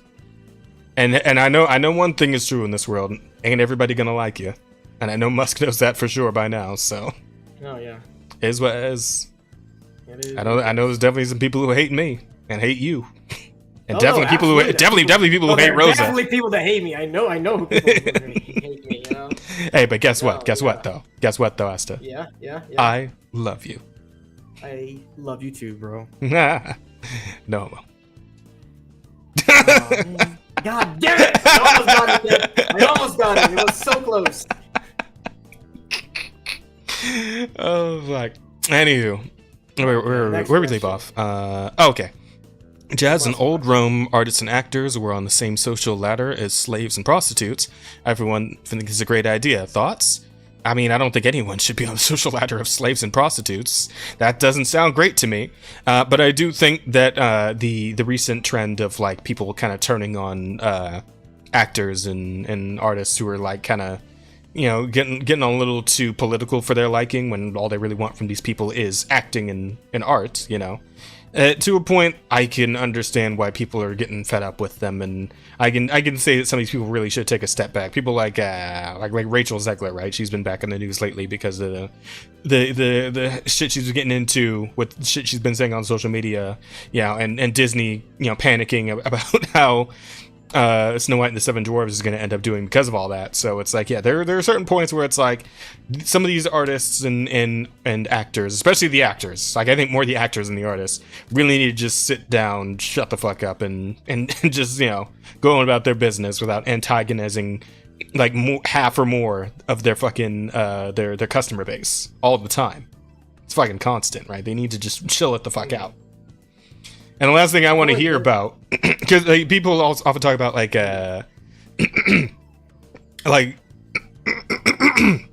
artists or actors and I'm good.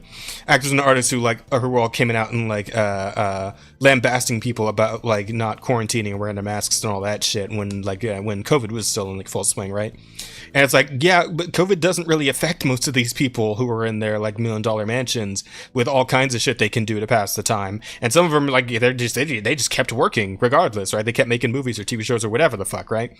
So obviously we don't want to hear from these people about shit like this, and we don't want to hear from them about like the political stuff, like all of them glazing fucking Kamala Harris leading up to the election. Nobody wanted to hear that shit from them. They don't fucking care, right?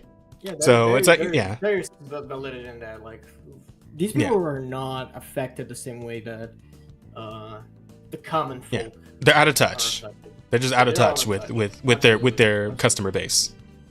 And absolutely, I feel like this is very hard to discuss because like they are still human, and I feel absolutely. like they're still like have valid thoughts, and they no, for sure. There's some I agree with, some I disagree with, but it's like the way that Hollywood works, right? Is that the way that Hollywood works is it is extremely like almost radically left, and like the like dissenting opinions can't really exist in Hollywood, or else they're immediately going to be like shunned and whatnot. So the messages you're getting out of Hollywood are typically all the same fucking like echo of whatever stance they decided to stand on, and whether or not they even actually believe in said stance, or they're just trying to do it for clout, right? Which is definitely a thing that Hollywood gets up to often. Yeah, there's a lot of like clout chasing. Like some of these like takes are not even like legit.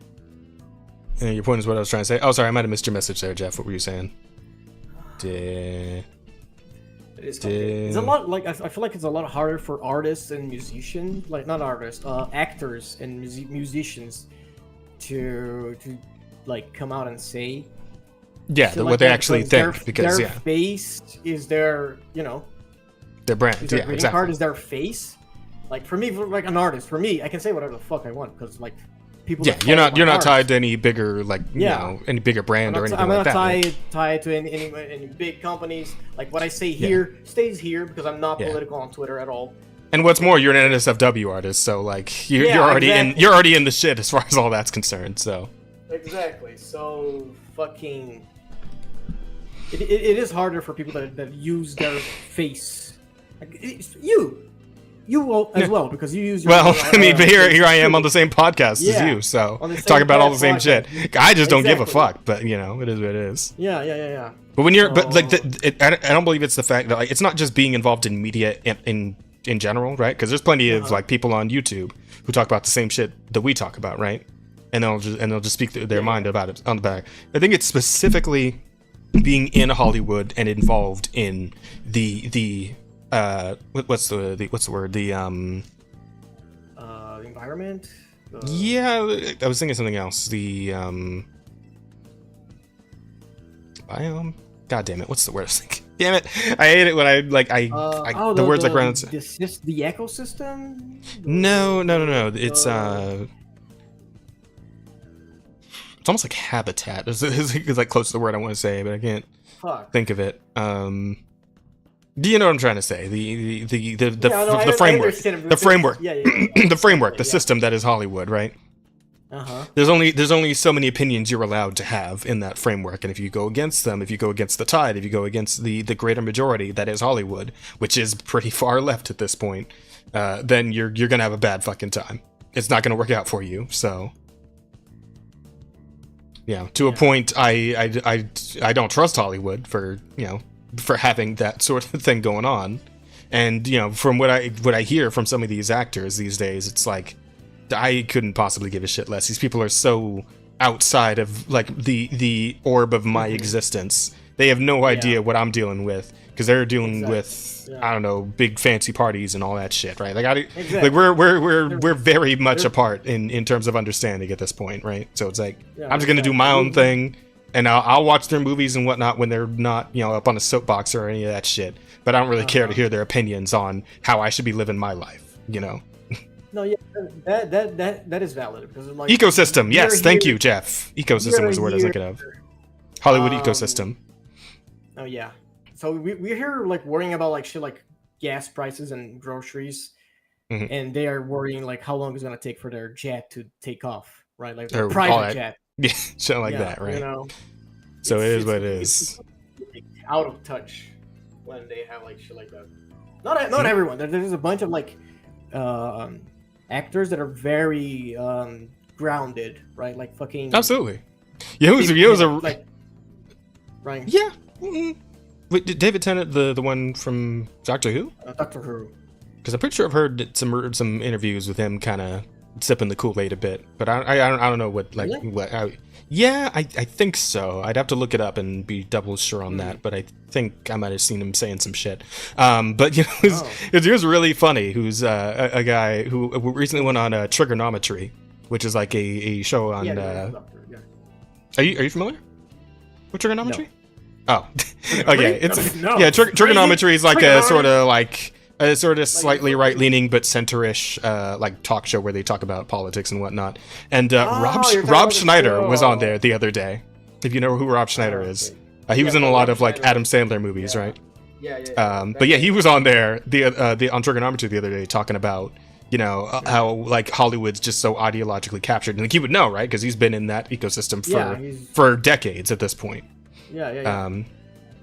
He is very left. Yeah, Bear says Tenet's very left. So, I mean, I'm very left. Like, well, I don't think I think he's more left than you are. Like, I don't think David Tennant would be on this podcast if we offer. I mean, obviously, aside from the fact that he's much more popular than us, but for reasons of ideological standing, I don't think he'd want to be on this show, right? No, I get it. But like the thing that I say is because like whenever I see an interview of him, is like wearing like a fucking hoodie, and his apartment is just like fucking a regular apartment. You know. I mean, he's not just that because he fucking out of touch as like some like fucking Taylor Swift. That's why I quoted him specifically, right? Yeah. I mean, just living humbly though doesn't necessarily mean that you're not, in the Kool-Aid. No, yeah, so. absolutely. I'm just saying he's not as far. That's why I got you. I quoted him exactly. I don't even know that much about him other than he was like the doctor. Yeah, same here actually, and he was in Jessica Jones, I think, too. He did a bunch. He did a good job. Stuff. It was good. Yeah. But yeah, okay. But yeah, that's kind of where we're at on all that. What's next? Oh yeah, so the slavery and prostitute thing. Yeah, I'm not down with that, but I do believe they could stand to shut the fuck up a little more often. How much money have you guys spent on Steam, and does Lord Gaben, true first son of the PC Master Race, all-knowing Lord of Steam, deserve to have 5 super yachts? I think he can make do with 1. But as far as how much I've spent on Steam, I have no fucking idea, and I don't know how to check that. There's a way of checking. I know Is there? There's a way of checking. Oh. Check. Much. Would you have like put in all your info, like your account name and whatnot? No. I think like how can it's a thing in Steam. Oh. Right? Okay.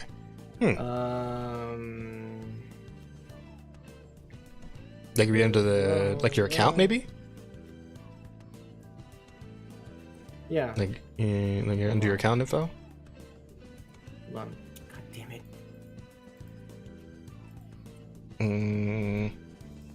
Let's see. Library. I can't imagine it's a ridiculous number in my case, because I usually only buy shit on Steam when it's on like super sale. So. No, same here. Like. It's not gonna.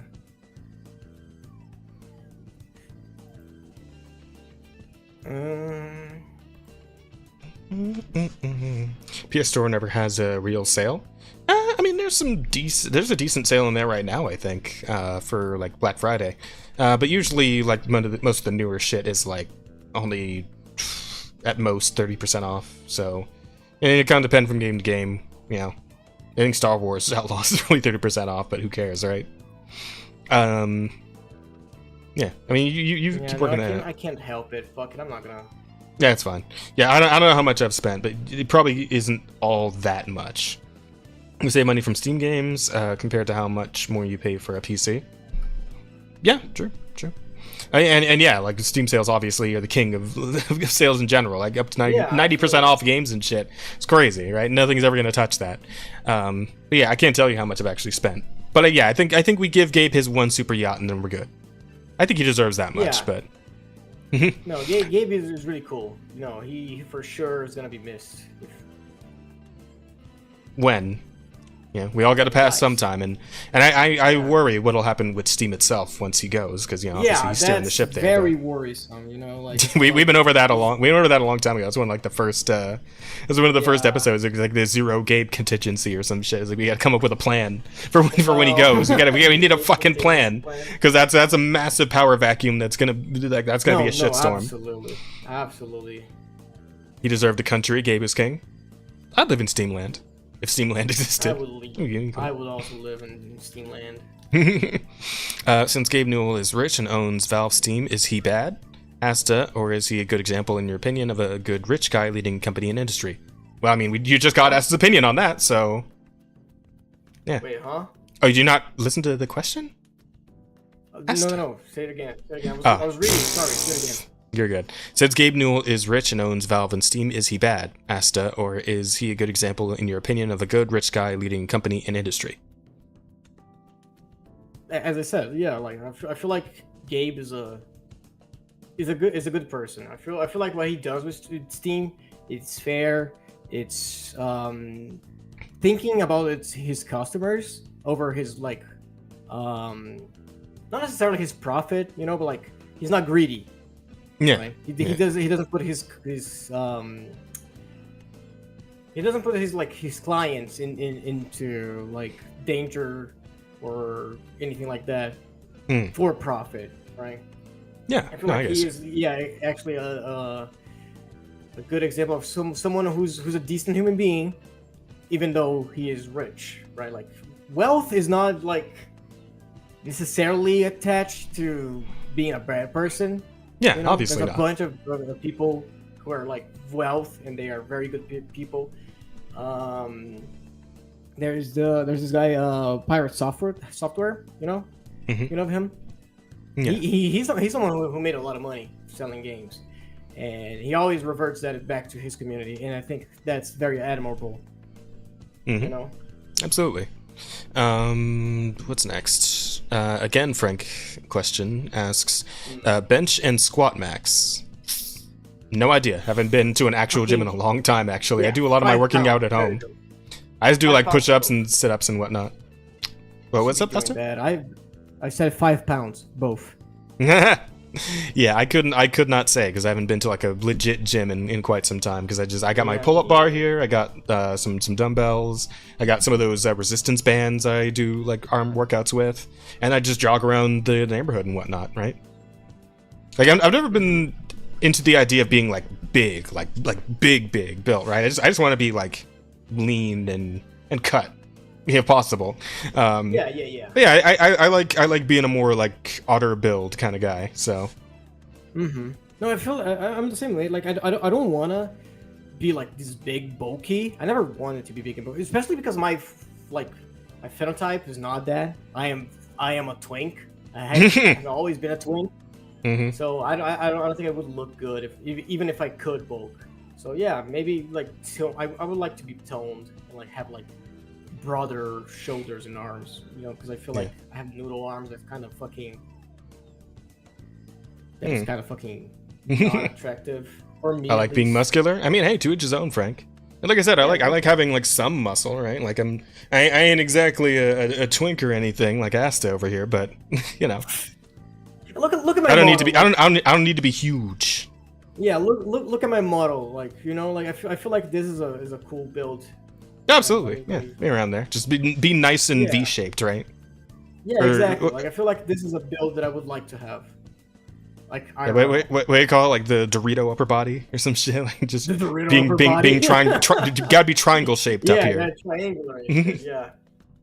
Nice, Jazz. Show it. I mean, all I really got's the arms right now. I got to get back on my jogging because I got some paunch in the stomach. I can't really show you any of that. Anywho, next up, my God, Frank. Frank, have you tried or considered using AI to supplement your work? Maybe you could do more commissions for cheaper. He's asking you because I don't do no art. Art ain't my thing. Yeah, I have considered that, especially when times are rough. But you know, my dumb moral code doesn't allow me. Well, I mean, if you were just using it for supplement and not like just, you know, actually wholesale using AI to make an art piece. But what exactly does like AI like help with if you're only using it as like a tool to supplement your actual art? Like what can you do with it? There are levels of that shit. Like there's this thing called like okay, so when I was talking about tools and shit, like they're like you know, like the select tool. Vaguely.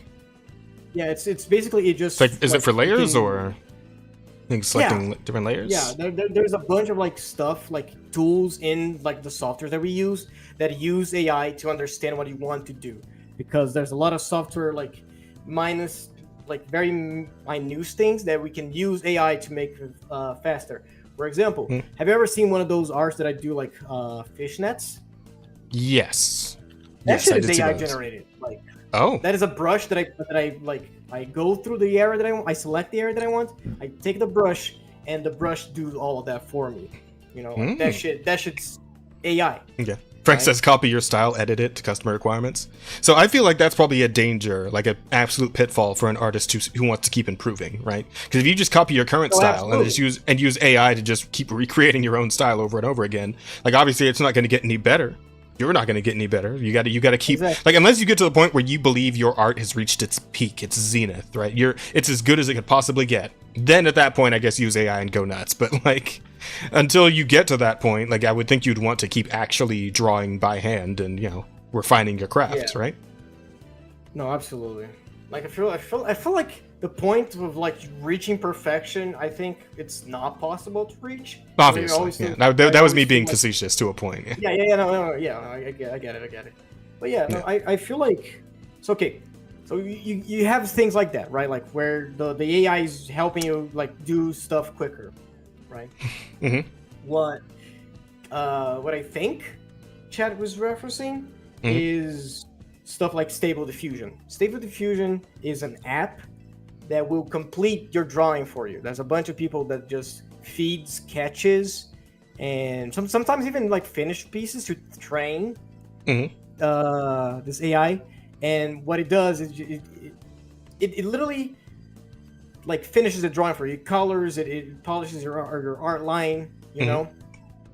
But the issue with that, it is these kinds of softwares, they're not gonna draw just from the thing that you feed to it. It draws from like its data bank, which has like. Oh, okay. So if you had like an AI that you could feed only your own art into, then that might be a little more reasonable and workable. Because Frank in chat is like, I was like, practice on your own dime, but that's like, but when you're like doing it for a customer, just use the AI to get it out quick, right? And it's like to a point, I suppose I could understand that. For doing that, I would have to like make my own AI. I have to like program my own bot to draw only just from my own data. Right. There's someone like there's a VTuber like that is the guy is a programmer and he has his own AI VTuber, right? Like he's there with her and she comes and she talks to him and shit, and she has like a synthetic voice. She's like completely AI, right? But he's the one programming her and tweaking her, and he has like filters and shit. Like he has total control of this person. Who is this guy? But out of curiosity. Naval. For a second, it's like is it Scott Falco? Because I don't know if that little robot girl he has as his mascot is AI. Oh, Lamal, no, it's fuck. Naval. No, not Naval. Vito. Oh, okay. Vito. Oh yeah, Villain just shouted him out in chat. Yeah. Spelling correctly. Neurosama? Yeah. Yeah, Vito. That shit is funny. I'm curious. I'll have to take a look. Because I've never heard of this person, but I'm a little curious to see how that works out. Okay, that aside, we can move on to the next question. Let's get wrap this up. We can go on for a while. I'm not going to use AI unless I learn how to make an AI. Fair enough. I mean, hey, probably might serve you well to actually do just that, though. Especially with AI, you know, making its way in the future here. It might be a good idea to learn how to fuck around with some AI. It could turn into a career. You never know. Let's see. Maybe you could do more commissions for cheaper. And hey, if you get yourself a good career in tech, move to the States. Yeah, these are things you should consider. I mean, obviously, I know you have your moral hangups about it, but like these are things you could consider, you know, and see how much you can, you know, kind of tweak your morals a bit, just to help yourself out a little, you know. At the end of the day, no one's gonna help you out, but you has to, you know. So. I know this is not new to me. Like I spend like copious amount of time like thinking about this. About this kind of shit. No, fair enough. Yeah, I'm kind of taking the piss a bit, but yeah, you know, you got to do a special view at the end of the day. So yeah. Let's see where we at. Okay, you already read that one. Are you going to shell out the money to play Path of Exile 2 Early Access? Yes. 100% yes, Bear. I am going to do that. I saw the fucking, the stream they did, the live stream the other day. That's an hour long. That game looks fucking incredible. It looks so good. It looks so fucking good. It's just better Diablo at this point. Like, come on. It looks amazing. And it's only $30 for the early access, right? So it's like I'm already paying half of what I would have paid for fucking Diablo 4 on launch, right? So I think that's extremely, extremely reasonable for the game that they've created. Because the early access is going to be like the entire story, pretty much already. I think it's going to exclude a couple of, what's it called? A couple of classes they had planned. And like one advanced class from each base class, from what I saw in the stream. But the game looks like there's so much content to go through for that $30, right? You're absolutely getting your money's worth. Path of Exile 2 is looking great. Yeah, it is. I'm going to stream it. I'm going to stream it. I'm going to buy it. I believe it drops December 6th. And guys, keep in mind, right, that's just for early access. Like, this game is going to be free on full release to play. Like, seeing this game and the amount of work that went into it, like, it is unfucking believable that they're actually, this is like a live service thing, that they're actually putting this game out for free. Unbelievable. Fucking insane. I know, but I can't get over the fact that it's paying $30 for a free game. Well, it's $30 for the early access to the game. And, like, because we don't know exactly when the full release is going to be, do we? Have they put a date out for full release? Because, like, obviously, yeah, early access paying for that is, like, it's iffy. But, like, if it's going to be, like, a couple of months until the full release of the game, I mean, I'll pay that $30 for that early access. Plus, at the same time, like, the amount of work that has clearly gone into this project, I want to give these guys some money. I think these developers deserve it, for sure. Like, Asta, have you seen any of Path of Exile 2 yet? No, not actually. Just hear you guys talk, but I never saw, like... Oh, I want to show you a little bit. I want to show you, like, a taste here. Alright. Like, I meant to bring this up before Rosa left, because I wanted her to see the fucking warrior class. It's like the class in here just swings a giant fucking hammer that causes like these massive ground explosions and shit. It's awesome. It's amazing. Let me see. Also, Bear sent us the step to step to figure out how much your Steam account is worth. Mine is $950. Oh, I mean, I'm probably right around there too, honestly. Yeah, it doesn't seem crazy, like, thinking that I have, like, this account for Relic years. of the old world. Ready your men, Captain. We will only get one chance. Captain. The kid's got a mean cleave. Just this intro cutscene is fucking amazing too. Yeah, no, this looks good. Sullen! Damn. That was sick. Right? It's fucking awesome. Let's get some actual gameplay trailer here. Enemies, and How yet many years? Probably bound 10. to one another. For my Steam account, probably around the same, honestly. Life must be protected at all costs. Some have said Oh, this is dark fantasy as fuck, by the way. Like, Yeah, no, the I darkest see of dark that. fantasies. I say, Which is fucking amazing. there can be no salvation without sacrifice.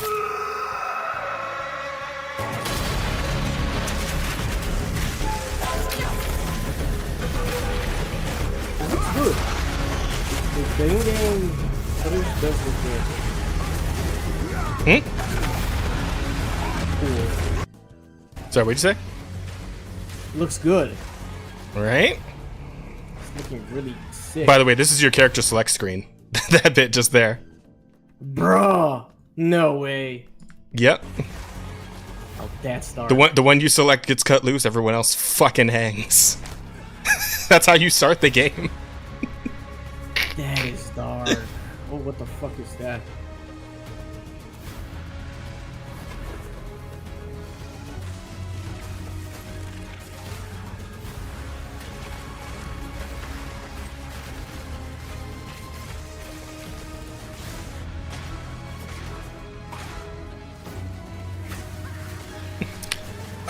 beautiful.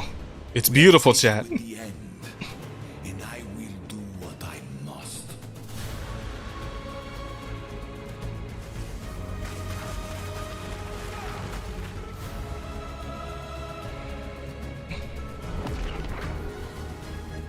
I'm so excited. Yeah, I can see that.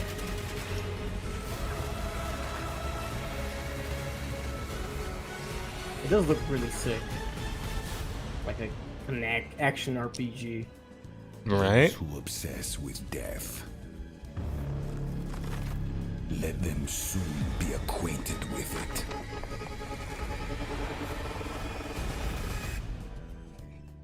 Now, as you just saw, even in early Fucking access, incredible. Path of Exile 2 also have unblockable attacks, which are indicated by this red flash. If you see one of these coming, make sure to dodge out of the way. Using a shield also gives you access to shield skills, like Shield Charge, which allows you to charge. Here, I'm going to axe and can shrug off the hits of small enemies with large amounts of armor. Even though the mace slams are slow, you never lose control. Longer attacks can be retargeted as you go, and if you find yourself committed to a long attack, you can dodge roll out of it at any time. It's got roll canceling. Among the It's skill fucking options for awesome. maces, you'll find a variety of slams, fire attacks, war cries. And I want to show you this bit, like this, the creativeness that they use for lines this. of fire. Any slam skill will then cause these fissures to erupt with lava. I can even run through them with a skill like Stampede to do huge amounts of damage. You see that? Your skills activate the fucking fire fissures you put on the ground. That's so fucking cool. Yeah, dude, that's so sick. Like the fucking skills interact with each other. Yep. And it breaks the ice too. Like yeah, man. like And apparently just your shit. Yeah. Yeah, and there's like apparently a whole host of skills that are like multi-class that you can use on literally anyone, and the game will tell you what ones will synergize with your class skills, right? And there's like a fucking fucktillion combinations that you can go through. It's wild. It looks like it's gonna be so much fun to experiment in this game. I'm so excited. So excited. That makes it so like not a lot of people are gonna have the same builds, which is really fucking cool. Actually. Absolutely. Modern programming in a top-down game, nice. Absolutely. This game's fun. Yeah, I'm just gonna let this keep playing while we do the rest of the outro. I'm just gonna mute it. All right. Okay. Let me see. I think that might have been the last one. Oh, we're close to the last one. Let's see. Wait a minute. That's actually on the question screen. Oh no. I thought that was... Hang on. What? Huh. It's actually switching the windows. I have these on two separate windows. So it could do the... What do I have this set to? Okay, sure.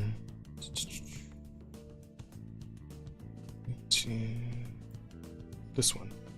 Yeah, okay. I think that'll do it. Oh god. Stop. Hold still. There we go. Okay, got it. No, it's still... okay, you know what? Fuck it. Every time I full screen it just fucking does it just goes back to the other thing. Whatever. It's fine. Fuck it. Let's see.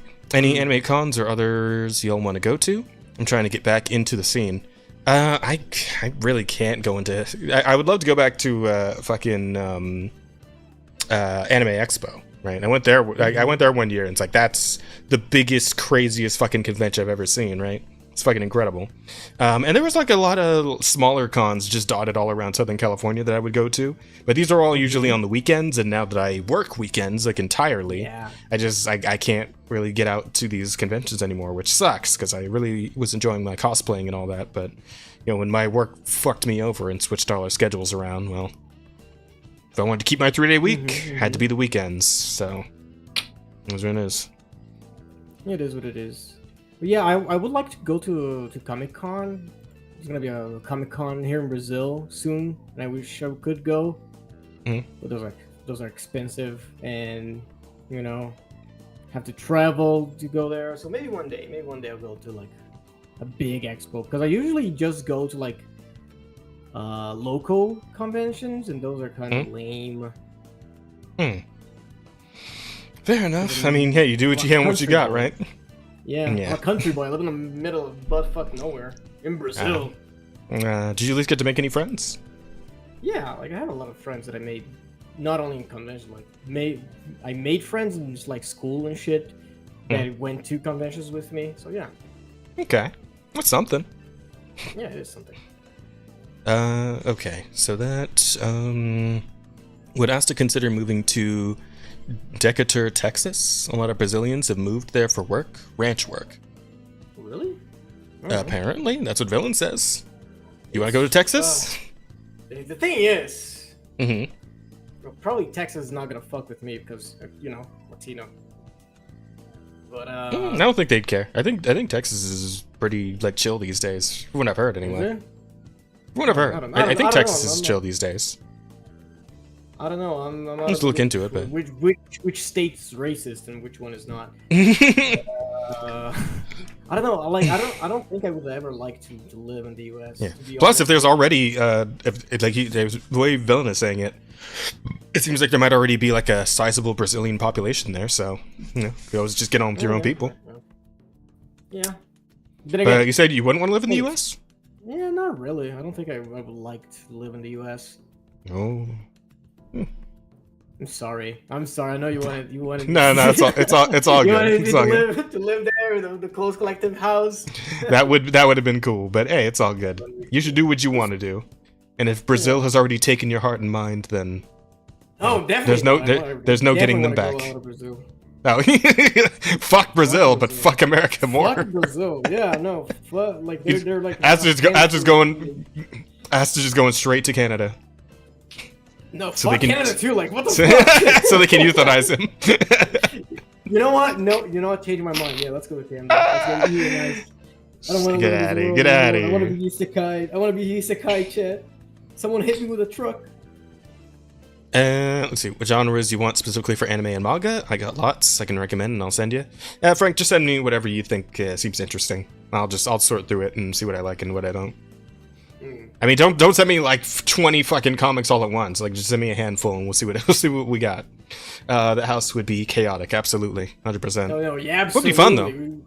It would be a lot of fun. We would like fucking yell all day, and we're gonna have fun. We're gonna like do like drinking games and orgies. It's gonna be so much fun.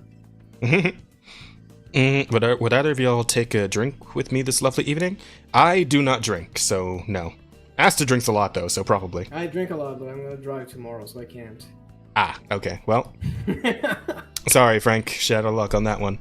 And with that seems to be all the questions, every single one of them. So, we're good there. Let me get this out of the way. That is the end of the Q&A. So, let's figure out a title. Asta, if you would do me a favor and read off the titles for me, and we'll see what we can put in there. The titles.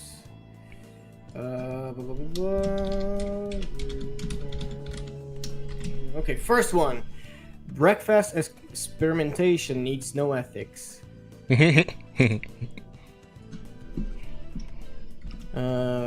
Brazil boasts the hardest water. The best one for me. Reciprocal racism is the love language of men. The slur guessing game. And look at that asshole haver, what a shitter. I don't know if we could put all that on the fucking YouTube title. Sorry, what was? And you gotta say this a little slower. Like you gotta wait for me to confirm because I'm typing all these out as you're saying them. Oh, okay. Which one do you get? The first one. So go from the second one. Oh, god damn it, Jess. Okay. You went through all of them in like 20 seconds. All right, I can't type that fast. All right. Okay, so Brazil boasts the hardest water.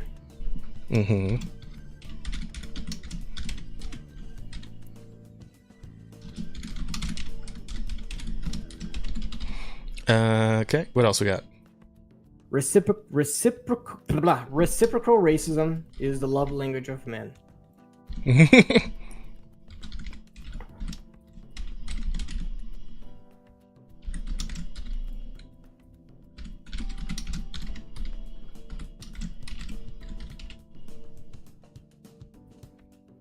it's a bit too long, but it's for the reciprocal racism. I think reciprocal racism, men's love. You'll know what I'm talking about, chat. You'll know what I'm talking about. But those of you who are paying attention. Anywho, what was the one after that? This lure guessing game. Okay. Okay, got it. Okay, and that's all of them, yeah? Yeah, there's one more, but like you said, it was too long, so yeah, you can. Yeah, one is pretty. That was pretty long and very vulgar. So I don't know if YouTube would be all right with that. Some of these are already pushing it, but well, yeah. Okay, poll is up. We'll give that a minute while we look at more Path of Exile 2 gameplay. It's so good. Or a monk might want to trigger elemental ice walls to use with his glacial cascade combo. The possibilities for cross-class combos are practically unlimited. Fuck, it's so cool. Looking forward to what kind of things you guys might find. Now, Path of Exile is a game known for build customization, and we haven't even scratched the surface of what is possible yet. So let's talk about support gems. Fucking radical. Path of Exile 2 has a It's fucking skill tree. Location, but they all share the same tree. Look at this shit. Now apparently these are the skill trees of like every different class in the game. Like you're not going through all of this with any given class, right? Apparently like your class starts in one of these locations, then you go out from there. But even then it's like fuck. This entire constellation's of bullshit. No, yeah, no, absolutely. I honestly thought they would simplify this a bit from Path of Exile 1, right? Because it was intimidating. But I mean, I believe they've probably gone through some effort to make this a little more reasonable to like work through. So, yeah. Around your section of the tree, you'll find relevant your character. You should be safe in PoE 2. You can choose an existing skill to level up, or choose to engrave a new one. Since this is a level 7 skill gem, even if you pick a new skill, it will immediately be level 7. So there's no harm in trying out something new. Neat. Okay. The monk primarily uses the quarterstaff. Yep, that's me. There are 3 schools of martial arts: lightning, with electric. No, the lightning. He gets ice and wind too, though. And wind. Okay. He's a fucking avatar, essentially. Just one. The best combos are going to involve mixing feels elements. Like those Japanese gods of like Tempest, you know. Like many monk skills. Oh yeah, Raijin, Fujin, sort of thing. Yeah. If there's an enemy on wind and lightning, and you add some ice. Yeah, that sounds very like storm-based effects. You know? Oh my god, like the way the effects look is so clean. The monk also has powerful combo skills. Tempest Bell, for example, is a skill that places a giant resonating bell. Hitting the bell causes it to ring, dealing damage to all enemies around it. You can also do things like freeze or shock the bell, which will add elemental damage to the strikes. That's so cool. The monk also has a variety of abilities to empower his staff. If an enemy is close to being stunned, you can use Staggering Palm to punch them down. After that, any attack you do will shoot out wind projectiles. That's so cool. 21 active skills for quarterstaves, so this just scratches the surface of the options that you have. Look at this guy's going fucking nuts. From pack to pack, I love it. spewing projectiles and obliterating screens of enemies with huge combo attacks. Now, if you like a style of melee that's a little slower but hits much harder, then the warrior is for you. Yeah, I say this would be like Rose's class, but I feel like you probably feel this shit too, right? Enemies with large amounts of armor. Yeah. I like even though the mace slams are slow, big, you never lose control. Big bonks. Longer attacks can be retargeted as you go, and if you find yourself committed to a we went over this a little bit already. Even spells. While holding up your shield, your stun meter will build as you take damage, so be careful. If it reaches 100%, your stance will break and you will be vulnerable. Some enemies also have unblockable attacks, which are indicated by this red flash. If you see one of these coming, make sure to dodge out of the way. Using a shield also gives you access to shield skills, like Shield Charge, which allows you to charge towards enemies and stun them. Yeah, no, I like that. While that charging, fucking you're wall. also blocking the whole time. It's pretty cool. Damage immunity from the front. Yeah, fuck you and your crossbow, bitch. Some totems have built-in abilities like shockwave. No, this is the peak of nice spell, nerd. Now check this shit out. Exactly. Any slam skill in your repertoire. This is a meta skill, which means that it's a skill you can put other skills into. I can take a slam like Sunder and socket it into my Ancestral Warrior totem. Now when I summon him, he'll sit there and slam the monsters from a distance. So you put the totem down and it uses your skill automatically against enemies. That's fucking awesome. Active skills for maces, so there's a lot more to try out. But by endgame, you're going to be dropping hammers from the sky, leaping fearlessly into combat, and separating the very earth you stand on. And again, remember, like you don't even have to get in on the early access. If you wait a little longer, you can just play this for free. The Ranger is primarily about the boss. Shit's wild. Yes, yes, this will be multiplayer and cross-platform. Let's fucking go. Yeah, I got ass to end. Ass is in, you guys. I am definitely in. This looks fucking have sick. A variety of lightning, poison, ice, and physical attacks. Lightning attacks bounce around between targets. Alright, now I just have to get paid though. If I get paid though, we can maybe get Rosa to play it too. Enemies to take them out of combat. Yeah, you know what? That's a good strategy. Ice attacks slow and freeze enemies to keep them away from you. Using poison not only you gotta help me. You gotta help me get Peitho in. Just like say it's like, hey, Peitho, have you heard of Path of Exile? No, Jazz didn't tell me about it. I found it on my own just because it's so cool and interesting. Wow. Yeah, I could see Rosa going for the archer too. This archer shit's pretty cool. Look at how much fucking lightning that is. Jesus Christ. That's insane. That's a lot of shots. That's really fast. In PoE 2, you have one dedicated life flask slot and one mana flask slot. Wait, didn't Rosa want to play like an MMO? And typically fucking the Skyrim one, right? Or not Skyrim, the Elder Scrolls one, right? Yeah, but did she actually play it? I don't know. I have no idea. I know she's been playing that modded Skyrim thing, the Hunter path. I don't think she played the Elder Scrolls Online. There's gonna be like her chance to play an MMO with her friends. Like you should have used that fucking that fucking argument with her. Absolutely. The mercenary wields a crossbow that can be loaded with different ammo types, offering versatility, power, and mobility. That's just a shotgun. All classes and Path of Exile pretty much. can be controlled with WASD, which makes this class play exactly like a shooter. With a crossbow, you will find skills that work like shotguns, sniper rifles, assault rifles, and even grenade launchers. Shit makes no sense, but I love it. No, it's sick. That doesn't matter. Doesn't need to make sense. Look at that shit! Look at that Kamehameha they shoot out of the thing. Together for devastating effect. Fucking awesome. Use Glacial Bolt to create walls of ice to separate enemies, then switch to fragmentation rounds to explode the ice, dealing massive AoE damage. If I come across an armored enemy, I could use armor-piercing rounds to break their armor, and then high-velocity rounds to take them down. Perhaps I can fire a gas grenade. I just took a sniper bolt to the face. For massive damage. Oh, that's cool! You put I put a bunch of smoke on the ground, then he ignited it and exploded. Yeah. Ah, so cool!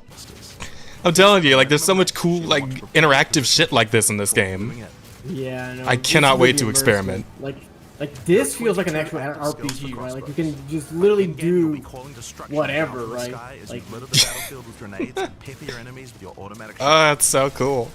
If you're looking to take a back seat and let your minions do the work, then the witch should be your choice. She can call forth hordes of undead monsters to fight for her, while casting powerful chaos spells that necromancers. Yep. Occult skills are some of the most varied in the game. I want to play a necromancer like D&D sometime. Specialty minions, that could be fun. Pretty cool. A little morally dubious, yes, but yeah. Yeah, like it was, fun. Absolutely. Which allows you to pick from a range of persistent skills. All classes have a variety of these skills, which can add some very interesting effects. Ah, man. Very cool. You can call the vote at this point? Yeah, we can. Sorry. My bad. I didn't even... yeah, but I forgot to even put it up on the screen. They can't even see what we're looking at. Oh. My bad. God okay. Damn it, Jess. Yeah, plus we gotta wrap this up, so I'm getting caught up in the sauce here. Yep. Reciprocal racism, men's love is dominating the poll. So I think we can go ahead and call it there. Reciprocal racism. They really do. I love it too. You know, it brought us closer together, brother. Oh no, that's good. Reciprocal racism, men's love language. Beautiful. It's an amazing title. We did it. That's the lesson for today, Chad. Ah, you want to do the wrap up there, buddy? Me? No. Oh, come on. You can do it once. Why not? Have some fun with it. I don't know how to. Okay, I'm gonna improvise because I don't know how to do the podcast wrap up. I know. You got this. Okay. You can do it, I believe. So that's it, chat. I hope you guys enjoyed all the fun stuff that we talk about here. Remember to always be respectful, even though we get into fucking heated arguments sometimes. You know, we're all friends. We're all homies. That's the lesson I want you guys to take home to that. All right, you guys have yourself a good time zone. You know, eat some good food. You know, and yeah, let's chill. What do you have planned for this week, Chad? I mean, I'm kind of done, right? Because tomorrow I'm just gonna be doing Thanksgiving with the family. So. Oh, gotcha. So they ain't seeing me again until Monday. Okay. Well, yeah, Chad, Thanksgiving tomorrow. So keep your eyes peeled because next Monday we're coming back with D&D. Indeed. Looking forward to it. I hope. So too. Hopefully Rosa can sort out her fucking PC issues. Yeah, I've been fucking itching for some D&D, you know? But yeah, that's it, Chad. Goodbye, I love yous. Have a good night, everybody.